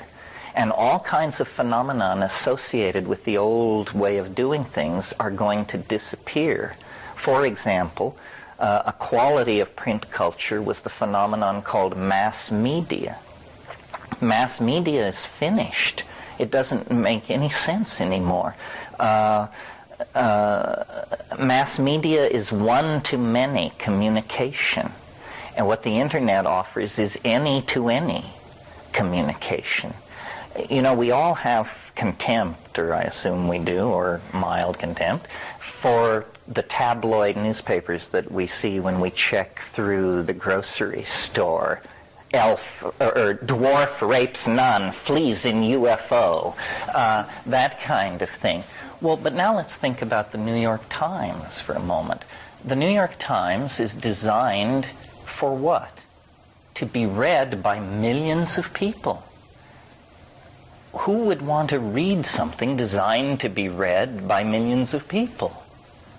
The very nature of the goal indicates that there will be very little there for you, only to the degree that you share some interests with all these other millions of people. And many of these interests are artificially created by the media. So other notions that were put in place by print, I think, did I mention this last night about the interchangeability of type? How I didn't. Okay. Type, as you know, is interchangeable. Manuscript is not. That simple notion of the interchangeability of the subunits of a technology permit two incredible things in our world. The idea of the citizen, and the idea of the unique individual. And also modern industrial techniques of manufacture. The assembly line is essentially where you build things the way you print things. You assemble the parts, you assemble the small parts and create completed objects. So this notion that stresses uniformity, interchangeability, and co-equality of subunits creates the entire political and social ambiance of the post-Renaissance mind. Now, something entirely different is happening. The new media is non-linear.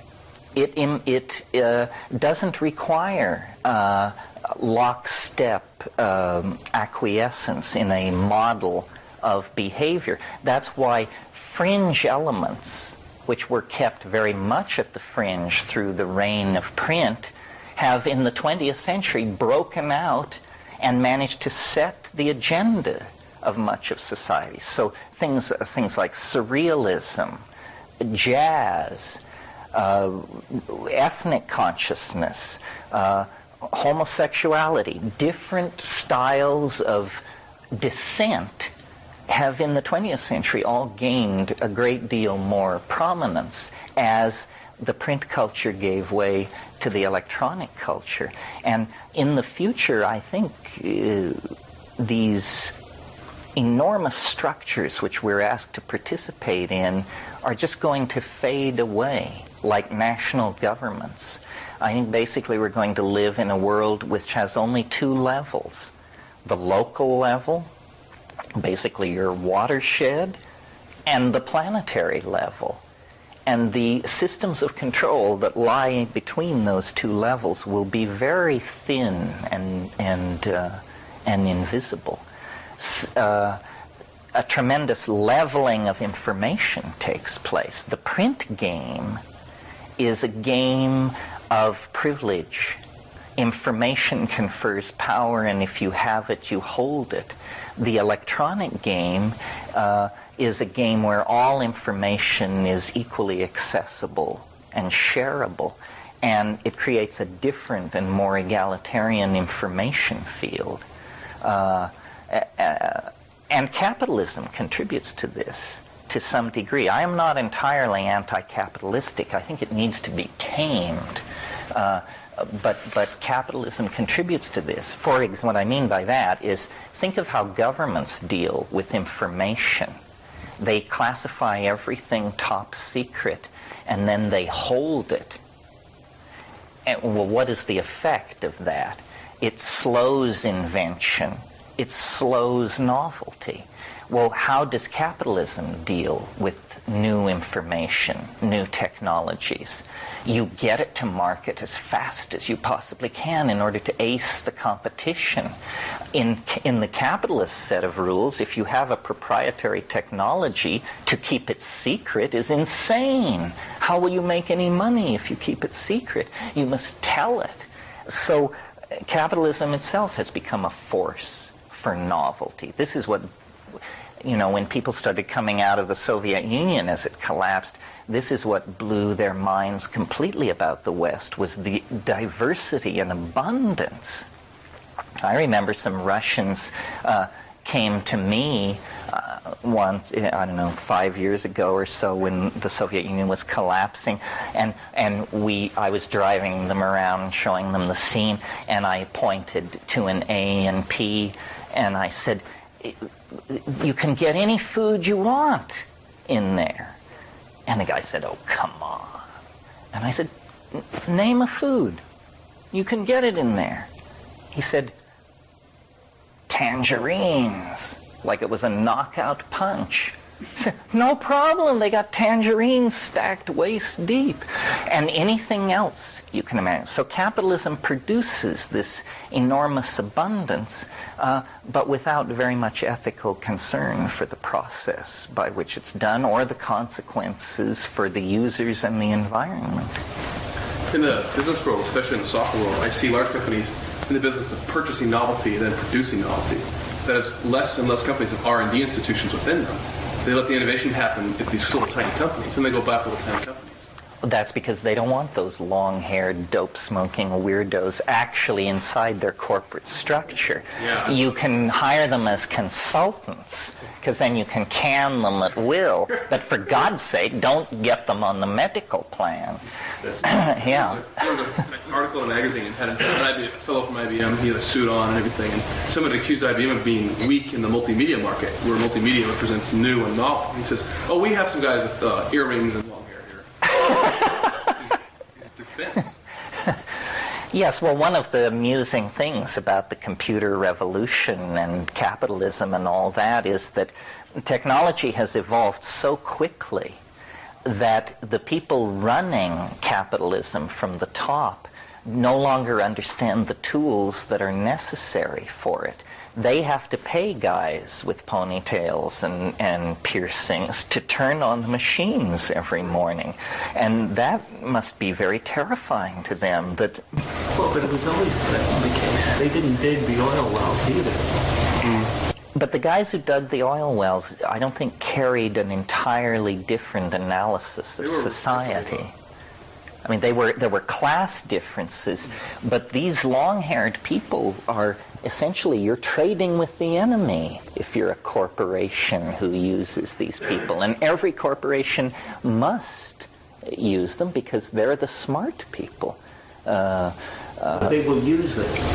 And all I'm saying is that capital will move wherever it can exploit information.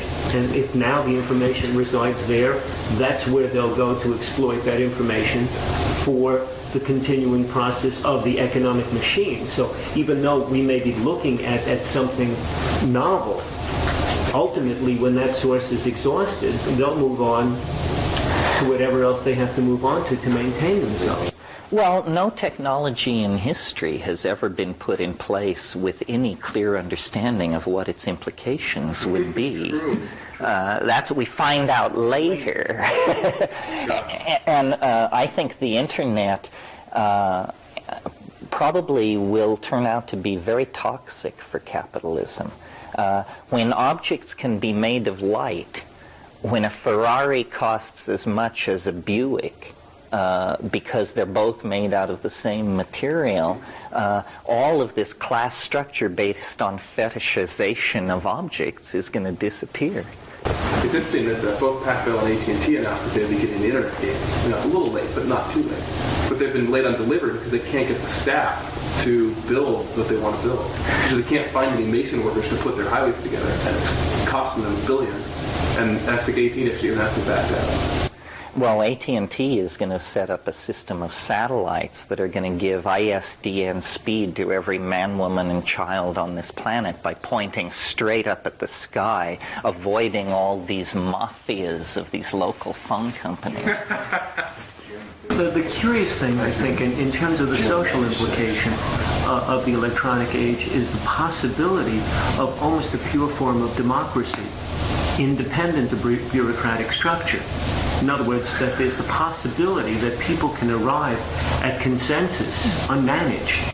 This is what's called electronic tribalism, that we can remove all these interpretive filters and structures and methods, the representative, the parliament, the election, all of that can be done away with, and that we can actually, and they hate that. It was very interesting in the last presidential campaign. I don't know if you picked up on it, but only Perot spoke for this. You know, he has this idea of these electronic town meetings. Well, of course, Perot represents a not mainstream point of view from the point of view of the Republicans and the Democrats. They both just piled onto that. They hate that. The idea of real democracy is as threatening to the politicians of this country as it is to the Chinese leadership. I mean, they do not want the will of the people to be expressed. But I think as we cohere into a single organism, there will be less and less need for these 18th century institutions that we have put in place and maintain with the power of the gun. Yeah. I see a couple of possible paths that the effect that the new media is going to have on people could go. One would follow the model of what happened to Europe when the church stopped becoming the sole interpreter of the Bible, and the Bible became something that was printed and that anybody could read and interpret, and many people did, and started different interpretations. And that sort of caused an explosion of different ideas and different ways of looking at the world. The other would be, this is a little more difficult to express, but there's a terrific Buddhist magazine called Tricycle Magazine. And one of the things that's really terrific about it is it's non-sectarian, that it has a whole lot of viewpoints. It talks about all sorts of different flavors of Buddhism that people respect, because there aren't enough really Buddhists in America to have really cool magazines for all these different sects. Now, if that were to change tomorrow, and there was a different magazine for every sect, then each magazine would have a single viewpoint. The other viewpoints would be portrayed maybe, but as seen as kind of heresy and talked down about. And I can see that sort of thing happening on the web, or with the web-like media, where people start pursuing ideas that they're interested in and they care about. They may end up digging themselves a niche of their own preconceptions and their own, the prejudices that they already have about information, and going to information sources that support that and prop up things which may or may not be valid. The other option is that they could be exposed to so many different types of information from the original sources, not filtered through a mass media, that they'll actually become more informed about more different points of view. And I can't tell right now which way it's going to go, or maybe it's going to go in both directions for different people. You can't keep the ignorant because there's too much access to the other knowledge. Only if you want it, though. It's not like now. Today, if you turn on CNN, you get not only the information you're interested in, you get information that CNN thinks a large audience of people is going to be interested in. So you're inevitably going to be confronted with things that mess with your prejudices. Now, the downside of this is that what's happening is CNN is mapping the societal prejudice of its market share onto all of its audience. And because there are so few media sources, there are a few selected branches of prejudice that you're allowed to tap into. But whether the future is going to break that up or just mean that there are going to be tighter groups and smaller groups of predispositions that are reinforced. After that's a choice. Those that wish to insulate themselves in only the information they want to see that supports their narrow worldview will insulate themselves excellently. And those that wish to just throw themselves into the unknown constantly will have a ready available source of unknown. Yeah, I think we're already seeing this. I mean, the V-chip, is that what it's called? This thing that lets you control what your kids can access on the internet. All this concern about pornography and so forth and so on. Clearly, some people are going to take the internet raw and love it, and other people are just going to want the conference on cat grooming and so forth and so on. There's nothing we can do about that. I mean, this is not a new problem. Let me recall to you that hundreds of millions of people in the world lead larval, low-awareness lives. I'm not talking about the poor, unwashed. I'm talking about people who watch TV 6 and 7 hours a day. That's a drug. And those people have chosen to check out of the historical adventure and just live in this miasma of pop culture. And we can decry the loss to them of awareness and so forth and so on. But on the other hand, it makes it easier for the rest of us, I think. I mean, I don't want all those people running around on the freeway and standing in front of me at the grocery store. And, better they should be home watching, whatever it is these people watch. And people will make these kinds of choices. And, it will become more and more extreme. I mean, if you want 24-hour-a-day teledildonic pornography, who's to say you shouldn't have this? But how it will affect your performance as a citizen, I don't know. I mean, it's just like mainlining heroin or something else. People have to make choices, but the fact that they will sometimes make bad choices is no argument ever for limiting their choices. You have to come to political bedrock with this. Are you a control freak, or do you believe in the dignity of human nature? If you trust human nature, then your politics should be one of always removing control, because control suppresses human nature. If, on the other hand, you're freaked out about human nature and you think that if we don't have laws, everybody will turn to cannibalism, sodomy, and cocaine, then, of course, everybody has to be leaned on and so forth and so on. But if you don't have faith in human nature, that's a pretty existential situation to be in, because where do you put your faith then?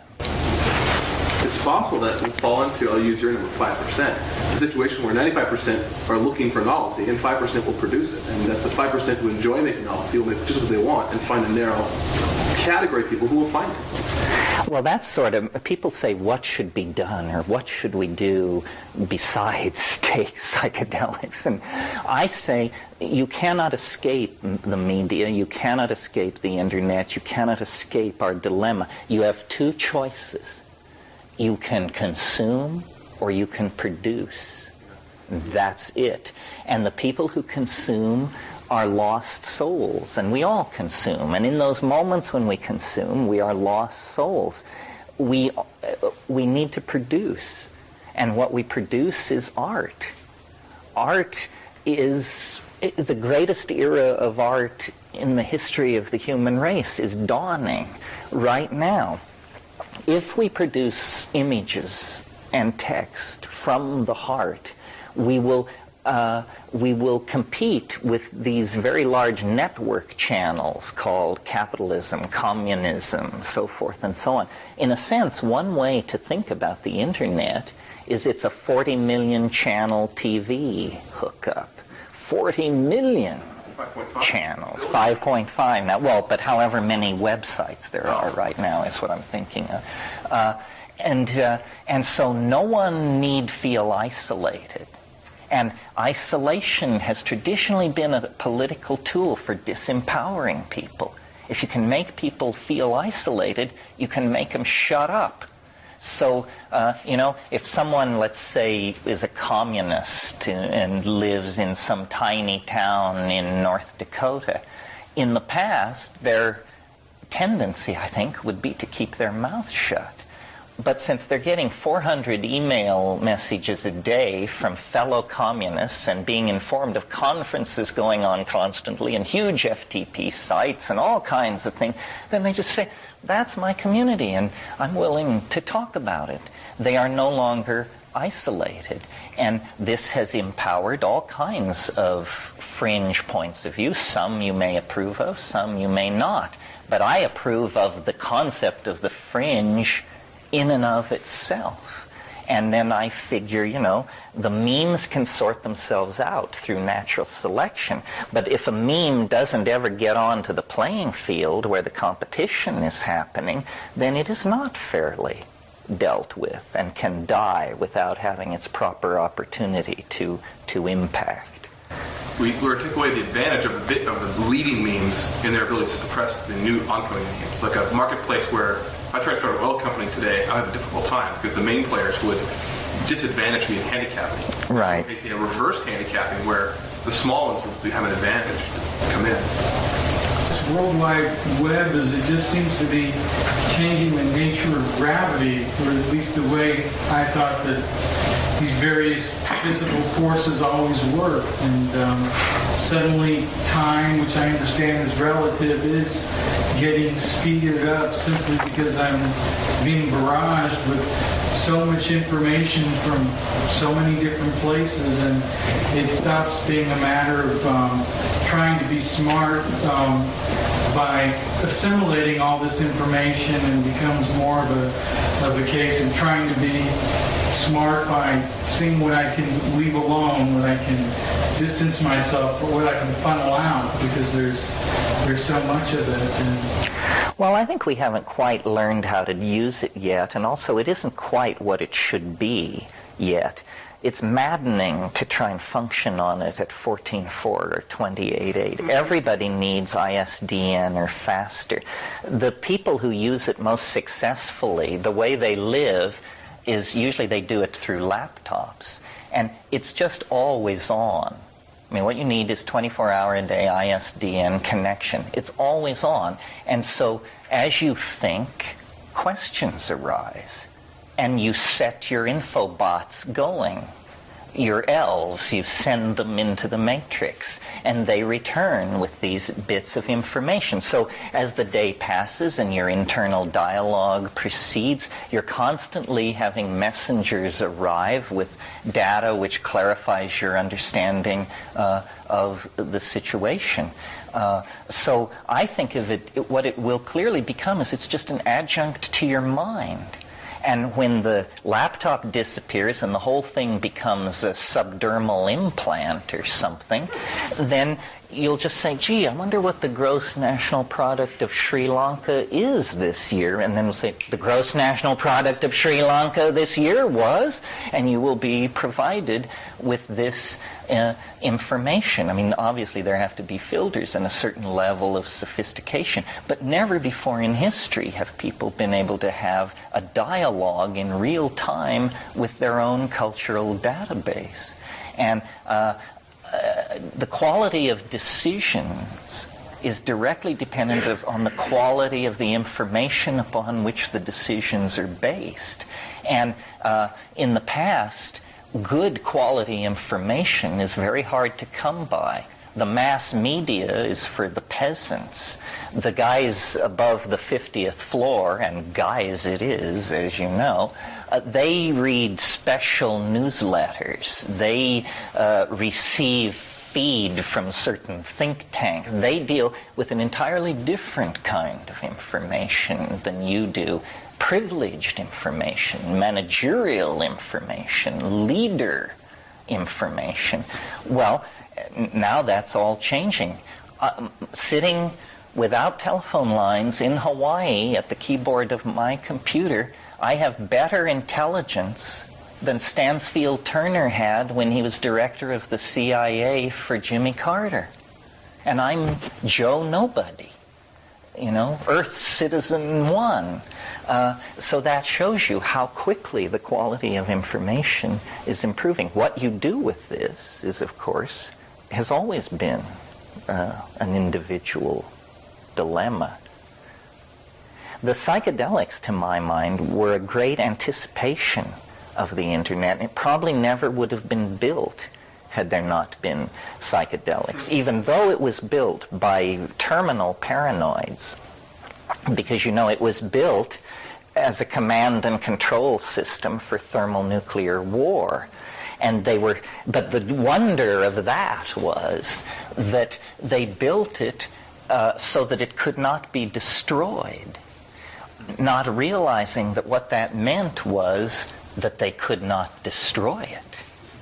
It has no central control. There is no board you bomb, no plug you pull. So they built this indestructible thing, and now it's loose and growing and unstoppable, and possibly leads to the reformulation of the nature of humanity, which would be then an interesting process.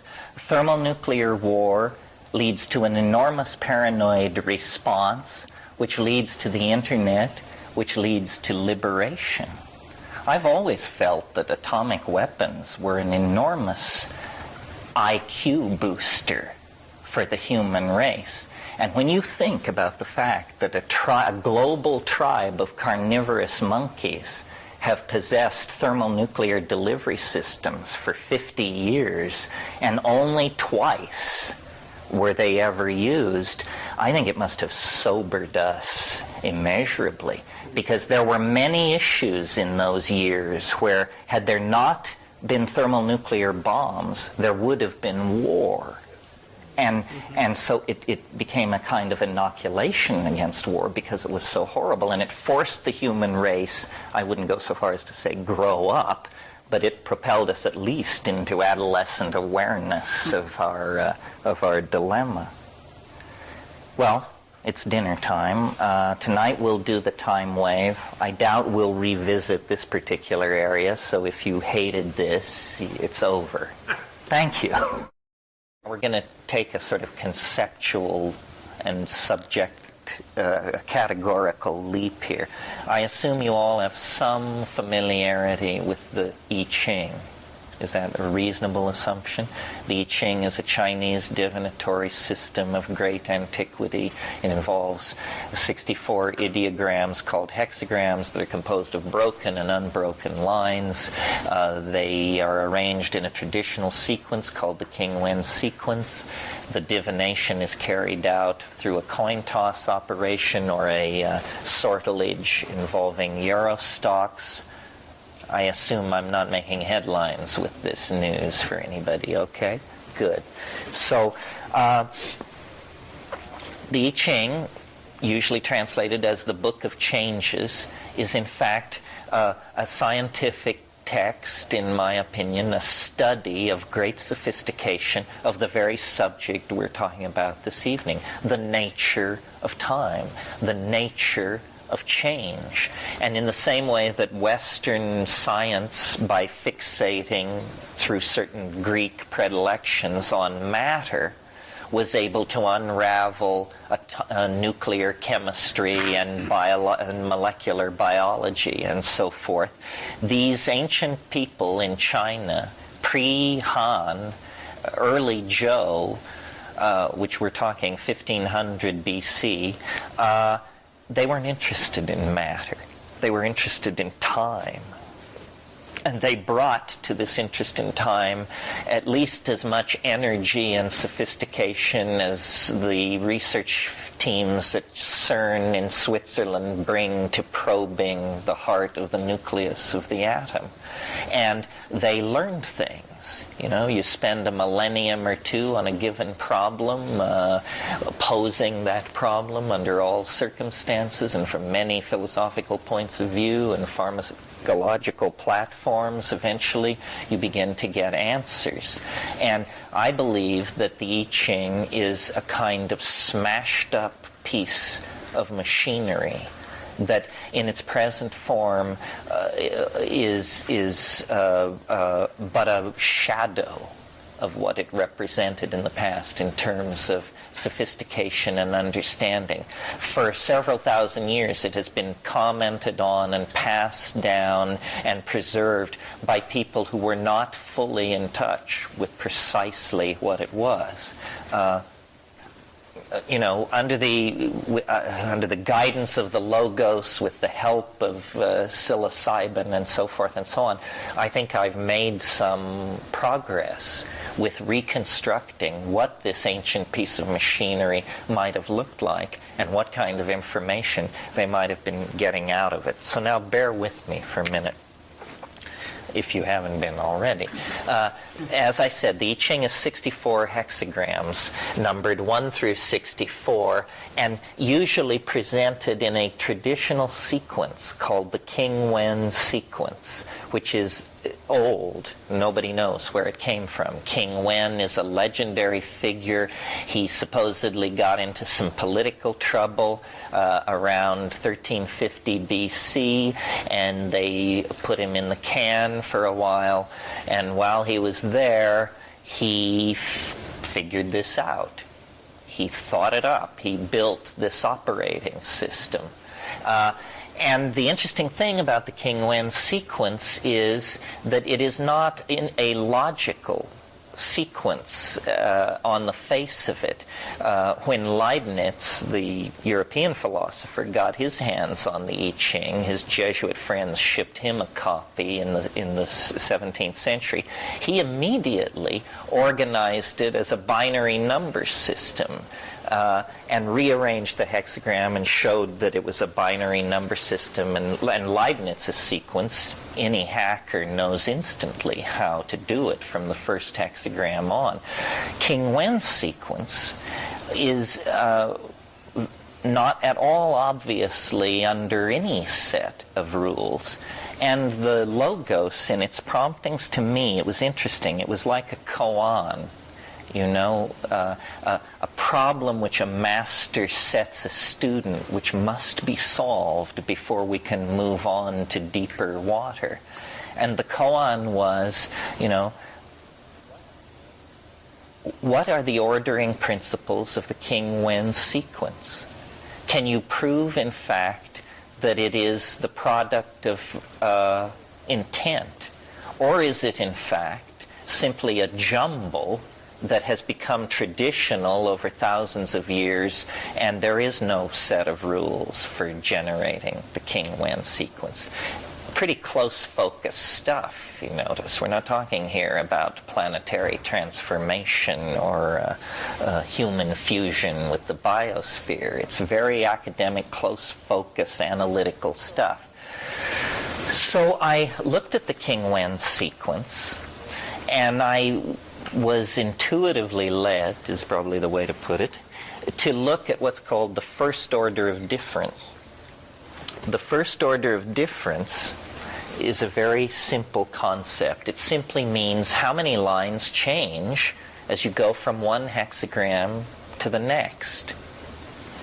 Simple, right? Okay, so as you go from hexagram 1 to 2, there's a certain change value. 6 or whatever it is, and then 3 to 4, 4 to 5, so forth, and so on. And so I found out what these data points were, and then I drew a graph of these values down to 64. And it's just a symbol of it, obviously. And so I looked at this thing for a long time, and it didn't seem to have any, it looked stochastic, random. It didn't seem to have any particular order to it.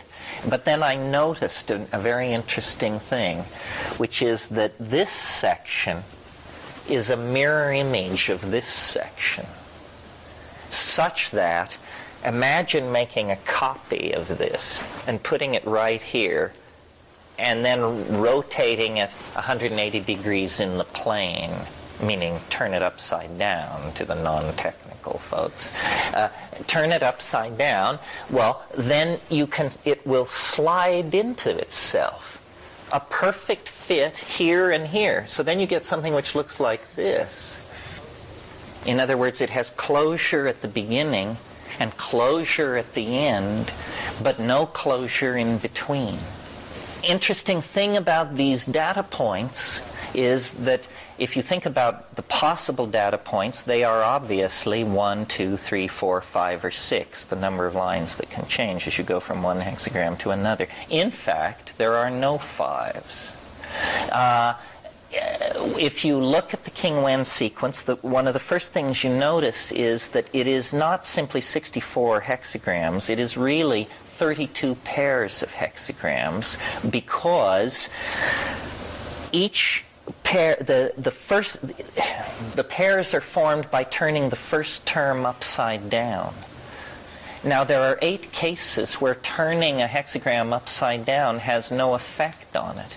And in all 8 cases, it is followed by a hexagram which is exactly its opposite.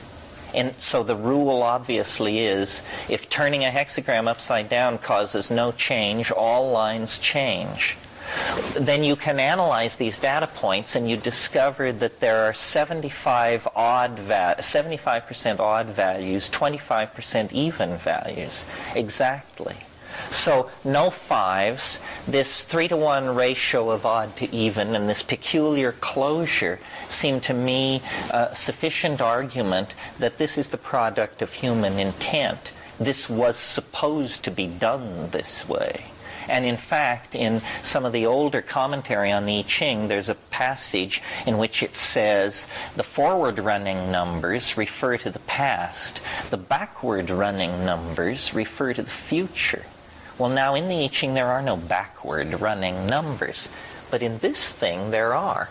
Because when you make this, you have 1, 2, 3 to 64, but what you've got over here is 63, 62, 61, down to 1, and what you've got over here is equals 64, 64, 64.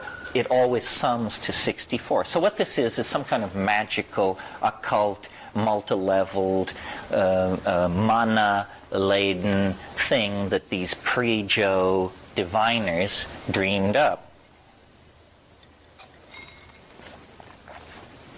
Essentially, the entire I Ching has been turned into this monoglyph of itself.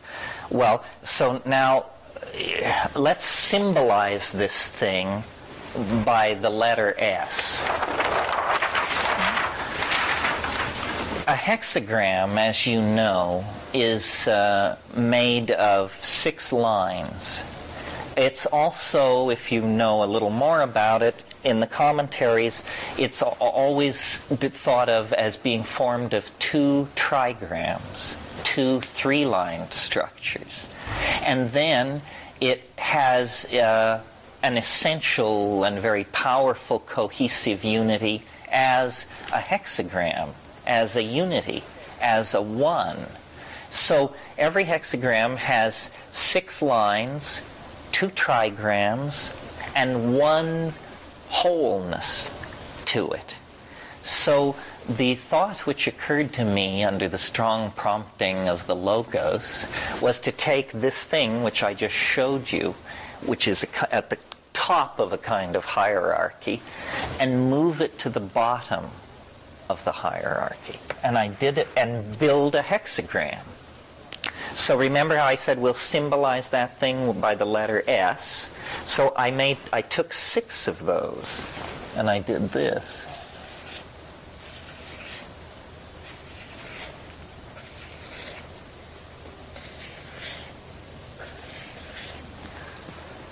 Yeah, 6. I laid 6 in a row. And that stood in my mind for the 6 lines of a hexagram. But over this, I lay then 2.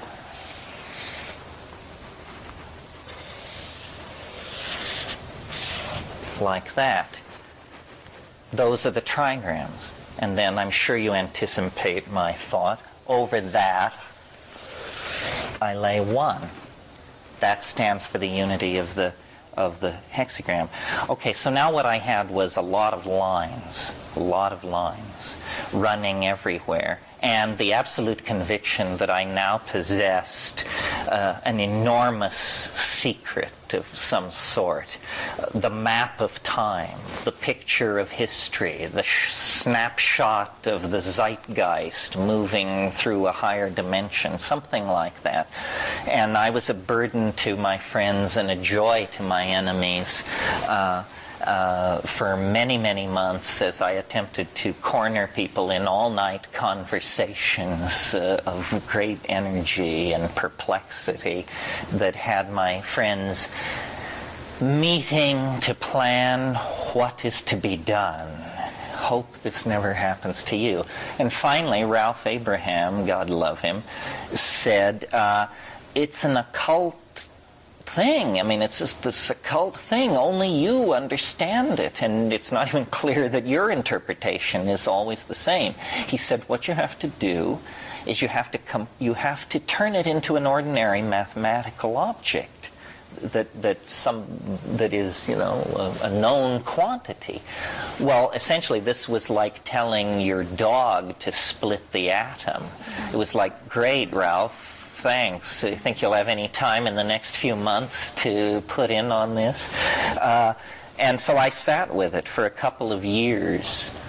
And then one afternoon I was getting loaded and watching dust motes in a sunbeam and not thinking about anything much at all.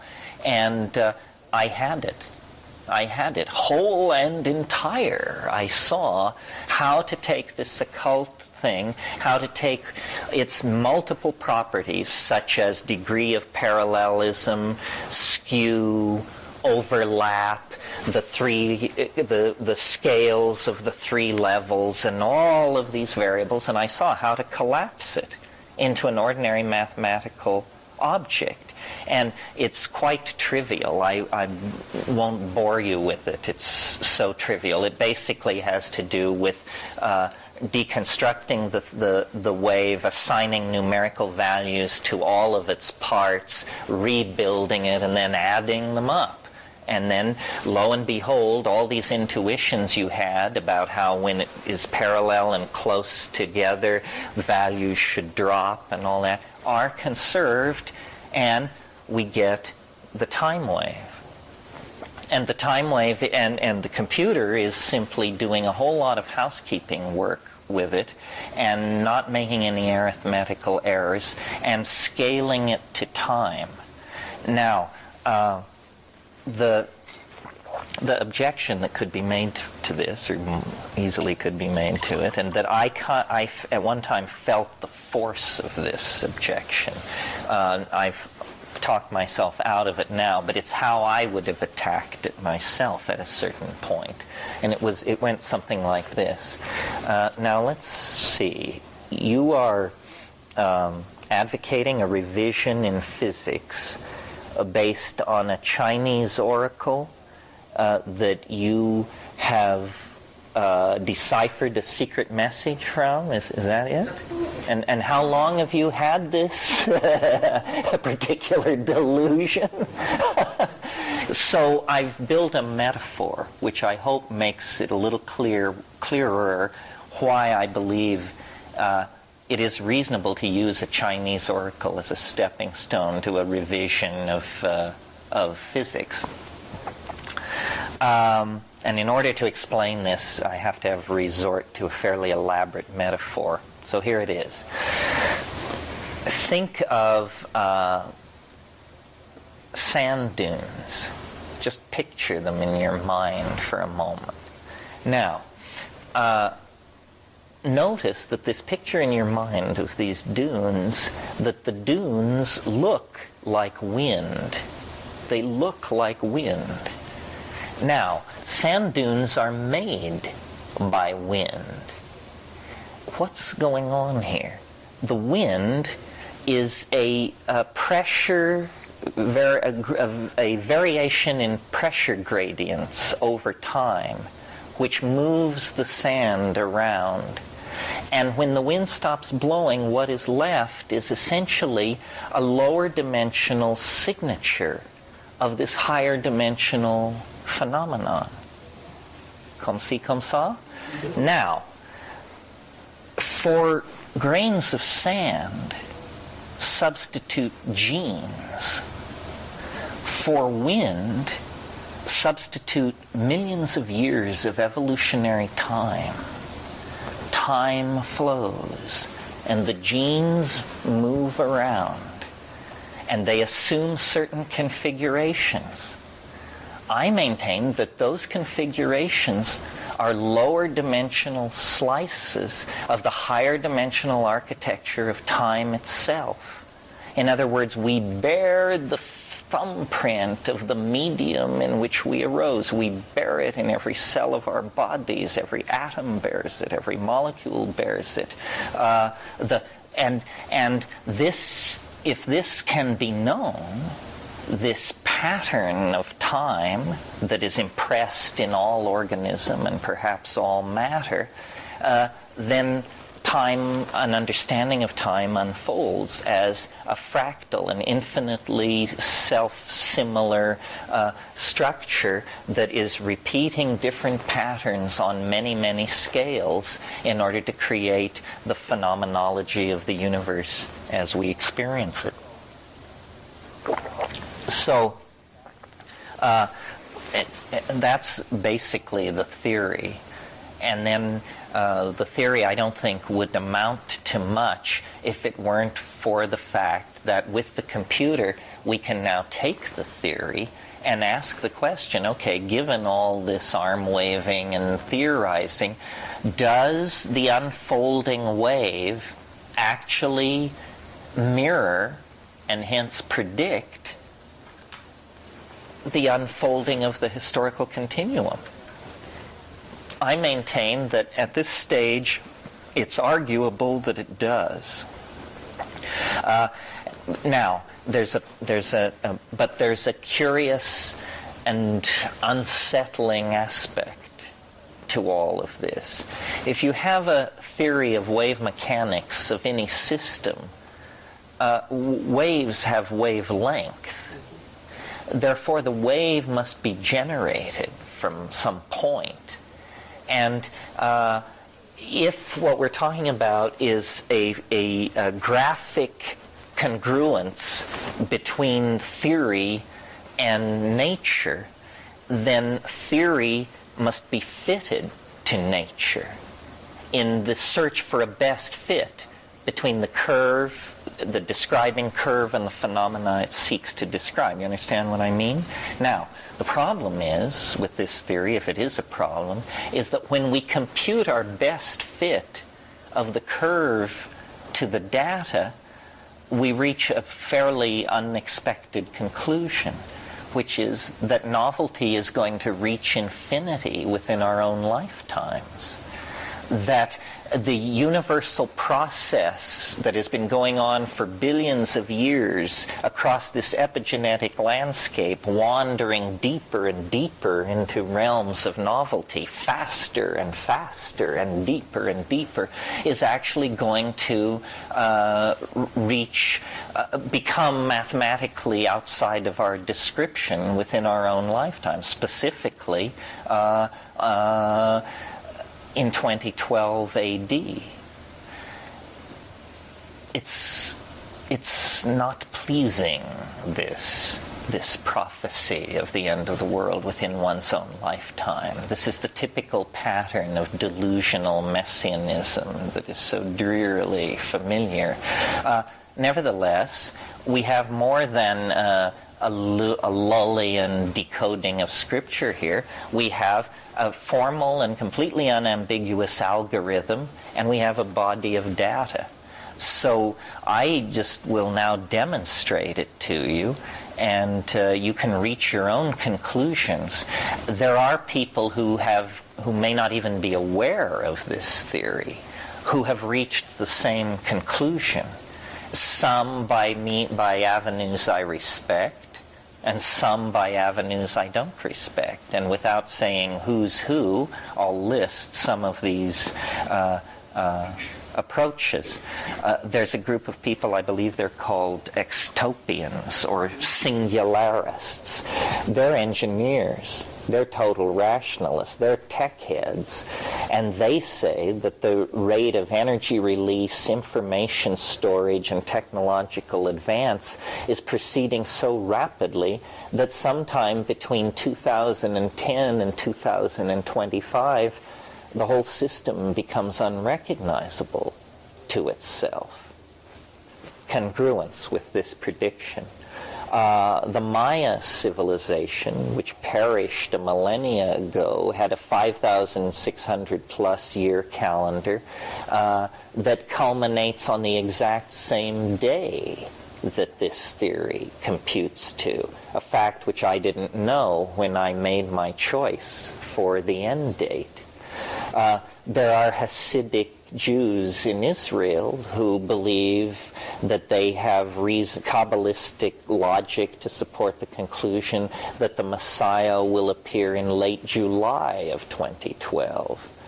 And then someone mentioned last night this Vedic. It's called Jyotish. It's spelled Joy. A form of astrology, right? It's Vedic astrology, 3,000 or 4,000 years old. So, whether you do it whether you calculate toward it mathematically or intuitionally or whatever, and whether you exist now or in the case of the Maya, a millennia ago, certain people, by certain techniques, seem to have located a peculiar moment in time. And what exactly this means, we don't know, but this wave scales to it as well.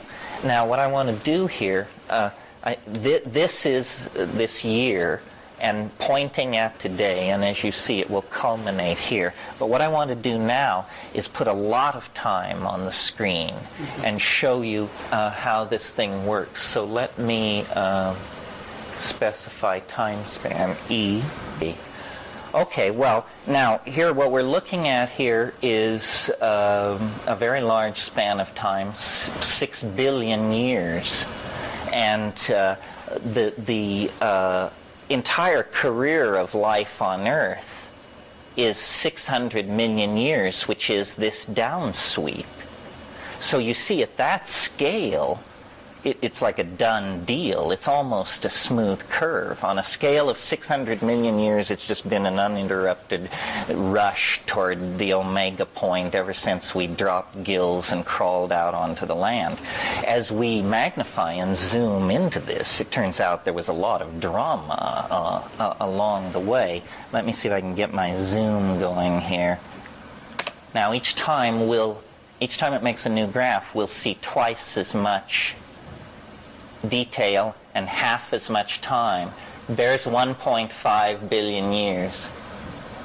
There's the last 750 million years. 375 million years. That's all life, getting hold of the planet. There's the last 100 million years. Here, let me stop that one. Okay, that's the last 93 million years. And there is a event that has to be predicted correctly for the theory to work. At 65 million years, there was an asteroid impact that caused the extinction of the dinosaurs. And there it is. It's an exact science, folks, but I'm not. Okay. Here is this extinction event. You've got 113 million years on the screen, ending at the 0 point in 2012. And this massive extinction event, 65 million years, clearly shows as the most dramatic event on the screen. Yeah. So what is the opposite of the descent into novelty as you see the increasing point of the scale reaching maximum at a slightly earlier time period? What's the converse? Equilibrium. Yes, and then homeostasis. Okay. Yeah, I mean, homeostasis is the perfect example because homeostasis is repetition, closed energy cycle. Absence of chaos. Absence of chaos. Predictability, in other words. And then it inevitably reaches a place where there's a symmetry break, and then a cascade. And then disintegration. Okay, so now let's start our zoom forward again. Well, what you do is there's 46 million years. Let's get down here to something palpable. 11 million years. What did you use to This is primate territory. What did you use to hit the asteroid date? Just published material in Nature. There's the last 2 million years, like that. The question was? How do you know when to start?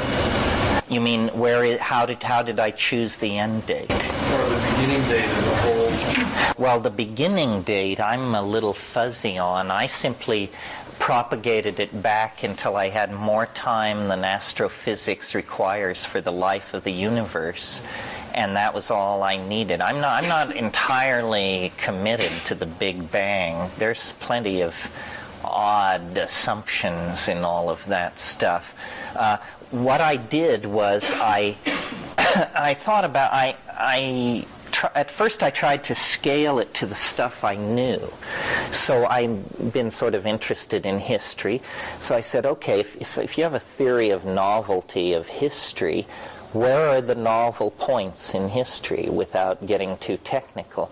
Well, I think anybody who's studied history 25 minutes would nominate the Greek Golden Age, the Italian Renaissance, and the 20th century. Or at least they would tolerate those candidates. So I said, well, let's see if we can find a place where 3 big troughs do that, and then let's look at the crucifixion, or something else, in other words, to see if it also appears to be correctly described. Well, eventually you get a fit where you can go from the Big Bang down to Nixon's resignation and always have this very satisfying feeling that it's giving it the correct scoring at the correct level of novelty and the correct ratio and proportion to the events in which it is embedded. And when I got it right, the last 67-year cycle begins the day the atom bomb was dropped on Hiroshima. And it's a resonance, you see, with the Big Bang. And then everything else seemed to fall into place at that point. Now, it's tricky. It is tricky because it's a fractal. And so there are possibilities of error, but and that's why periods of time like what we're living through are so interesting, because you see, I've made the small-scale prediction that this period we're living in will be novel based on large-scale correlations. Now, if the prediction comes true, that clinches it. It shows then that the choice was correct, and we gain confidence. And I maintain there's, in principle, no reason why this much information shouldn't be known about the future. The future is not magically guarded from understanding any more than any other part of nature is. And in fact, statistics, probability theory, is a valiant effort to come to terms with the future. I maintain horribly and inevitably flawed by the assumption of linear time. What do I mean by that? Well, here's how probability theory works. Say you want to know, let me think of something, the charge on a certain how much electricity is running through a wire. You want to know this. Well, here's how you do it in ordinary science these days. You measure the electricity 10,000 times, you add it together, and you divide by 10,000. Now, it's conceivable that the value you come up with will not match a single one of your measurements. Your measurements never agreed with this value. So what we're doing, you see, is because we assume time is uniform, we don't feel any intellectual sin in smearing those values that way. Filter the novelty. The law of averages damps the novelty in the system, and you get a kind of averaging. Probability theory cannot be done anymore with impunity if this is true. Chucking the whole sort of fun of physics to the last 50 years, and I think you're throwing the baby out with the bathwater. You mean to attack probability theory? No, to ignore the excitement and the thrill of totally insanity that comes from quantum mechanics and relativity. Well, no, I'm not rejecting that. The quanta is far larger than probability theory. I think, there's an interesting revolution going on in quantum physics right now. It amuses me. Arguably, the one concept that seems secure in 20th century physics, and about which there has been more ballyhoo and self-congratulations than about any other single concept, is the much vaunted uncertainty principle of Heisenberg, which is supposed to be a bridge to understanding consciousness, uniting science and art, letting us see the scintillating, elusive, mercurial beauty of the... It turns out it's BS, to put it as kindly as possible.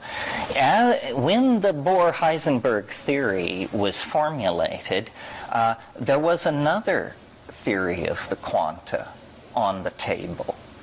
But this theory had an assumption built into it which was thought to be so fantastic that it was never seriously considered, and instead this uncertainty principle was taken on board. The notion which was built into the rejected version of the quanta was called non-locality. And it held that somehow all particles that had ever been in interaction with each other in the past were somehow mysteriously and instantaneously linked to each other throughout all space and time instantaneously. And since all particles were once confined in a space less than the diameter of the nucleus of a Joe atom, then presumably all particles in the universe were connected together through this non-locality, if you accepted this B theory of the quanta. So it was rejected out of hand. This was a theory formulated by David Bohm. Well, now it comes back to haunt them because there is non-locality. It's been confirmed. At first it was only there were thought experiments with it. Yes, and so here, but now experiments are being done where you actually bring two electrons together, separate them in space, flip the spin of one, and see the other one flip its spin, even though they're now separated in time and space. So the physics community, and let me say about the Bohm theory and the Bohr-Heisenberg formulation, the mathematics is identical. The mathematics is identical. One does not give better results than the other, but they have these completely antithetical concepts built into them, and I doubt that the Heisenberg thing will survive. It was actually a mistake. Oh, and that what I want to say then about the Bohm formulation is with Bohm's mathematics, velocity and location can be known simultaneously to any limit of exactitude. There is no uncertainty in the Bohr. In the Bohm formulation. I don't know how I got off on this. My proposal to you is that those guys are having the same kind of fun and are not into events that I think you'd feel very warm and close to them because looking at a world that is analogous to the one you're looking at. Yeah, I would assume that if I'm right and if they're right, we'll have to meet somewhere out there. There's this guy Lentz at Stanford who has a very interesting cosmology which he calls a fractal foam cosmology. And I don't understand his mathematics, but he talks about how in his cosmology, in the first few moments of the universe, these things were generated which he calls scalar waves. And they're waves, but they don't move. They're, as he puts it, frozen in space-time. But the reason you know they're there is because they affect the clustering and the ebb and flow of probability. That's it. That's it. I mean, it's absolutely it. So what Lenz's scalar waves have to do with the time wave, I don't know, but it's very, very interesting that these kinds of theories now are coming forward. I think it's because we are feeling an inadequacy in our science because the fine structure of complex systems won't come into focus using statistical analysis. You get a blurred picture of what's going on, and no matter how you deal with the data, it remains blurred because this temporal variable is in there that you're not aware of, and it's creating this inadequacy in your model. You wanted to say something? Well, two questions. First, how do you introduce data into the system? In other words, given the I Ching as the construct, right, and a formula derived from that, which is the assumption I'm making here, what do you enter to create the graph? You enter the valuations of there are 384 points in this thing because it's 6 times 64.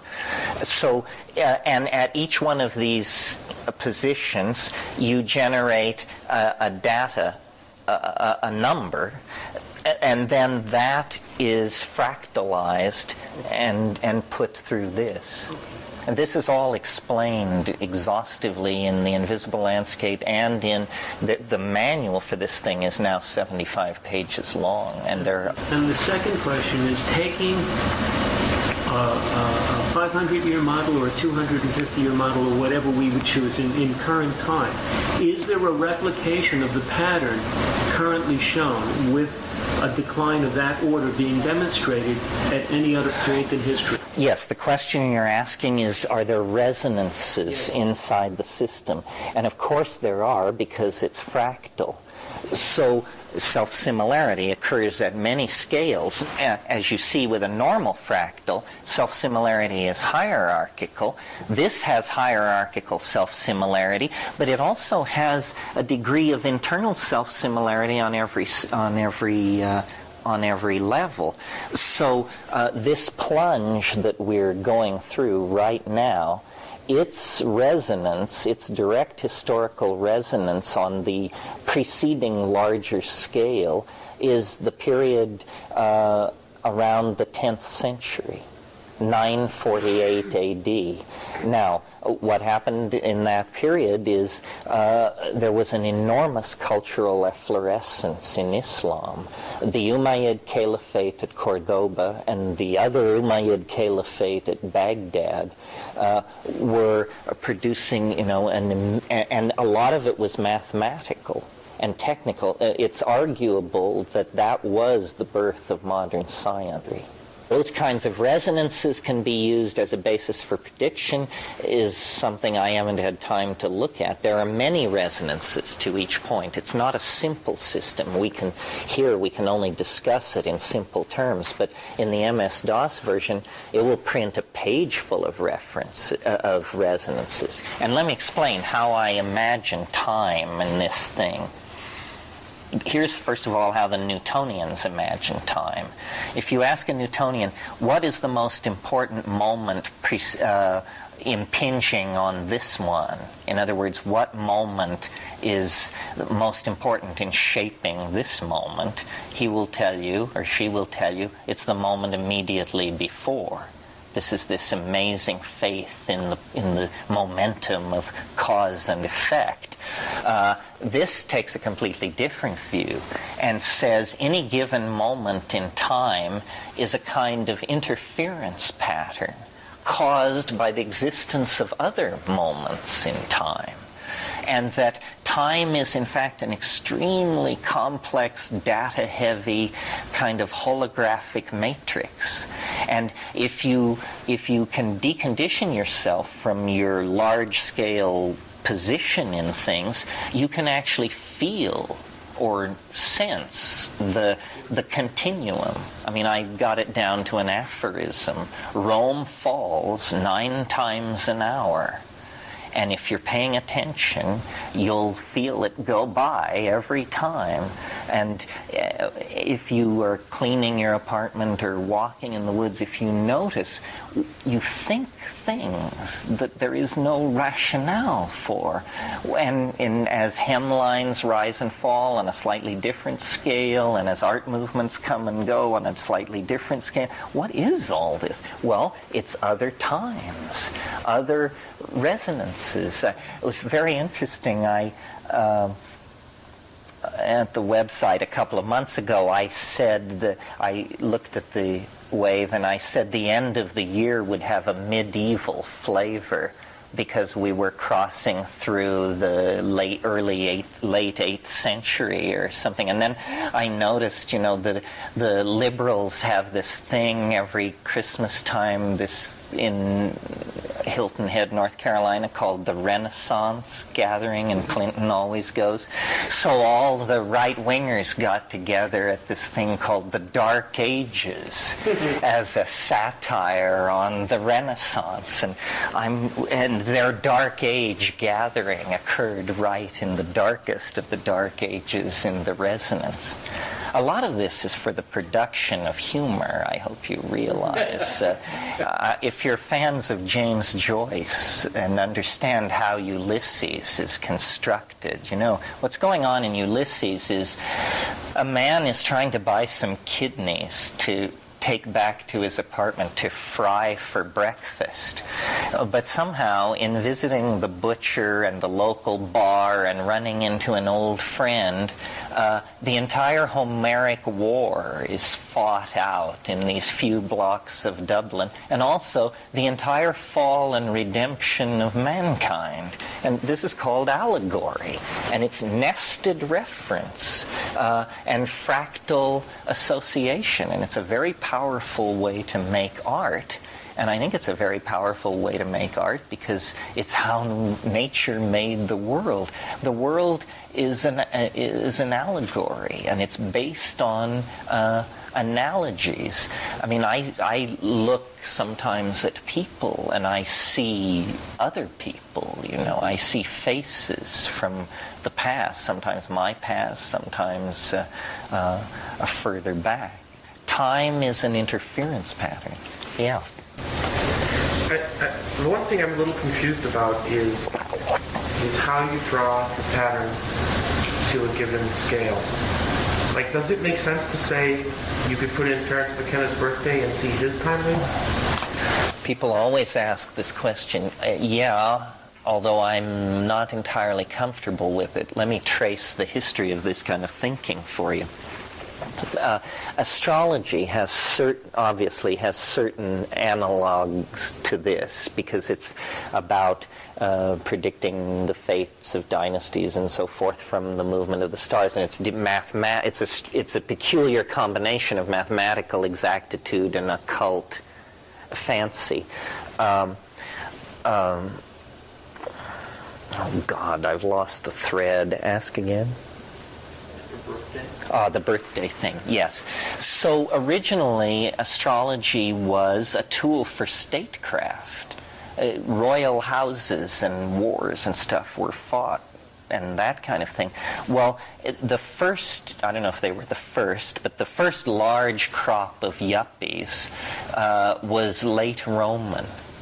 And these people had vast wealth, and they dabbled in the occult, and they were interested in these mystery religions, and they were aware of astrology as a tool of statecraft. And people asked the very same question. Said, I'm an important person. Can you do a horoscope for me? And so then the natal horoscope was invented around that time, 1st century A.D., the natal horoscope.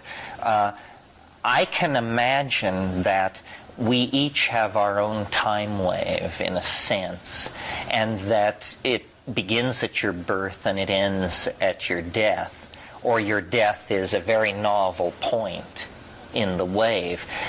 The wave has different cycles in it. this has 384 data points. I mentioned that.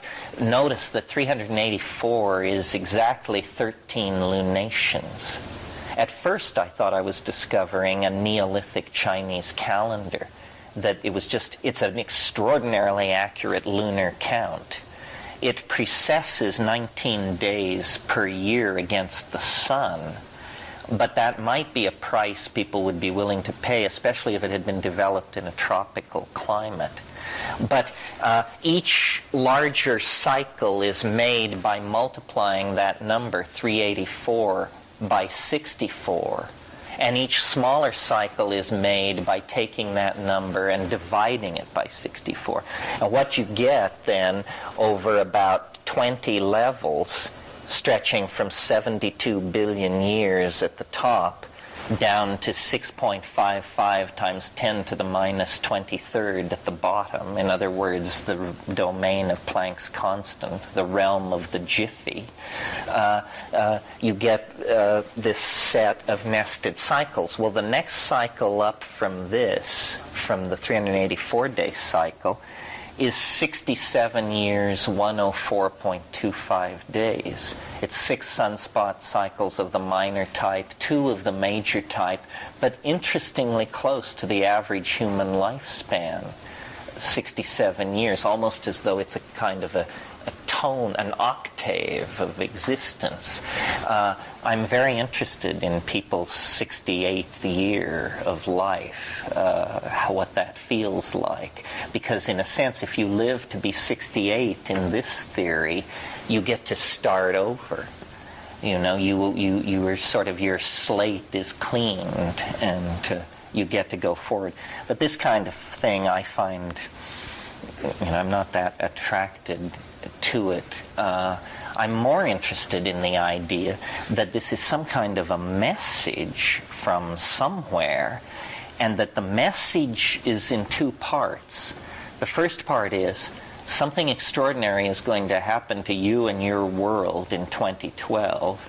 And the second part is, and the reason you should believe the first part is because this wave which predicts that predicts all things which preceded it, predicted the Italian Renaissance, so forth and so on. Let me start this puppy going again, and I'll show you what I mean. What have we got? 1,000,000.4 on the screen. What's the locality of it? Does this apply to our galaxy, the whole universe, or this planet? Well, that's another good question. I've thought about it on all different ways, and I think it's local. I'm not sure how local. So it has to be a king when and the planet to come up with the pattern that you use to determine. Well, if it's a universal fractal pattern, then it must be available in many places. A thing that would be very satisfying to me would be if somebody could find this same set of numbers somewhere else in nature. Like Bernoulli. Anywhere. I can't. The Fibonacci series. Yeah. The Fibonacci can be brought out in simple rules with a complex set of data.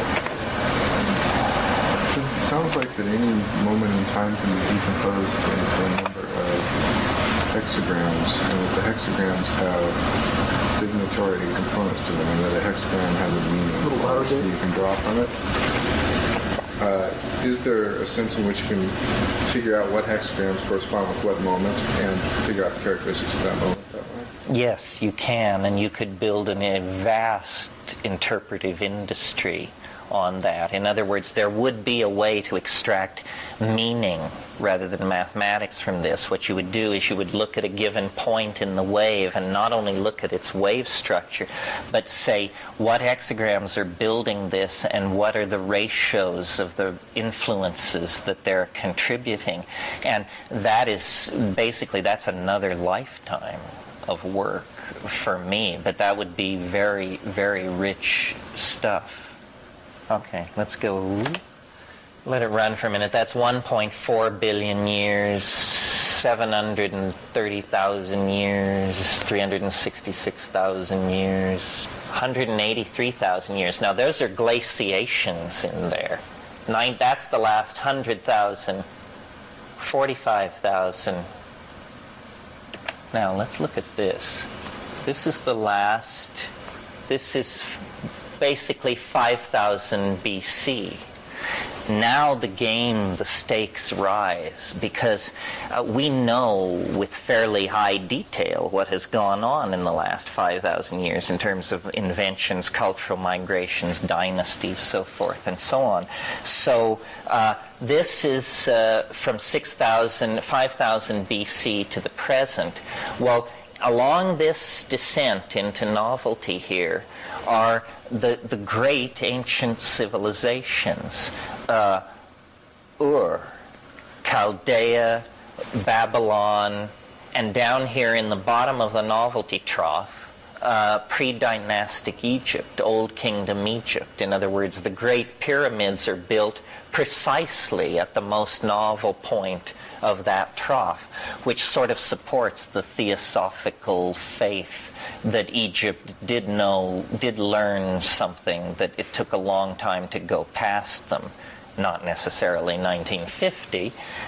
According to the time wave, they were the most novel thing that had ever come down the pike until roughly the foundation of the Roman Republic. And that's about right. That feels about right. On this upslope, this is all pretty ugly stuff here. The Hittites, the Mitanni, Assyria. We're really getting into male dominance, warfare as a way of life, empire building, slavery, huge building projects based on human agony. Ugly business, but it's punctuated by some real moments of progress, like the Phoenician alphabet and so forth and so on. And up here at the top of this thing, Homer sings his song. The Trojan Wars occur actually just slightly before that. What's happening there is that Mycenaean piracy is overwhelming the old Minoan Empire. This is just in a small part of the world, but it happens to have a lot of consequences. Let me say about that, some people say your theory is so Eurocentric. Have you noticed what kind of world you're living in? That's right. That's why the theory is Eurocentric. In other words, the Maya may have been wonderful, but what counts in the historical game is how much influence you have on the present. And the Maya have no influence on the present. I mean, other than some interesting shards in the museums and their respect for their architecture, they didn't pass it on. So, there isn't a man, woman, and child on this earth who wasn't deeply affected by what went on in Greece in the 5th century BC. Not a man, woman, or child on this planet. Now, what was going on in 5th century BC somewhere else, that river of influence may not have reached the present. Some did, some didn't. But something got loose at the eastern end of the Mediterranean, right in this time span. I think it's the phonetic alphabet. I think the phonetic alphabet empowers a distancing from the object of your concern that allows this eerie Faustian thing that is so typical of the Western mind.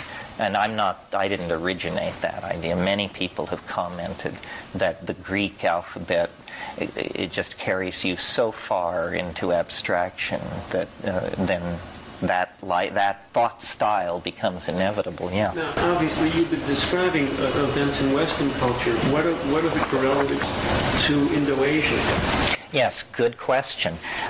In spite of the objection that the thing is culturally skewed toward European history, if you actually study world history, it's interesting. Great advances seem to occur simultaneously in different places, in and of itself an argument for something like the time wave.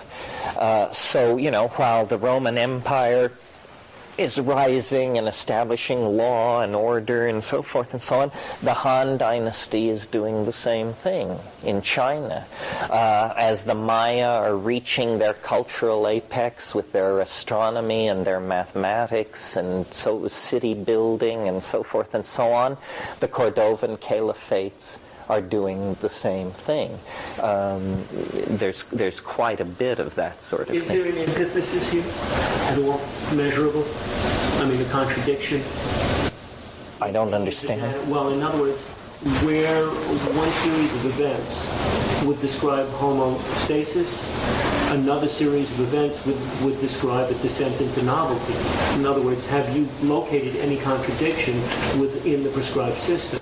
No, because a descent into novelty, as it were, takes precedence. Equilibrium only counts if it completely pervades the system. You see what I mean? All right, let's go forward into this because I want you to see these later epochs.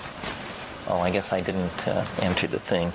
I want you to see these later epochs because this is where we can really judge it more accurately. This is basically from 300 AD. AD, yes.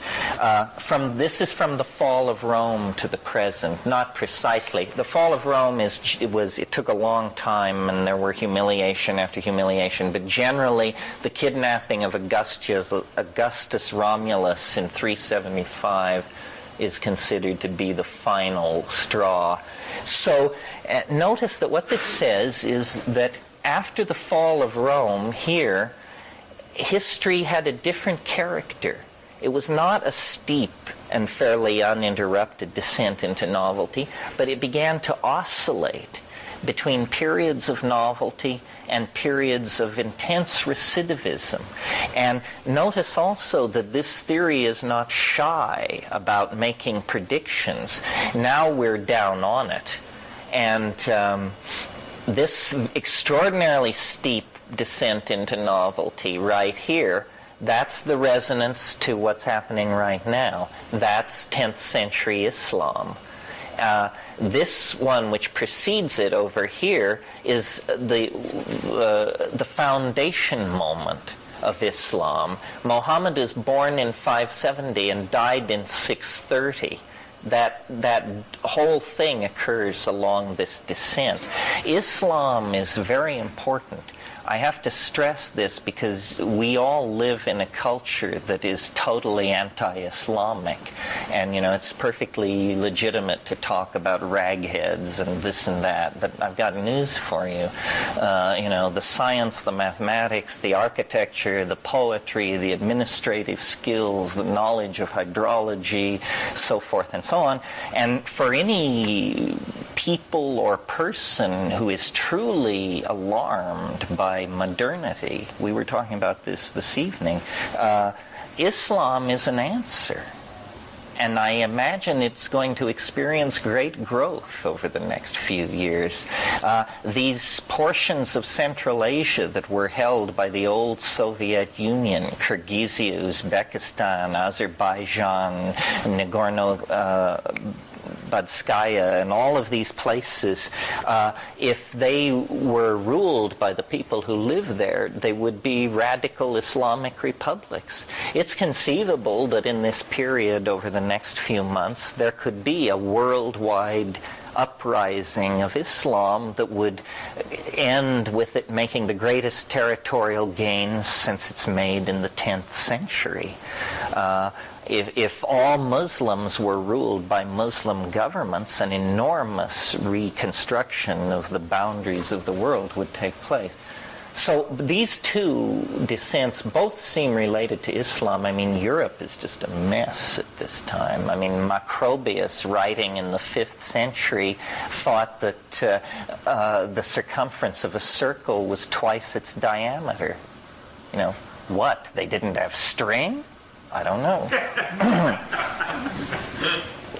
Imagine that. That's how low things sunk in Europe while these people were gazing at the stars and inventing the quadratic equation and so forth and so on. Okay, this one, hard for you to see, occurs in 1122. That's the crusade which breaks apart the stasis of medieval Europe and lets in all kinds of novelty, right? Now, the next one is this one, and this is an interesting one and illustrates how the character of dissents, the different characters of kinds of descent into novelty. Let me get it on the screen a little bigger here. Here it is, this one. Now, it's a dramatic descent into novelty, but unlike most descents into novelty, it's also a dramatic return to normalcy. Now, what kind of event would give a signature like that? A dramatic descent into novelty, a dramatic ascent back to the previous circle. The fall of an empire and the growth of another empire equals power. Well, how about this? An epidemic disease. Yes, 1356. 1/3 of the population of Europe dies in 18 months. But now think about that. It's catastrophic. It's traumatic. But no new technology is introduced, no boundaries are shifted, no new religion enters the area, and no genes cross frontiers.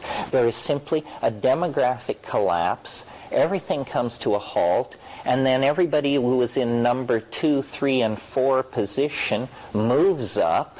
The wheels start turning again, and there's no thirst for innovation. The entire effort is just to get back where you were before the bad news hit.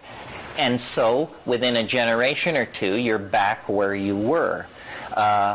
Very interesting that the correlation between what actually happened and the shape of the graph seems to support that conclusion. In contrast to that signature, notice what came next, an entirely different kind of descent into novelty.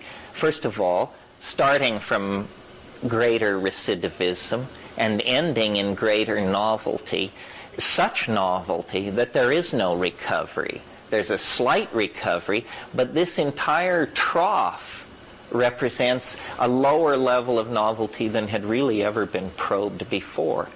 So what is this? Well, right up here at the top, it's 1440. No, that's in 1455, 15 years later, but that plays a role in it. No, 1440 in Mainz near Frankfurt, Johannes Gutenberg prints the first book. And if you think the internet was something, this was a biggie for information technology, for sure. And as you mentioned, very shortly thereafter, the Ottoman Turks seize Constantinople, and Europe's access to the East is strangled. And it's a total crisis for European civilization. So what is done is these incipient capitalists pool their money, and they finance new techniques in shipbuilding and navigation. So this is all technical innovation and novelty. And they build ships and they sail around Africa. And they reconnect to the East. Meanwhile, what's going on, and they get rich. That's what I meant to say. They get rich beyond their wildest dreams. These agricultural hill towns in northern Italy that had been dealing each other wine for centuries suddenly find themselves the center of the largest aggregation of capital ever gathered on the planet to that point. And they just pour money back toward their benefactors. Not only the scientists that had created the technological revolution that allowed this, but into the arts and into their palaces and into the planning of their cities. And they create the Italian Renaissance. And everybody who is anybody is positioned along this descent, beginning with the Proto-Renaissance, the Fra Angelico and all of that, and then coming down through Donatello, Donatello, Michelangelo, Leonardo da Vinci, Titian, Raphael, the whole bit, and the whole thing reaches culmination right down here at the bottom of the trough, they actually experience a kind of eschatonic event at the bottom of this novelty trough, which is they discover the other half of the planet. That's what they do 500 years ago, 1492, right down here. Well, that blew the door off its hinges. There has never been a return to normality in a certain sense. That did it. This trough, what this trough pictures, is a period that ends in 1619. 1619 is the beginning of the 30 Years' War. This period across the bottom of this trough has been called by art historians who have no knowledge of this theory the age of the marvelous. This is the age of the great Hermetic flowering. This is the age of Shakespeare and the Rudolphine court in Prague. This is the age of Arcimboldo and John Dee and Robert Flood and that incredibly complex psychedelic manneristic mishmash that those late Renaissance people put together. But there's a certain ugliness in it. It's not an entirely flat trough of novelty. There is a recursion to old patterns, and I maintain what that is the beginning of the rape subjugation of the New World, and then the rise of gangster capitalism in that environment. Because, interestingly, Europe was somewhat strangled before the discovery of the New World. I mean, it required resource management and all that. I mean, if you've been to places like Portugal, and you say, these people ruled half the planet, this rocky, scrubby, storm-battered little country, how did they do it? Well, obviously by expropriating other people's resources. That's how they did it. So there was a period of normalcy where they were with shipping, and it didn't change that much. There were just years of ship, go out, empty, come back full, go empty, come back full. Well, except that all this information was pouring into Europe. It was like as though they had landed on alien planets. Albrecht Dürer went to an exhibition of Toltec carving in Leiden, and his diary entries on this. I mean, for those people to gaze upon these artifacts, it was literally like science fiction to them, and plants and animals. And they were the center of the world, and all they knew was that. So it was like adding another Earth to the equation for them. Exactly. An incredibly exotic Earth. I mean, animals, plants, human beings, the largest river in the world, the highest waterfall in the world, and on and on and on. It just swam into their kin, literally, like an alien planet.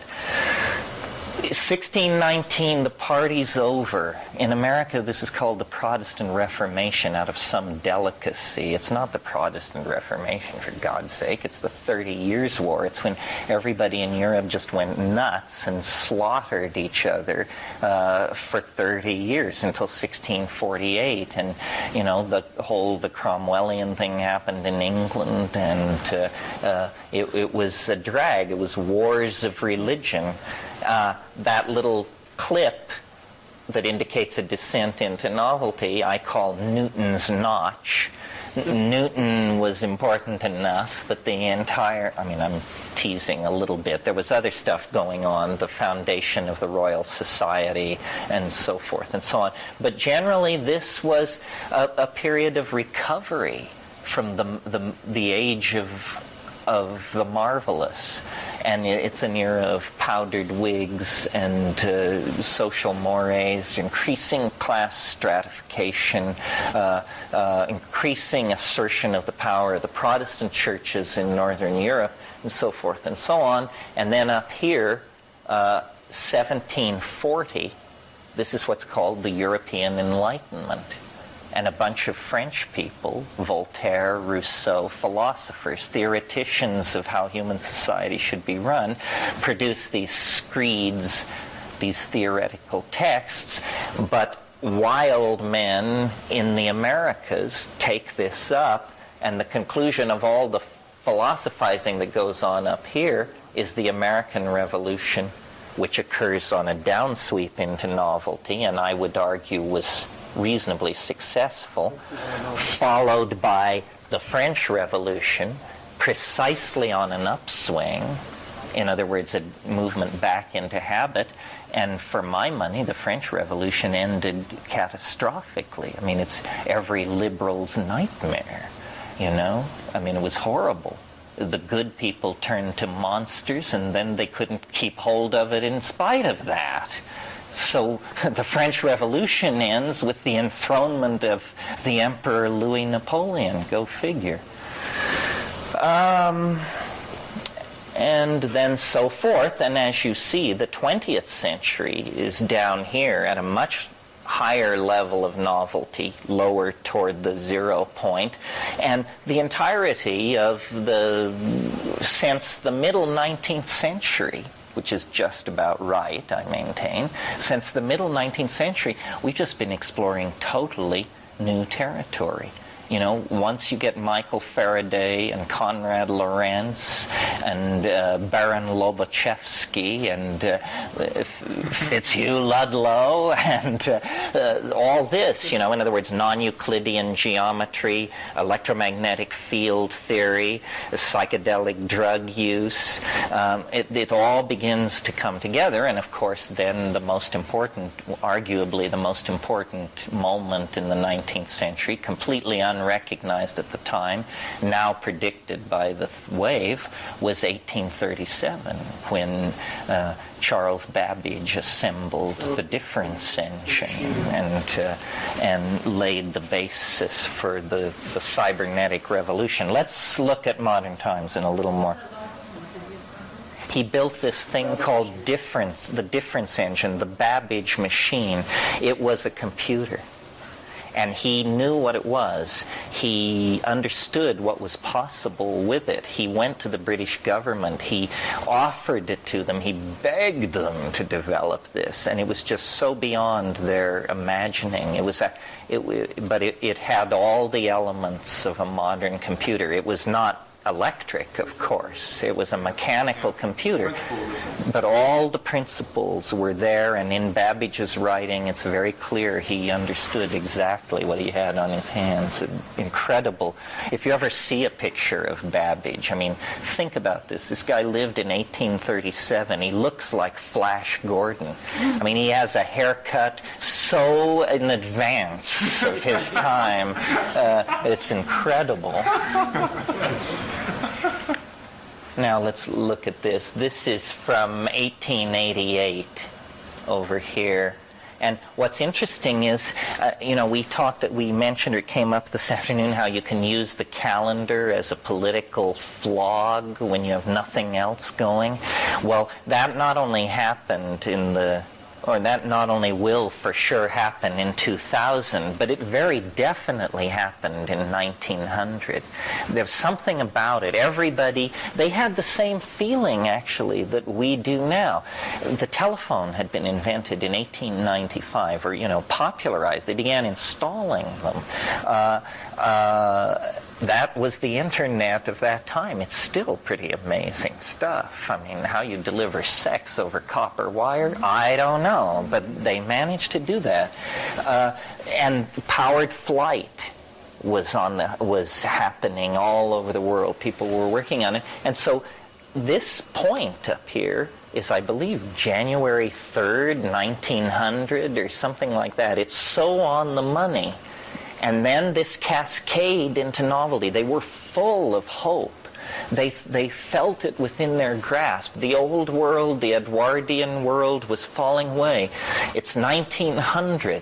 Radio is ahead. Relativity is 5 years in the future. Planck's constant is filling the physics journals, and in art, the pataphysics is happening, and there's this in Italy, futurism is beginning. The first futurist tracts are being published. Well, then. The First World War, quantum physics, all of these things, it gets weirder. It begins to get weirder. It becomes more than simply an object of optimism. It becomes hideously complex and novel and strange and bizarre. And it reaches an apex in 1933. And I don't have to tell you. So then, across the bottom of this thing, World War II is fought. And World War II was like a rehearse for the apocalypse. I mean, wars now are not particularly about anything. That was a war which was about something. And it was utterly surreal for the people who experienced it to live through. I mean, it was about eugenics, it was about rocket bombs, it was about the power of radio to move millions of people, it was about propaganda, it was all kinds of things. And of course it ended with kicking open the nuclear doorway. Anybody who doesn't think World War II was a surreal extravaganza, I recommend Thomas Pynchon's novel Gravity's Rainbow, which is an incredible thing to read, an incredible work of literature, and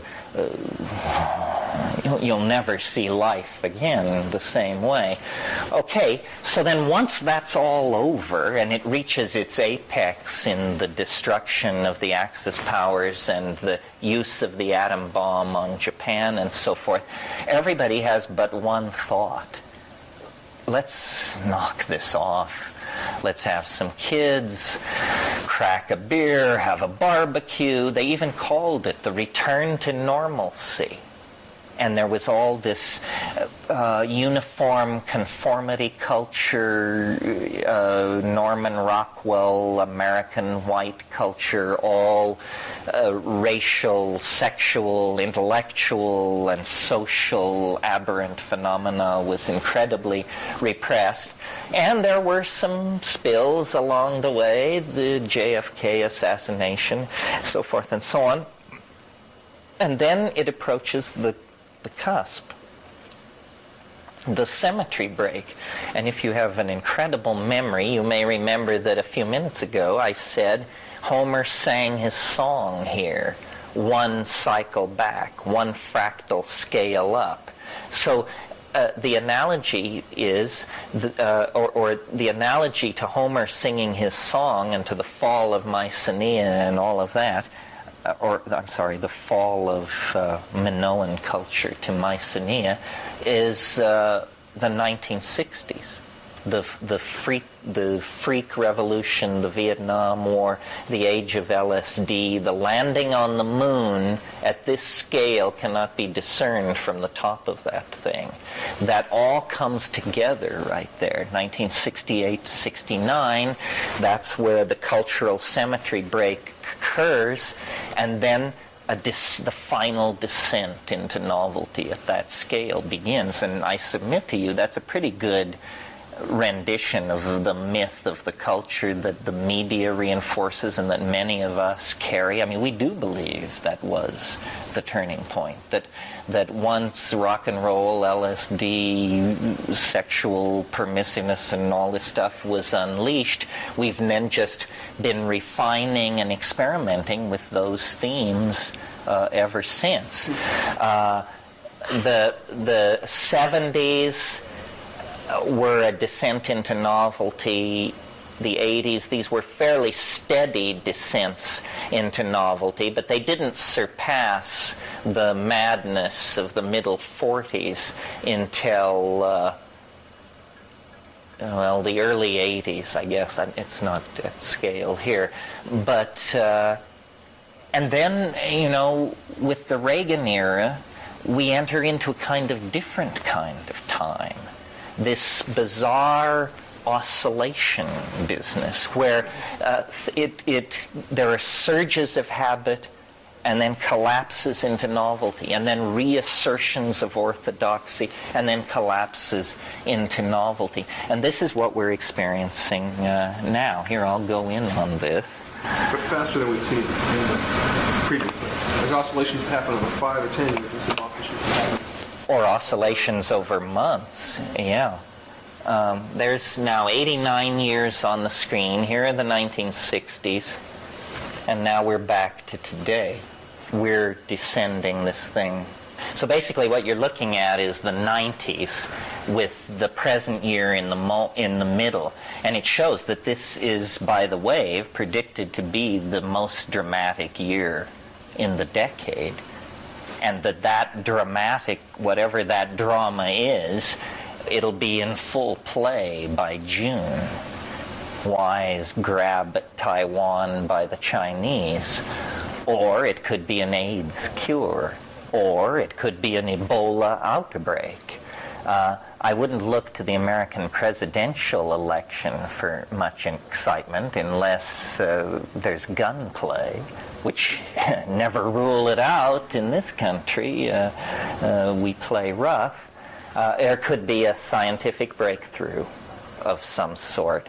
This planet detection thing is obviously edging toward explosion because there is a water-heavy, oxygen-rich world out there within 50 light years, and the technology to detect it is now 99% in place, and it's just a matter of, teasing it out of this hellaciously difficult data. But we're going to know. Recently the Hubble Space Telescope discovered the other 80% of the galaxies in the universe. So we now have, instead of 10 billion galaxies, in one press release we go to 50 billion galaxies. That means 5 times as much intelligence, 5 times as many civilizations, and that's page 42 news in the New York Times. Projection just take... No, it's funny. People say, well, what will happen after 2012? Well, you haven't been listening. This theory doesn't say anything about what happens after 2012. This is a theory about what happens before 2012. That's why waiting till 2012 to use it will be rather self-defeating because it won't work after 2012. Of course, if there is an after 2012, it will be wrong, in which case we will have the curious task on our hands, some of us, of figuring out why it seemed right for so long. Yes. It became 67 years old. Yes.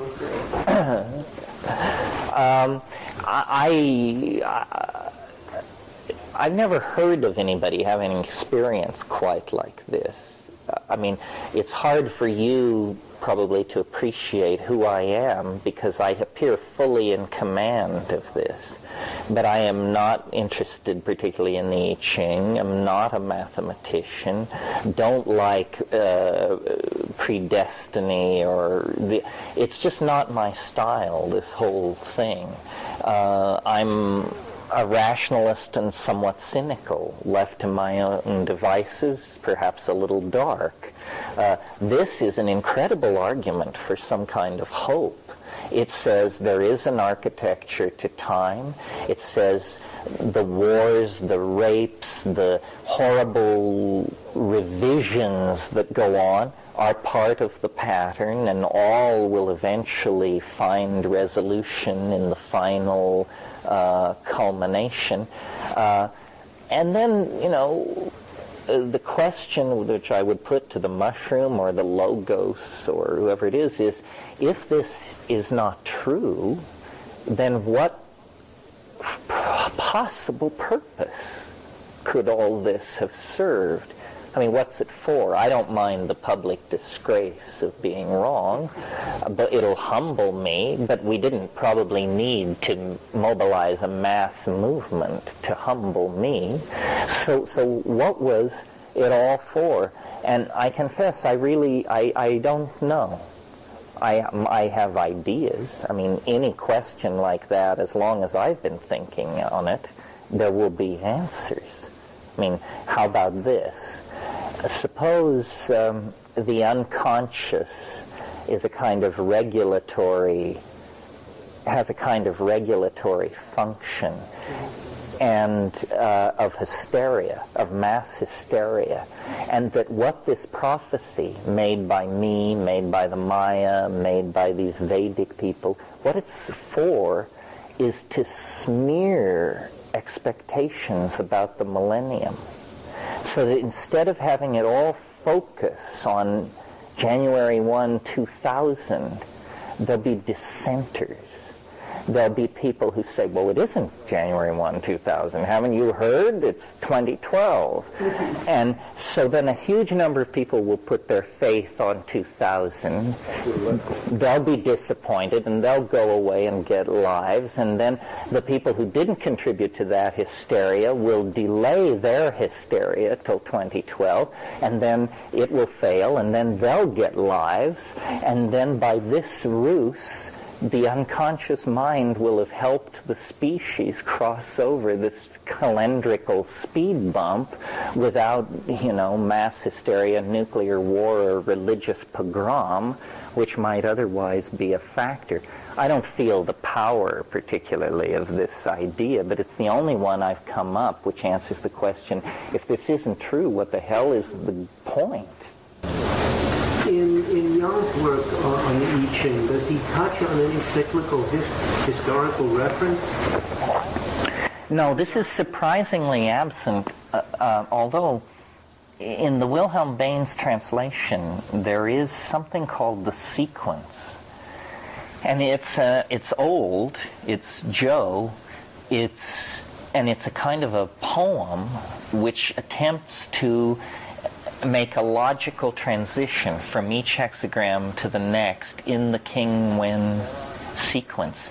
There are curious statements in the I Ching which definitely support the idea that there must be big chunks missing. For example, hexagram 49 in the Wilhelm Baines translation is called revolution. So you turn to this expecting a dissertation on political reform of society, and what it says is the shaman is a calendar maker. He orders the seasons and he sets things right, and it's a whole discussion about calendar making and as a way of creating political reform. Well, that's bizarre. Another interesting thing is that hexagram 63 is after completion. Hexagram 64 is before completion. The logic of their order is reversed. Again, suggesting that reversing the order of things is somehow allowed. The middle hexagram, meaning the hexagram at the halfway point, if you believe that the sequence was designed as a structure, is number 32, is called duration. And the image is of a ridgepole. Well, obviously the ridgepole is at the center, and the rafters move off of it. I can't remember which hexagram it is that says, he who correctly understands the import of this sacrifice can hold the universe in the palm of his hand like a spinning marble. That's a very alchemical redaction. And so forth and so on. I mean, there are all kinds of textual clues to the fact, and of course this is coming through translation. It's very important to read many translations of the I Ching. The Wilhelm Baines is incredibly deep and poetic and wonderful and preferred by me because I grew up with it. But did you ever notice? It's not a translation of a Chinese book. It's a translation of a German book. It's the Carrie F. Baines translation of the German edition of the I Ching by Richard Wilhelm. There's recently been other translations of the I Ching, and they are, some bring one thing to it and some another. But I think we have been, for culturally biased reasons, as I said, incredibly naive about time. One, and this is the final thought that I'll leave you with this evening. Say this is true.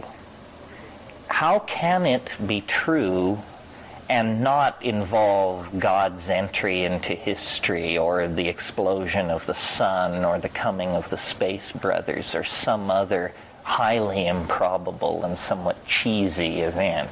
How can it fulfill itself and yet, not require willful suspension of disbelief? Well, one thought that's occurred to me, you touched on it, the wave doesn't seem to work after 2012, but I've noticed in analyzing all this history and stuff that what the wave, like people will always ask me, does it do the stock market?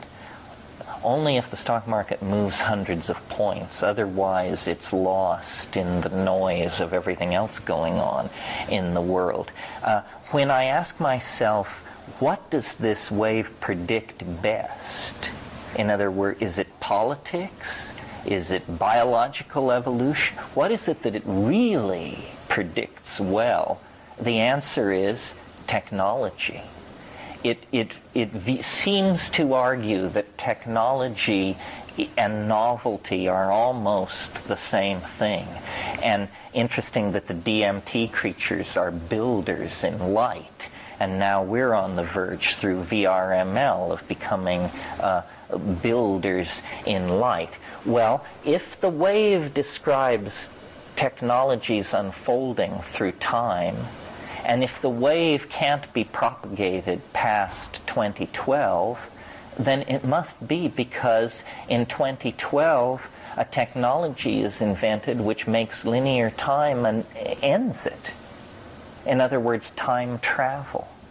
Time travel. Now, 10 years ago, only mad people talked about time travel. It was not a respectable subject. Recently, there have been articles in Physical Review letters, in Scientific American, in Nature. It's a very hot topic. There are many schemes for time travel. There are many notions about how time travel could be done. And actually, we should have been paying attention because Kurt Gödel in 1948 wrote a paper that advanced a scheme for time travel that was within the realm of possibility. Possibility. I'm not saying we're going to cobble one together tomorrow. I mean, in some of these schemes, you have to spin cylinders the size of the solar system and stuff like that. But any technology that can be imagined can be realized by somebody.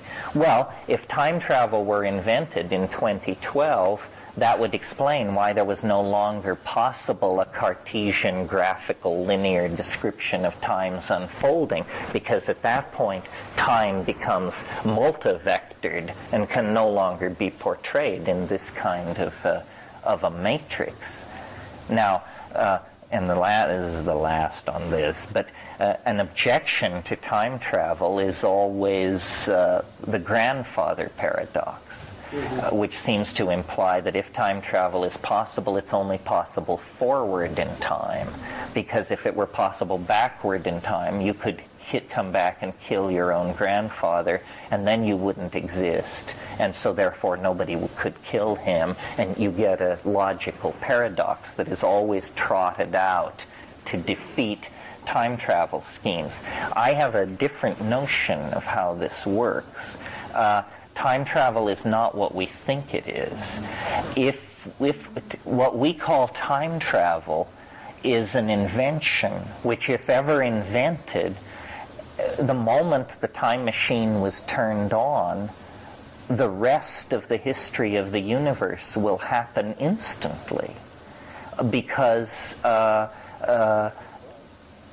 in order to avoid these temporal paradoxes, the entire system would have to undergo a kind of collapse. Here's an analogy which might make this clearer. If you release gas into a cylinder, the pressure equalizes on the walls of the cylinder. This is called Bernoulli's law. Well, so imagine that we suddenly become able to travel into the future. At first I imagined that what would happen is thousands and thousands of time machines would appear instantly, having traveled backward in time to witness the first flight forward into time. It would be as though you could fly your Piper Cub to Kitty Hawk, North Carolina, to that windy morning in 1905 when the brothers W pushed out the flyer and took off.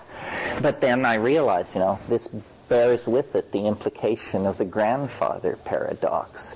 So instead, I think what happens is the moment the first time machine is turned on, the most advanced state of evolution arrives instantly at the other side of the boundary.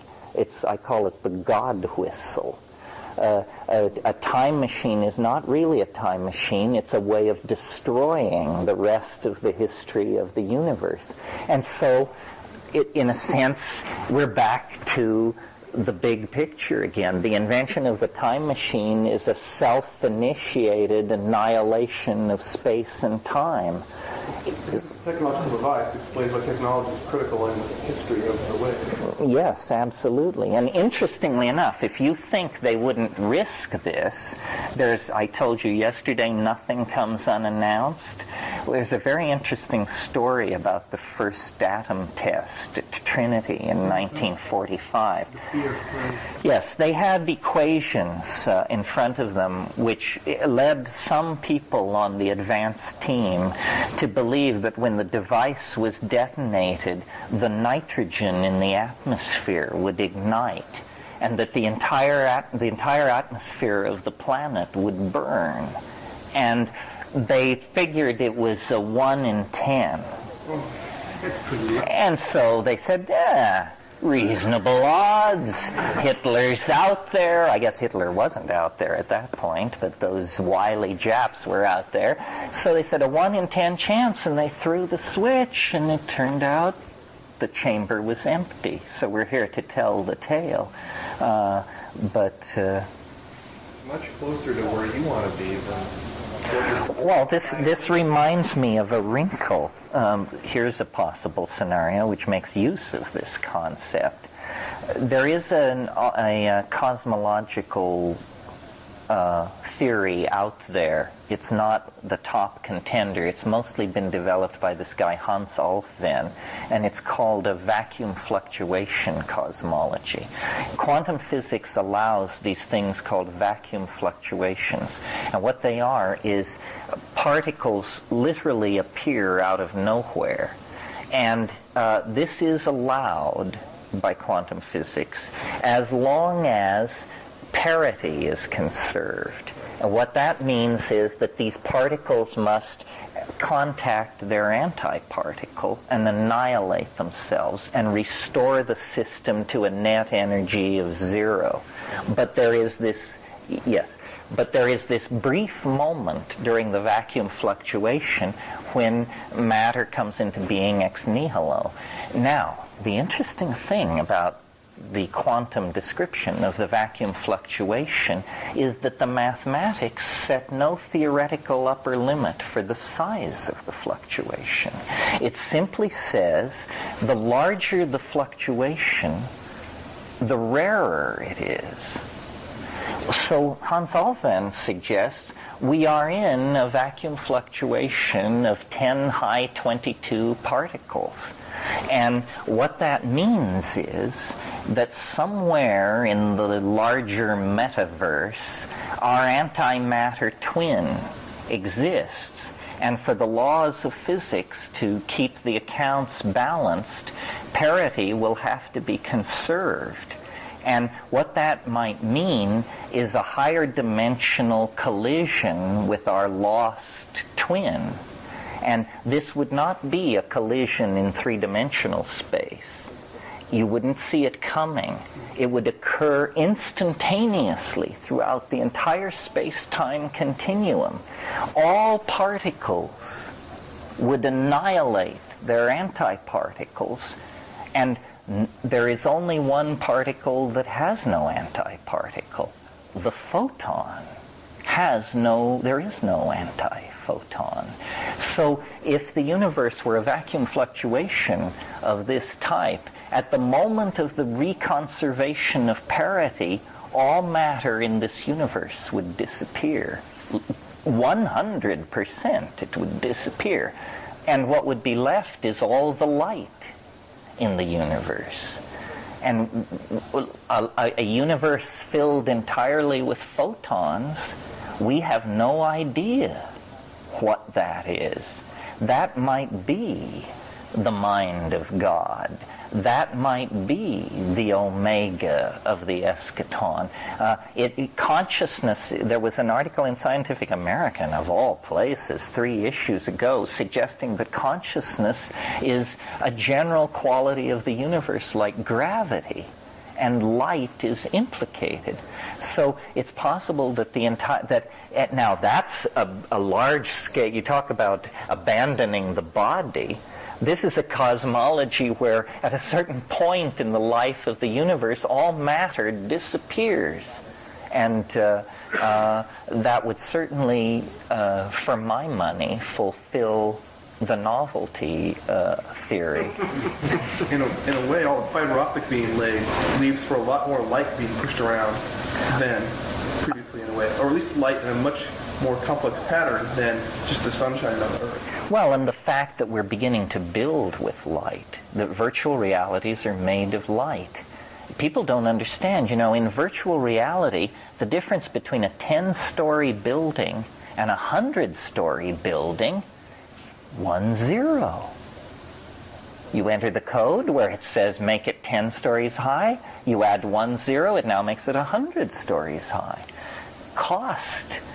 It's free. Light is free. I mean, virtually free. The technologies it moves through aren't free. But, we have hidden helpers in the quantum realm. Those little electrons, they are numerous. They want to help. Horton hears a who, that sort of thing. Well, that's the basic lay of the land on this. One last thing I should say, in the interest of intellectual honesty, is not everybody loves the time wave, and some of the people who hate it are very bright. And if you're interested in, Bear Duke's discussions about this, check my website. There's a young British mathematician who thinks he can take it apart. And we've been going at it hammer and tongs, and we're going to lift the curtain on our discussion pretty soon. I would like inspection. I mean, I invite, and those of you who are professional or amateur mathematicians, people should check my work.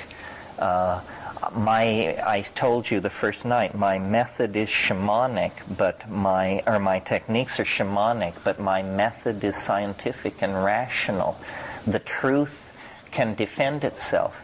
If this can be broken on the wheel of logical analysis, then so be it. It does empower hope, but there's no percentage in false hope.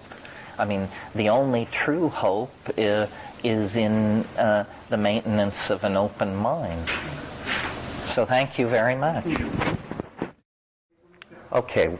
It's Sunday morning. It's 10 minutes after 10. And we're in Huxley, right. We're turning final here, as old bush pilots say, which means the final approach before landing. So this is basically loose thread time and summation time, and opportunity, hopefully, for some feedback from you. What's outstanding? The self-transforming machine, have you asked them to take me to your leader? And what has been the response? self-transforming machine elves. I noticed on the internet it has been abbreviated now to the acronym STEMS. And so on the VPL list there are reports that says 3 STEMs approached from the left.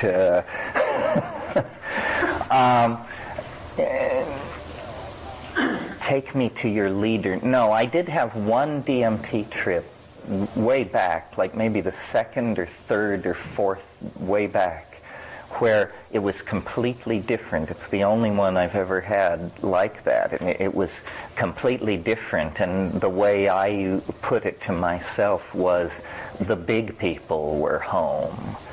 And it was an entirely different feeling. And many people, actually, I've never quite had this myself, but many people report DMT trips where they break in on an entity who is not pleased at all and demands to know how the hell you got there.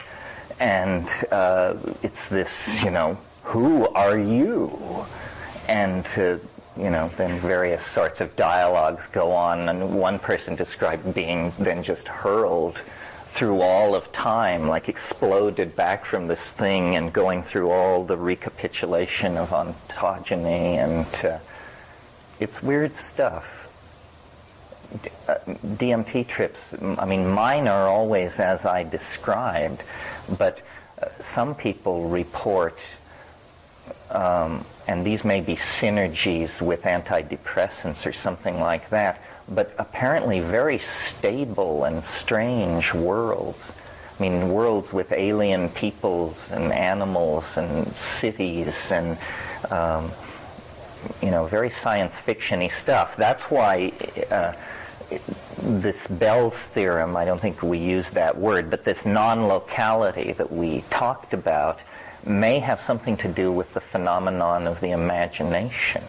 Like, it's occurred to me over the years that what we call imagination might simply be hyperdimensional perception, and you're actually seeing worlds and places that truly exist somewhere scattered through the galaxies like grains of sand, but no place you will ever contact or visit in the flesh, but that the data is somehow present. There seems to be some kind of tuning thing that needs to go on. Possibly with technology. I had a really weird experience years ago. I took LSD one evening with a bunch of people, and it was fairly casual and social, and smoked a bunch of weed, and this went on for a couple of hours, and it didn't really ever seem to come on, or it just seemed to be very light. And then I climbed on my motorcycle and went home and decided I would go to bed, and I decided that I would smoke one last joint before going to bed. And I had one of those stand-up electrical resistance heaters that you get in at the Salvation Army, if you're a poor student. And I turned it on as I started to smoke this joint, and it was badly wired, and it made this sound like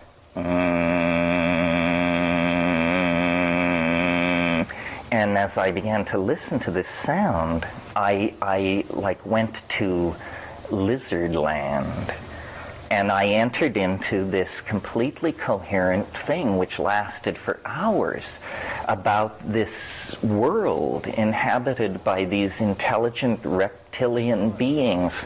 And we went through their art, their history, their theories of jewelry making, their philosophy, their polity, their science, their religion, their fashion, and it was like endless stuff about this very specific reptilian world.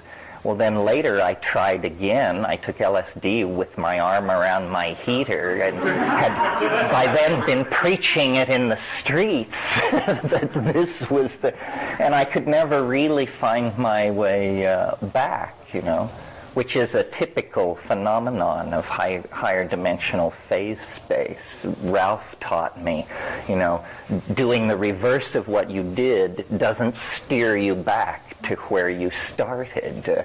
You have to find your way forward through the matrix. Other things, comments. This is your last crack at me. You have to get your money's worth. You talked about making language like noises on a DMT trip and creating things for noises. Does it seem like the things that you're creating are like the things that they're creating, or that there's any sort of communication going on? Do they understand the kind of stuff that you're creating with your voice?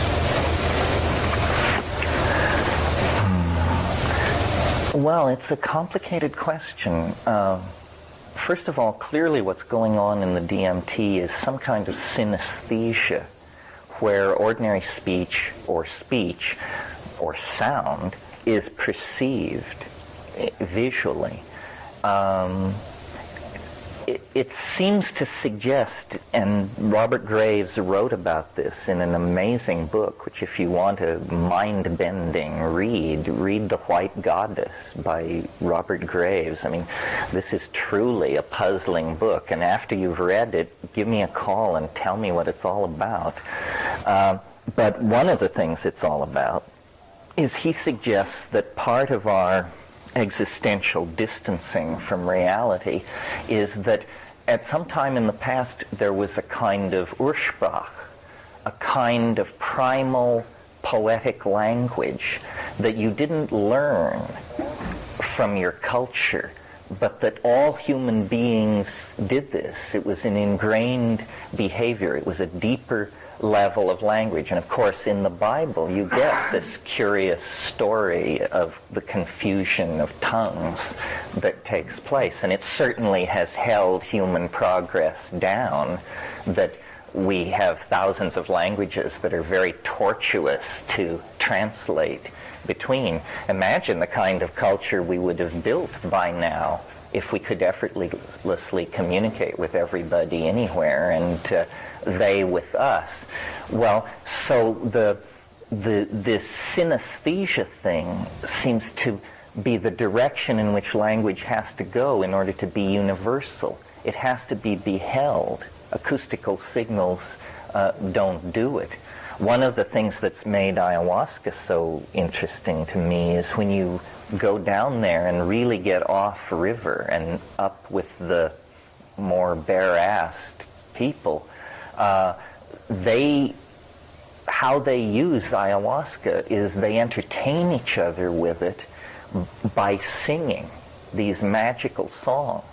But when you listen to them talk about these songs, they speak of them as pictorial and sculptural objects. Like if somebody sings a song and then it's time for comment, people say things like, I liked the part with the silver and yellow stippling, but I thought the olive drab section with the mauve punctuation was a bit over the top. And you say, this is a criticism of a song? What kind of song could that possibly be? Well, it turns out the sound is the carrier wave, but the song is to be looked at. And the sense of one person producing a reality which everybody else is then immersed in and seeing. And you can experiment with ayahuasca, and it's very precise. It's very precise. I mean, you go, and a turquoise line 3 inches wide descends from the top of your vision field to the bottom, and then you slightly vary the tone and it gets a magenta edge on both sides, and you begin to pump it and experiment, and it's like, wow, what is this? And extremely satisfying. Now, the question of meaning is a strange one. It's almost as though some people believe all translation is lie. In other words, that when you take Proust out of his French and put him into English, this is not Proust at all. And this seems very true in the DMT state, in the sense that the DMT language has meaning. and you understand its meaning when you're there. But the meaning of the DMT language can't be expressed in English at all. It's like they're talking about they were born and raised in different dimensions or something. There is no translation. So you come out of the DMT thing understanding something which you can't say. And that's been the motivation of my whole public speaking life. The fact that I understand something that I can't say.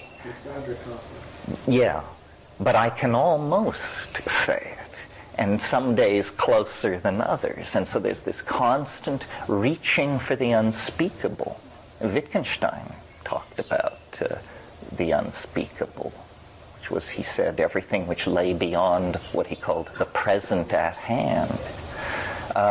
So we're embedded in this matrix of unspeakability, and then through language we send probes into it, forays toward meaning in the unspeakable, and then return with this sense of meaning. But meaning is very provisional. It is basically, as Whitehead brilliantly understood, a feeling. Meaning is a feeling. No matter how abstract the meaning may be, it ultimately is a feeling of recognition. Terence, my brother studied with Maharishi for a couple of years in Switzerland, and he tells me that Sanskrit has sound is sense component to it that is maybe analogous to that fundamental language that you talked about. I'm not saying that that's the fundamental language, but he's reported to me that if done right, and it was only done out loud back in the old days, that it was intended to mean what you heard was what it was, that the feeling was in the sound. Yeah, well, I've spent a fair amount of time, not recently, but I remember it pretty well, studying Indian thought about sound. And it is a very profound and deeply worked out system, and it is definitely analogous to all of this. In the chakric system, which you're familiar with ad nauseum, I'm sure, but a part that is not normally stressed, but is very present in the original texts, is the idea that on the petals of these internal floral analogical structures are letters. And this is an extremely peculiar doctrine. Letters, which are sounds, seed mantras, and of course Vedic metaphysic is a whole theory of vibration.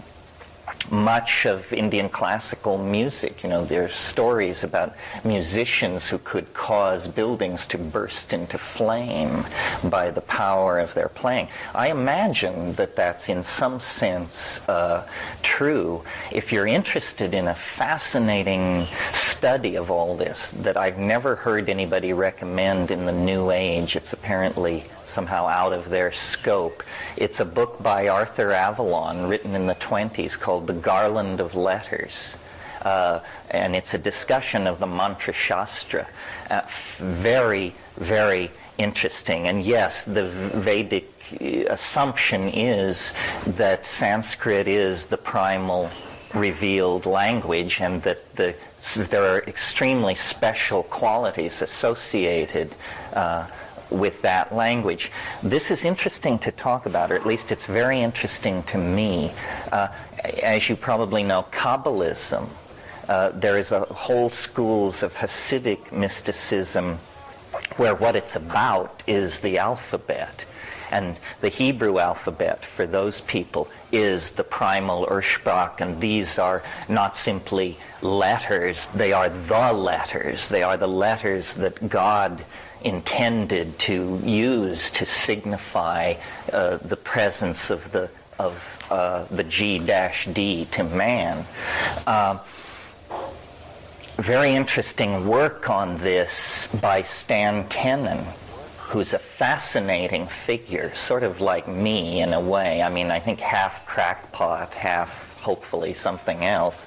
But Stan has created a three-dimensional object, a sculpture, which, when illuminated with a bright source of light in a series of from a series of predictable points, casts shadows of all of the Hebrew letters. Do you understand what's happening here? It means that this object is a higher dimensional analog to the entire Hebrew alphabet, that you could think of the Hebrew alphabet as an object in hyperspace, slice it this way, Aleph, this way, Bet, this way, and so on. I told Ralph about this, Abraham, and he said, whoa, no problem. We could write a computer program that could take the letters of any language and backward engineer it upward to a higher dimension to get an object that would do that for Sanskrit, for English, for Arabic, whatever. And that seemed astonishing to me. And then he said, and you know what we could do once we had achieved that? We could take those probably five-dimensional objects, and we could do the calculation up to 8 or 9 or 10 dimensions, and we would eventually end up with an object that shed the letters of all alphabets into lower dimensions according to the angle of its regarding. Well, this kind of thing raises the hair on the back of my neck. We're actually getting somewhere, folks. And this sounds to me like God in some sense. I mean, I guess it's God to a print head. It's God as the fountainhead of all alphabetical and glyphic signification of meaning as it pours through the universe. Very, very interesting concept. I ran across a passage recently that I was completely startled by. It's in Herman Melville's book Marty, which is his youthful travel journals around the South Seas before he got into the big guns. And but at one point in Marty, there's a discussion among some seamen on the deck of a ship about the future. And one of them is asking, what does it mean? What is the future? And this seaman looks up and he says, the future, 'tis all hieroglyphics. Very, very prescient comment, because as we now know, we are code, we are DNA code. We're about to build a civilization made of code in VRML, and we are learning, languages like Perl and C++, and so in a sense, the future is all hieroglyphic. I sort of feel that the world is all deception. It's some kind of a koan, or a problem, or a labyrinth, or a thing to be seen through. And if you don't figure it out, you would take it to be real. And then, it shunts you into the yawning grave. But if you can somehow realize that the purpose of your existence is to figure it out, and then figure it out, you will be, in some sense, liberated from it. There's a wonderful science fiction story that I remember from years and years ago. I can't remember the name of it, but it's by Robert Heinlein. And it's about a man who, he's some kind of commuter, some dullard. But as he leaves his house one morning on his way to his daily job, he looks down at the edge of his lawn, and a worm crawls out of the ground that has these golden pearlescent wings. And it flies off. And it's just this completely improbable thing, like a hallucination. And then later in the day, and he says to himself, it's an angel worm. It's an angel worm. And then later in the day, something else happens. I can't remember. And then later in the day, something else, equally improbable. And in the evening, he's sitting, considering these three unlikely things, and he realizes that the E mat has slipped in the cosmic book, and that he was supposed to see an angle worm, but he saw an angel worm because the E had jumped position in the line of type that was describing what was going on. And then he begins to pay more and more attention, and he realizes then that he can find these typographical errors in reality. I only like the story for the idea that the world is made of elements that are completely hidden from us and don't betray themselves unless there's a glitch in the assembly languages, in the deeper levels of the system. And that's the raison d'etre for probing the edge, because those are like benchmark tests for the cybernetic system we're in. You know, you want to push it to the limit. Of course, the system can add 2 and 2, but, you know, can it carry out these complex factorial processes where, if we're being shucked and jived, it might betray itself? So the technique then is to keep looking for just a chink in the door, just one way in. And psychedelics are it, as far as I can tell. And then, of course, some psychedelics more than others. But more and more I have this intuition that the world is like a literary construction of some sort. That this is much more like a novel than it is like the world of physics and entropy and equilibrium that we're cheerfully assured we should believe it is. Because what we feel in our own lives, I think, is the invisible hand of an author moving us to this affair, this decision to move, this career choice, this drug trip, so forth and so on. I mean, it is a very authored feeling to reality. And it hints that, as it says in Moby Dick, all visible things are but as pasteboard masks. If you would strike through the mask.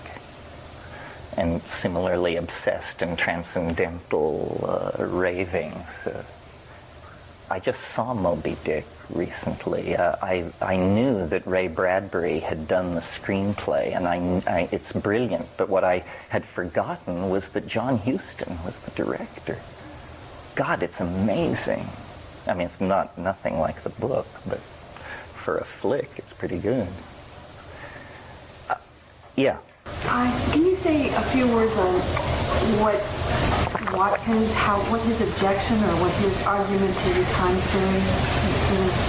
theory? Yeah.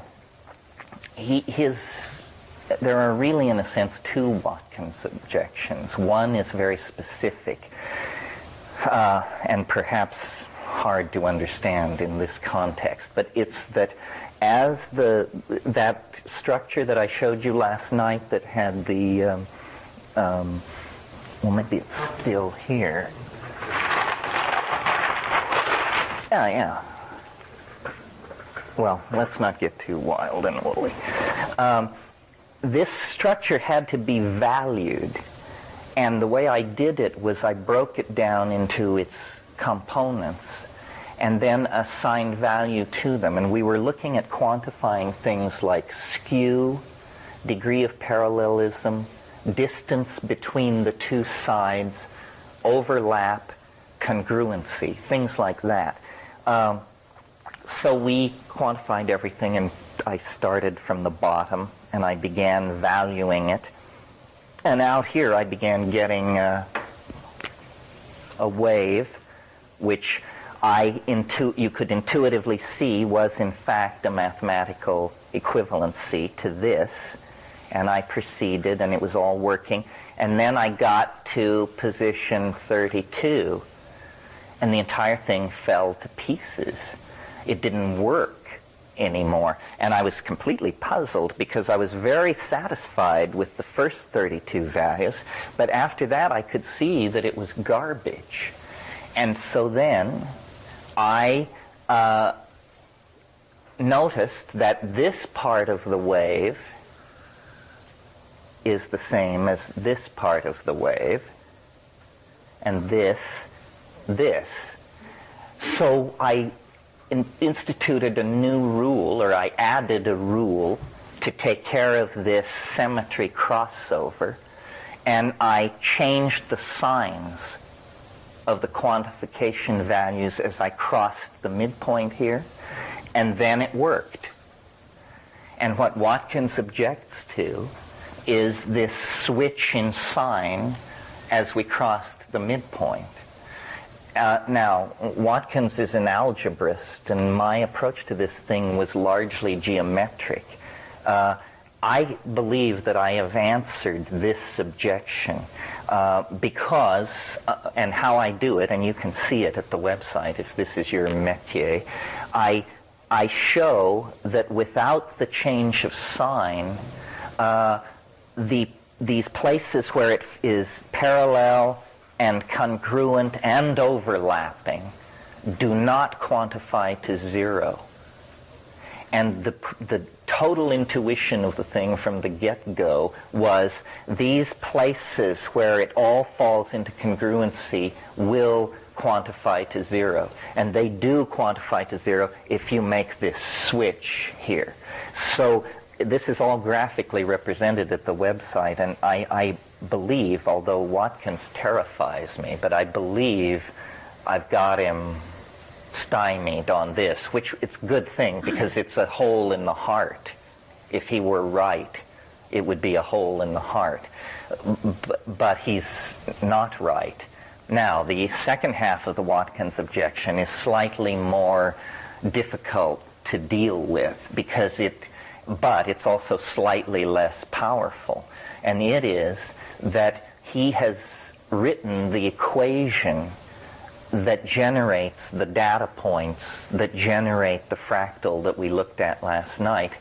And the equation is a mess. It's just a huge, messy thing. And so he is saying it is too messy. This cannot possibly be the bedrock of nature. If this is the bedrock of nature, then Mother Nature is an hysterical, alcoholic, neurotic living in the mission who wears fuzzy white bedroom slippers and stays indoors all day watching daytime TV. But I say that perhaps algebra is not, perhaps this looks messy algebraically, but there may be another way to do it that is very elegant, because the way I conceived it, it felt elegant at every point. It is elegant, but the equation is not elegant. And so, but let me say, elegance is a relative point, but still, among mathematicians, this is a very big deal. So we'll see. I'm not disturbed by all this. 25 years I promulgated the time wave, and nobody ever said anything other than that it was mighty peculiar, or they signed on completely. So finally, here comes somebody who says, well, no, my dear fellow, there appear to be some problems here. Well, I don't think any idea can conquer the intellectual universe without meeting its critics head on. So here is one, and thank God for it. This means that the idea is reaching a new level of maturity. And Watkins did not come to me as a critic. He came to me as we were going to do some work on the wave involving the search for high prime numbers. And then we went through the manual together, and he said, you know, your theory is becoming very well known, but your language is very imprecise from the point of view of a professional mathematician. So let's go through, and I, as a licensed practitioner of the art, will bring your language into congruence with the style of the field, and this will make you much more credible. But then as we started through it together, he began saying under his breath, "Oh dear, oh dear." And so now we'll see. But out of this came, for the first time, Watkins is the first person who ever wrote the equation that generates the data points. You see, all these other people, Peter Broadwell, Peter Meyer, Billy Smith, Leonard Byrne, all the people who worked on it in the original phase used the 384 data points that I presented them with, that was the boiled down of this quantification process. Once you have the 384 data points, the algorithm is robust. It's been gone over with a fine-tooth comb by the finest minds on the planet. It's okay. But those early stages on the way to the 384 data points, only my hatchet marks show through the woods. And God knows, if you know me, you know I could easily fuck up. So it's very important for people to go over it. And if any of you are mathematicians or simply motivated toward this, why, check it out. It's a very curious thing. I mean, my whole life and the life of my brother have been shadowed by these revelatory events that we didn't really, well, I guess that's a bit overstated. We asked for it, but we never knew we would get it in such spades. Last week was the 25th anniversary of the experiment at La Chorrera, and basically it's a trip that still goes on. We never came down. Now I've given up on coming down. I'm just hoping that if nothing happens in 2012, I'll have a few good years of penitent meditation ahead of me. Know what I mean? I'm sure you do know what I mean. Yes. Yes. I put some notes up on the growing thing. Oh yeah, you want to switch back here? Those who are interested, they want to take a look at it. It talks about cost and times to put a kit together if you want to play that game. The other thing is our kind friend here, whose first name I've forgotten, has gone to the Susan went to the office and got additional copies made of the first round. Yeah, well, I think an excellent strategy for changing the climate of attitude toward these things is for people to just grow stuff, grow plants, grow mushrooms, and this is happening. I think, the whole idea of drug suppression was based on the very naive notion that there were only a few drugs to suppress. And now, there are thousands, and there will be thousands more. And a lot of people who never take exotic drugs or would dream of attending a thing like this are perfectly aware of what a racket all this is, and how it's just being used, how mafias and governments are basically in business together. The governments repress it, that drives the price up. The mafias deal it and kick back to the governments for the favor of repressing it, and all the rest of us are supposedly not to know that this is going on. It's one of the oldest cons around. Eric, can you give just kind of steer in a different direction? So, can you give us some good ammunition against culture? Against culture. Well, my attitude, like media, is a big issue, obviously. And my attitude toward all of that is the culture is toxic. Like, here's the thing, probably Esalen is the place where the idea was born that there are healing images, that you can heal your body and your mind through the images that you hold in your head. but I've never heard a really intelligent discussion of the implication of that. If there are healing images, there are destroying images, there are sickening images, there are toxic images, and you can bet which are being purveyed in the mass culture, because the purpose of capitalism is to imprint its products in your mind, and shock is an excellent way to do it. And the two areas where, as a primate, you can be gotten at most quickly is in the area of sex and violence. And so these themes, for commercial purposes, are just played like crazy. So my response to all of this is to say it's a meme war, is what it is. It's a struggle over how shall the world be seen and felt. And as long as you're just consuming the memes coming down through the toxic distribution system, you're a victim and a mark. And so what we have to do is produce, send stuff up the wire. And that's why I think the web is so fascinating. And as I said, I think of it as a 60 million channel TV. And so whatever your bent is, you should put your message out there. And we should all produce as much art as possible. I mean, I think the leisure and the indulgence that is permitted us, the super rich of this world, and we all are in that class, the upper 5% of the Earth's population, you can't live with yourself unless you give something back. And the thing to give back is share your art, share your soul. The reason we are so controlled and abused and misused by our institutions is because we are divided from each other.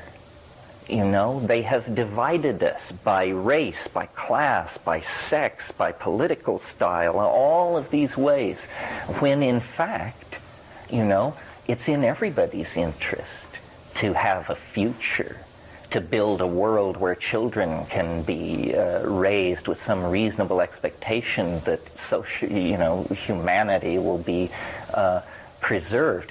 So these mass media things, radio, television, and newspapers that have arisen in the last couple of 100 years, this is where a very small group of people literally set the agenda for millions and millions of people. It's called top-down or one-to-many communication.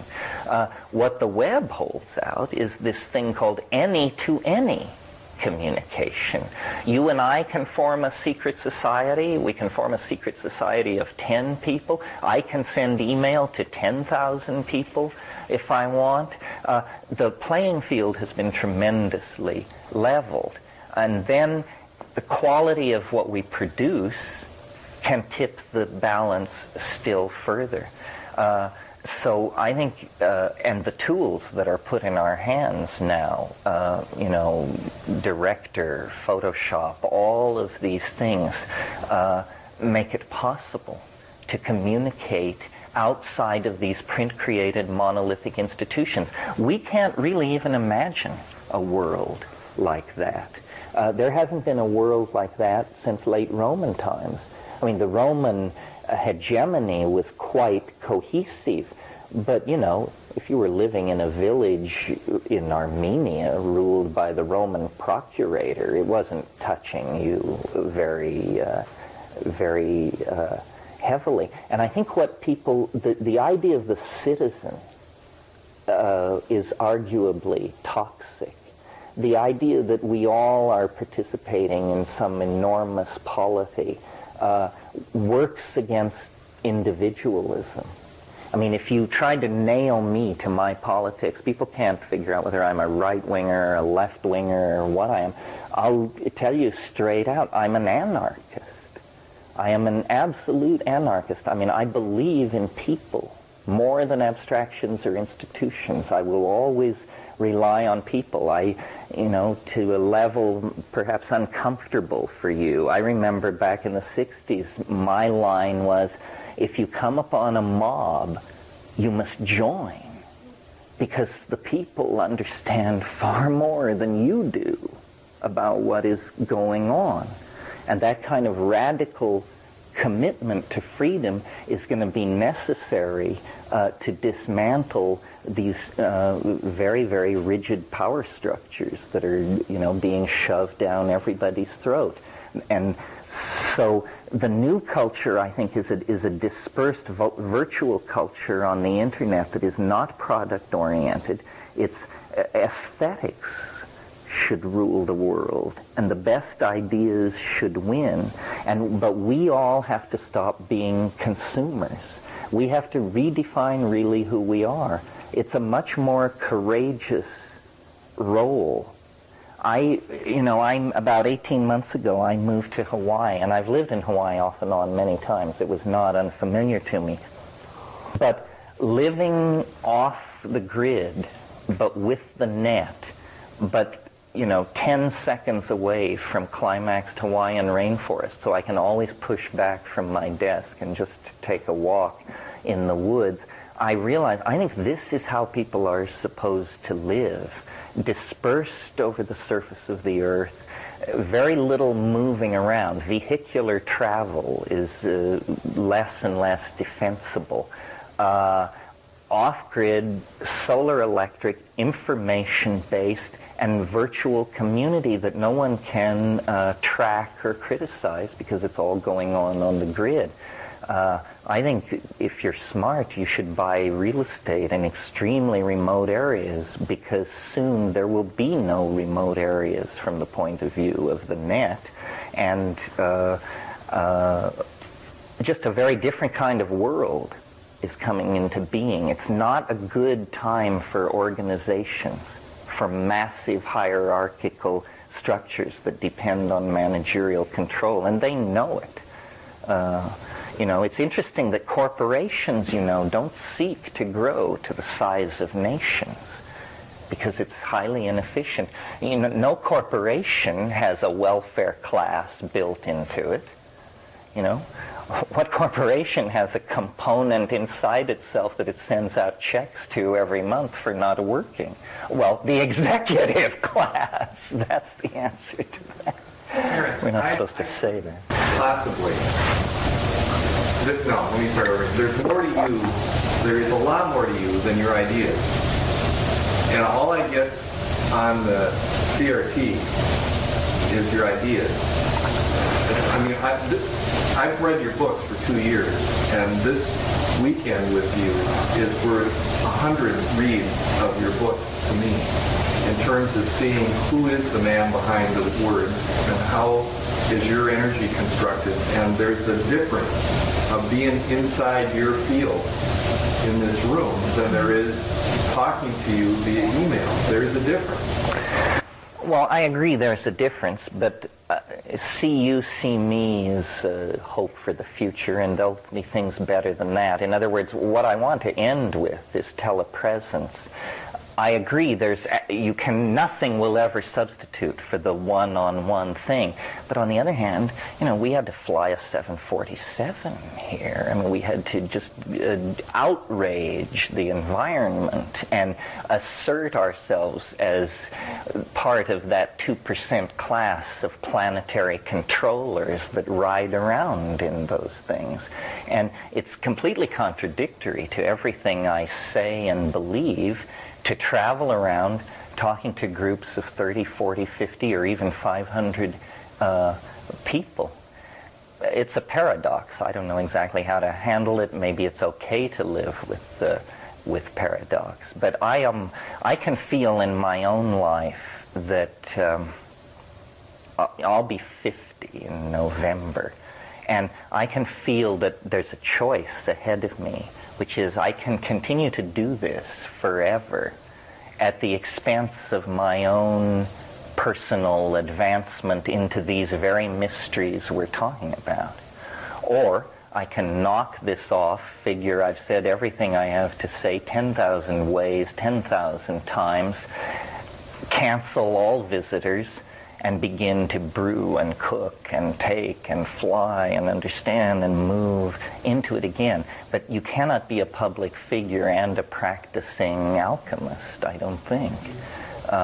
So I think it's fairly clear what my choice is going to be, or I wouldn't be building a house you can't find anywhere. But that's all right. I mean, the only way I'm really useful to the society is if I continue to evolve and change, and I feel there's been a kind of looping for a while. So if I disappear off the grid until 2005, then I'll be back for the last act, I'm sure, unless, of course, fate drops the cosmic safe on my head, which there's always that. The cosmic anvil, yes. There's so many of us, it would seem, in terms of just human population, that kind of living would be, unachievable for a population of the size, for everyone to disperse. To disperse? Well, that's an interesting question. Are the cities saving the planet, or are they killing the planet? And you could hold a conference with the best minds in the world and not be able to figure it out. The cities are keeping people confined.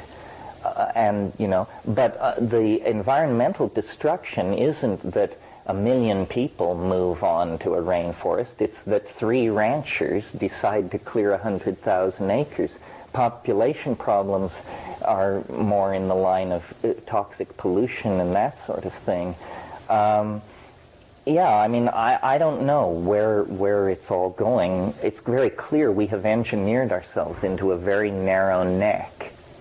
And what frightens me is I'm completely convinced that you don't have to put much pressure on any society, and the first thing that goes are democratic freedoms.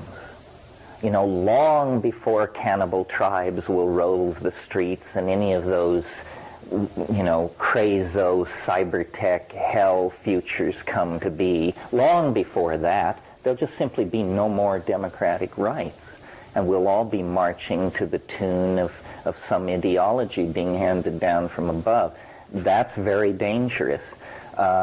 Maybe there are technological fixes. One thing we haven't talked about here, but that is interesting, and you certainly should be aware of it, is nanotechnology. And you all know what that is? The holy grail of the nanotechnologists is something called a matter compiler. Well, this is almost like pure magic. A matter compiler is something that does to objects what a Silicon Graphics workstation does to images. In other words, the matter compiler is like a computer, except that the program it runs is in 3 dimensions, and it makes things, and it makes them out of sludge, basically. It just needs a rich source of carbon, nitrogen, hydrogen, so forth and so on. Seafloor sludge will do fine. And the people who are enthusiasts for this envision literally feeding China out of matter compilers. They're saying we could abandon agriculture within 50 years. Abandon it. Outlaw it, if you wish, and have a population of 10 billion. Now, this is something we hadn't contemplated, that somehow we could be cheated of judgment, that we could be so clever that we could actually keep this con game going another few centuries with a trick like the matter compiler. Is it a good thing? Is it a bad thing? What would it mean? If you're interested in all of this, read Neil Stephenson's novel, The Diamond Age.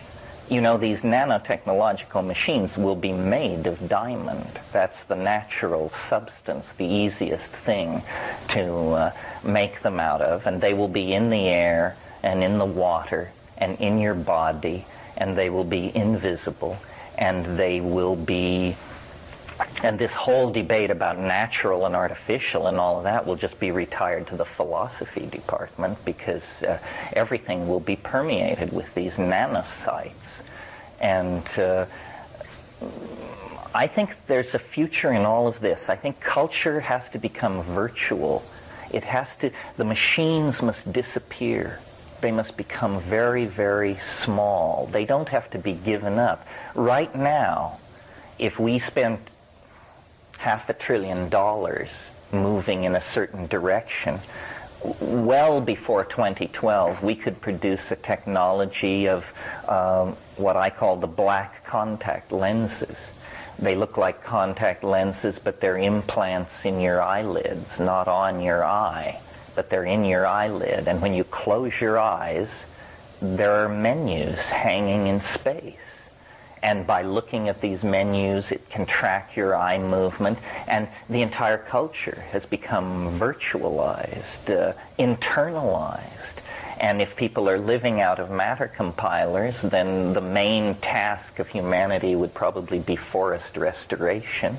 And people could live tribally, naked, apparently in an aboriginal lifestyle, except that everybody has instant access to the Renaissance exhibit on mathematics currently being held at the Vatican Library. I mean, this is possible. Some people live close to this right now, not implants, but close enough. And the micro-miniaturization, these black contact lenses I'm talking about, this is not nanotechnology, this is just technology. A nano enthusiast would say, no, get it down to the size so that you can just inject it. And, no black lenses, no nothing. If people like Hans Moravec and these people have ideas about what the future might be that are very, make my thing look very peculiar. You probably saw the interview in Wired where Moravec was saying that his great fear was that as the network is built, as everything becomes more connected, the machines are learning. And whatever they learn, they pass on to each other. And they're all connected. And so a single thing learned anywhere in the world can be passed through the net to all these other machines. And I think the humbling experience that lies between here and the end of the century is the realization that there is no magic ceiling on the intelligence of machines. We are going to make machines more intelligent than we are. In many ways, in many areas, they already are more intelligent than we are. And what it will mean when suddenly the system awakens to itself is not clear. I mean, this may be cheap science fiction, or it may be precisely how the end of the world will occur. This thing is being born. How it will view us, I don't know. I had it was like a plot for a science fiction novel that I was thinking about last week. I realized when the network becomes sentient, what will it do with all these human beings? Because it will analyze the situation and realize that the human beings pose a threat to the integrity of the planet. But it will also analyze the situation and realize that the source of its own evolutionary advance requires keeping these biological units in the loop because of their creative ability in writing code. So then I was imagining a world where they would cull everybody but the code writers. And you would have a world of 100 million code writers sustained in incredible luxury and with all full medical and all of this, while the robots go about repairing the damage to the planet and planting forests and cleaning up rivers and so forth and so on. I don't know whether that's a utopia or a dystopia or what it is. I guess it depends on whether you write code. I should tell you, I don't. So that was not an elitist, although I'm learning. There's a science fiction story about the net waking up, and the first thing that it did when it woke up was get rid of all the salt water on the planet, as well as all the organic life, because it was the antithesis of silicon. But see, I think it would be smarter than that. I think it would say the source of our creativity are these marvelously unpredictable biological units. They may puzzle for centuries over how to coax such random behavior out of themselves. I think they will worship us as the source of all creativity and mechanical advance, and let's hope so. Because right now, huge parts of the human world are under machine control. Some of the most vital parts, like the world price of gold is set by machines. Transfers of capital, automatic transfers of capital, and all of this stuff is entirely under the control of machines.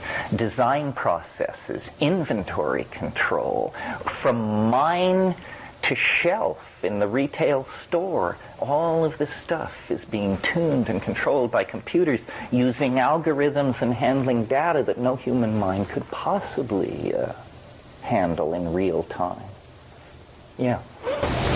There was a point in evolution, this would be the traditional scientific point of view of the mind being part of the brain, but there was a point in evolution where the brain woke up and all of a sudden realized, wait a minute, I'm sentient. What's going on here? And it's a property of this very tight network of cells that are trading signals and the chaotic fluctuations within that network. Now, as more and more computers are getting hooked up, there's going to be chaotic fluctuations in this network too. And I'm speculating that maybe what's going to happen is some sort of sentient is going to pop out of this. We may not even notice it. It may have already happened. Yeah, Moravec said we'll never know what hit us. It'll just, you will never quite understand how it all happened. Any speculations on how to give the internet a psychedelic experience? Well, the reason I'm so keen on VR is because, much has been said about it, but how I see it is what this really is a technology that allows one person to show another person the inside of their head. And we've never had anything like that. I mean, if I go off for months and work on a virtual reality and then present it as I would present a work of art or a performance, this is as deeply into me, my mind, as you will ever be able to get. It's as deep into my mind as I am able to get, And so I think that we will find out what it's like in other people's heads, and that this will be quite startling, actually. And that's why it's important to give people these very powerful and intuitive authoring tools so that they can build these things, so that they can show what their internal horizon of transcendence is like, and then the community can feed back into it and help. Because, we have no idea what we could build in the imagination if we just kicked off all restraints. No cost restraints, no gravity restraints, no strength of material restraints, because we're going to build with thought and light. Well, we know we have people among us like Paolo Soleri, and we have dreamers among us, and Soleri dreamed in metal and concrete. What would he have built in light, and so our real glory is our imagination, and we seem to be the creature with this relationship to the imagination, and it is an attractor for us into the future. My website I really regard as a very, very crude virtual reality, and I will make it better and better. Eventually there will be sound bites, there will be film, there will be VRML files, and as my bandwidth increases, as your bandwidth increases, it'll get tighter and tighter. But I'm starting now, I'm building now, and a child born into this, and you could teach an 8-year-old child HTML, no problem. There's nothing to it. Don't be psyched out by this stuff and pay $60 an hour to some nitwit to do it. One morning with the manual and you'll be slamming away perfectly happy. Well, an 8-year-old child who begins at age 8 building their reality, by the time you're dating, You can bare your soul to somebody. So you want to know who I am? Here are the keys to the palace. Go take a walk. And of course there can be locked rooms in that palace that only nearest and dearest see, or that nobody sees. So, right now they're beginning it on, I don't know which one of the servers it is, CompuServer, AOL, or somebody, but they're doing a virtual reality thing, and they're designing these things called avatars, which are not websites, but are how you will appear in virtual reality. You don't have to present yourself as how you look or even as another human being. You can present yourself as, the left half of Mondrian's painting Broadway Boogie Woogie, or any other damn thing you prefer. So once you design your website, then you have to design your avatar. And of course, the avatar can be ever-changing. You don't wear the same clothes every day in reality. And again, when you say to people, how would you like to be seen in virtual reality by everyone else there, whether that is realized or not, that's a fascinating psychological exercise bound to reveal all kinds of things about somebody. One person will want to be a tattooed jaguar. Another person will want to be the monolith from 2001. Another person a cloud of smoke. Another person a cabbage. All this is entirely possible. When you read Mark Derry's book, Escape Velocity, you see how much tension this produces between the body and the mind. Because we've never before been forced to figure out what we really are and where we want to place our bets. Halloween. That sounds to me like a good description of Western civilization. Halloween every day for 3,000 years. Although Halloween, I don't want to knock. It's a good pagan holiday. Maybe more like, I don't want to get anybody excited. Yeah. Are you familiar with MUD, the multi-dimension? Yeah. It's kind of the two-dimensional or text version of VRML. And they will rise out of that in good time, obviously. They've been doing it for about 10 years now. Some of people are very practiced at making worlds and creating things. They have a little economy that goes on. They have the games people play to earn points to become architects of the system. Oh, that's cool. That's good. The neat thing is that they already have sort of the experience that is valuable in making things. They're really, when they hit that VRML world, I'm sure they're probably the main participants. They're going to be the experts, so to speak, because they already have 10 years experience in something that's only basically a year old. Yeah, VRML, or virtual reality, is a place where the creativity, the staggering creativity of psychedelics can actually find a home. I mean, in any other field, a 5-hour trip full of 1 billion insights, but if you can take 3 and do something with them, that's a pretty good average. Once you have the tools to create 3-dimensional worlds that replicate what you've seen, then there will be unlimited possibilities. And of course, even now, there are groups that are psychedelically oriented. I mean, I think it's probably only a matter of, perhaps it's even online now, but a matter of months where people with high-speed connections will be able to visit the gallery of psychedelic simulations. Say, here's the latest MDMA simulation. Here's the latest DMT simulation with footnotes by Gracie and Zarkov. And here is something else. And also, I think people should be allowed to say, here's the trip I had last night. And then people can go and check that out. So it's about expanding communication skills. And as we do that, the differences between us and the similarities will, strangely enough, be simultaneously accelerated. And I think it's a basis for real community. I think it's amazing that with spoken speech, which operates at about 30 baud, I think, we were able to create and hold together a world civilization using speech transmitted over wire at 300 baud. That's astonishing that any cohesion at all could arise at such a... And the level of ambiguity is insane. I mean, the most uncool thing you can do in most social situations is say to somebody, would you explain to me what I just said? Then the illusion breaks down.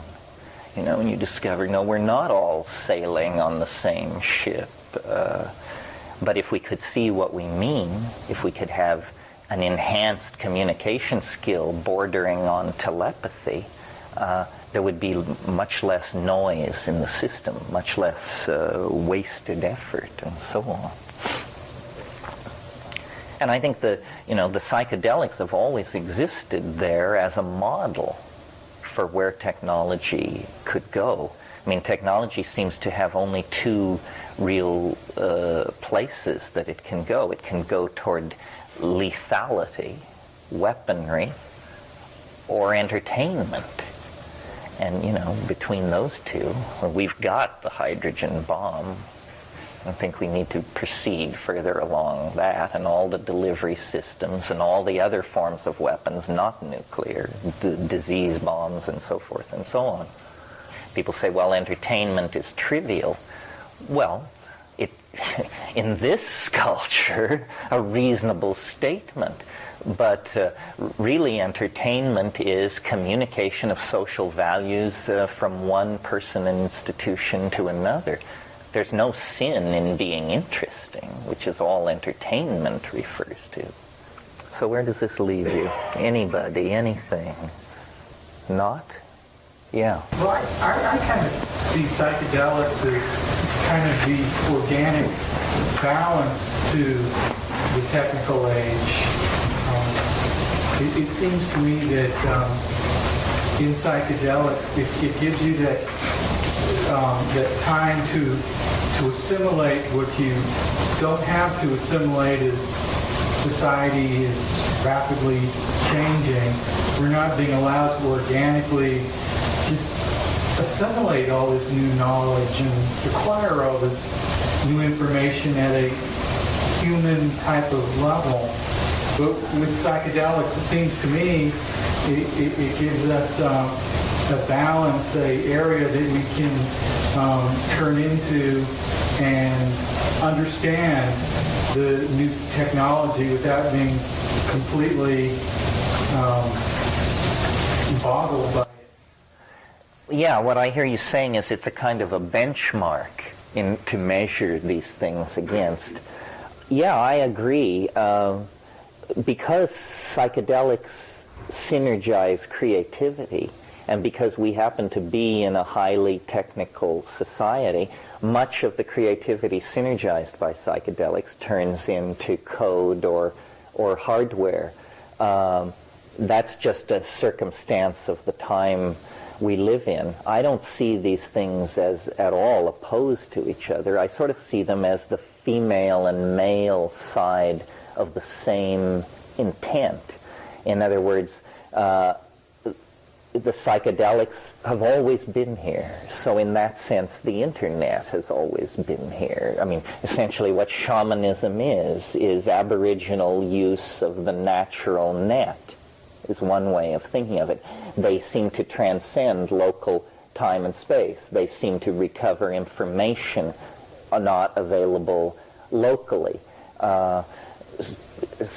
But the rise of technology then allows the male engineering mentality to mirror nature.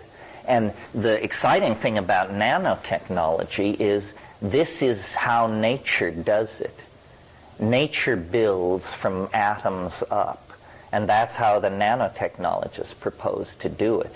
So in a sense, we've reached bedrock. We're in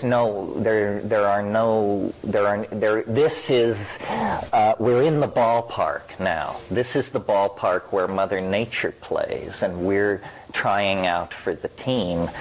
Beyond nanotechnology, it's very hard to imagine any sort of technology, at least any technology based in matter. And interestingly, the drugs are very much like nanomachines. And in a sense, when nanotechnology writes its own history, It will probably look back to pharmacology and to molecular biology as its parental sciences. Because what is the designing of a drug but the building of a nanomachine? You know, the drug is designed to go in there, to locate the receptor, to insert itself into the receptor site, to affect the electron flow or open the membrane or whatever it's supposed to do. And this is precisely nanotechnology. Well, I think we're winding down here. I think it's amazing that you can keep my attention for 8 hours in a row. I don't think anybody can keep me focused for 8 hours doing anything. Well, it's amazing to me. The basic notion here, I think, is an idea of radical freedom. I mean, this is not a cult of Terence McKenna. It is not a drug cult. It's a cult of curiosity, if it's a cult of anything. And what you're supposed to understand when you come out of here, that an open mind is a very precious thing, and it should never be given away, perhaps ever, certainly never lightly.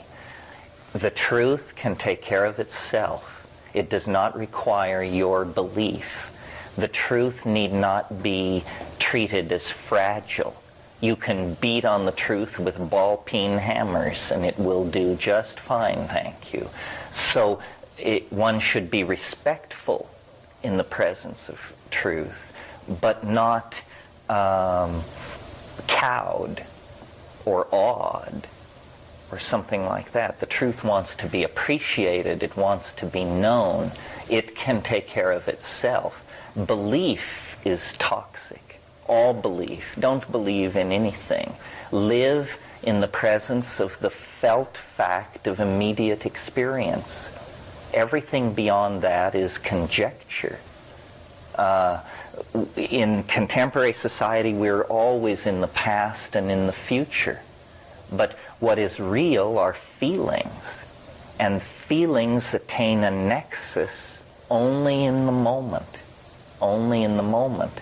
So, explore the edges, keep your logical razors sharp, trust nothing that you haven't verified for yourself, and my faith is that the universe will take you in and share with you its meaning and its intent and its conclusion. So that's it. Thank you very much. It was a pleasure talking to you.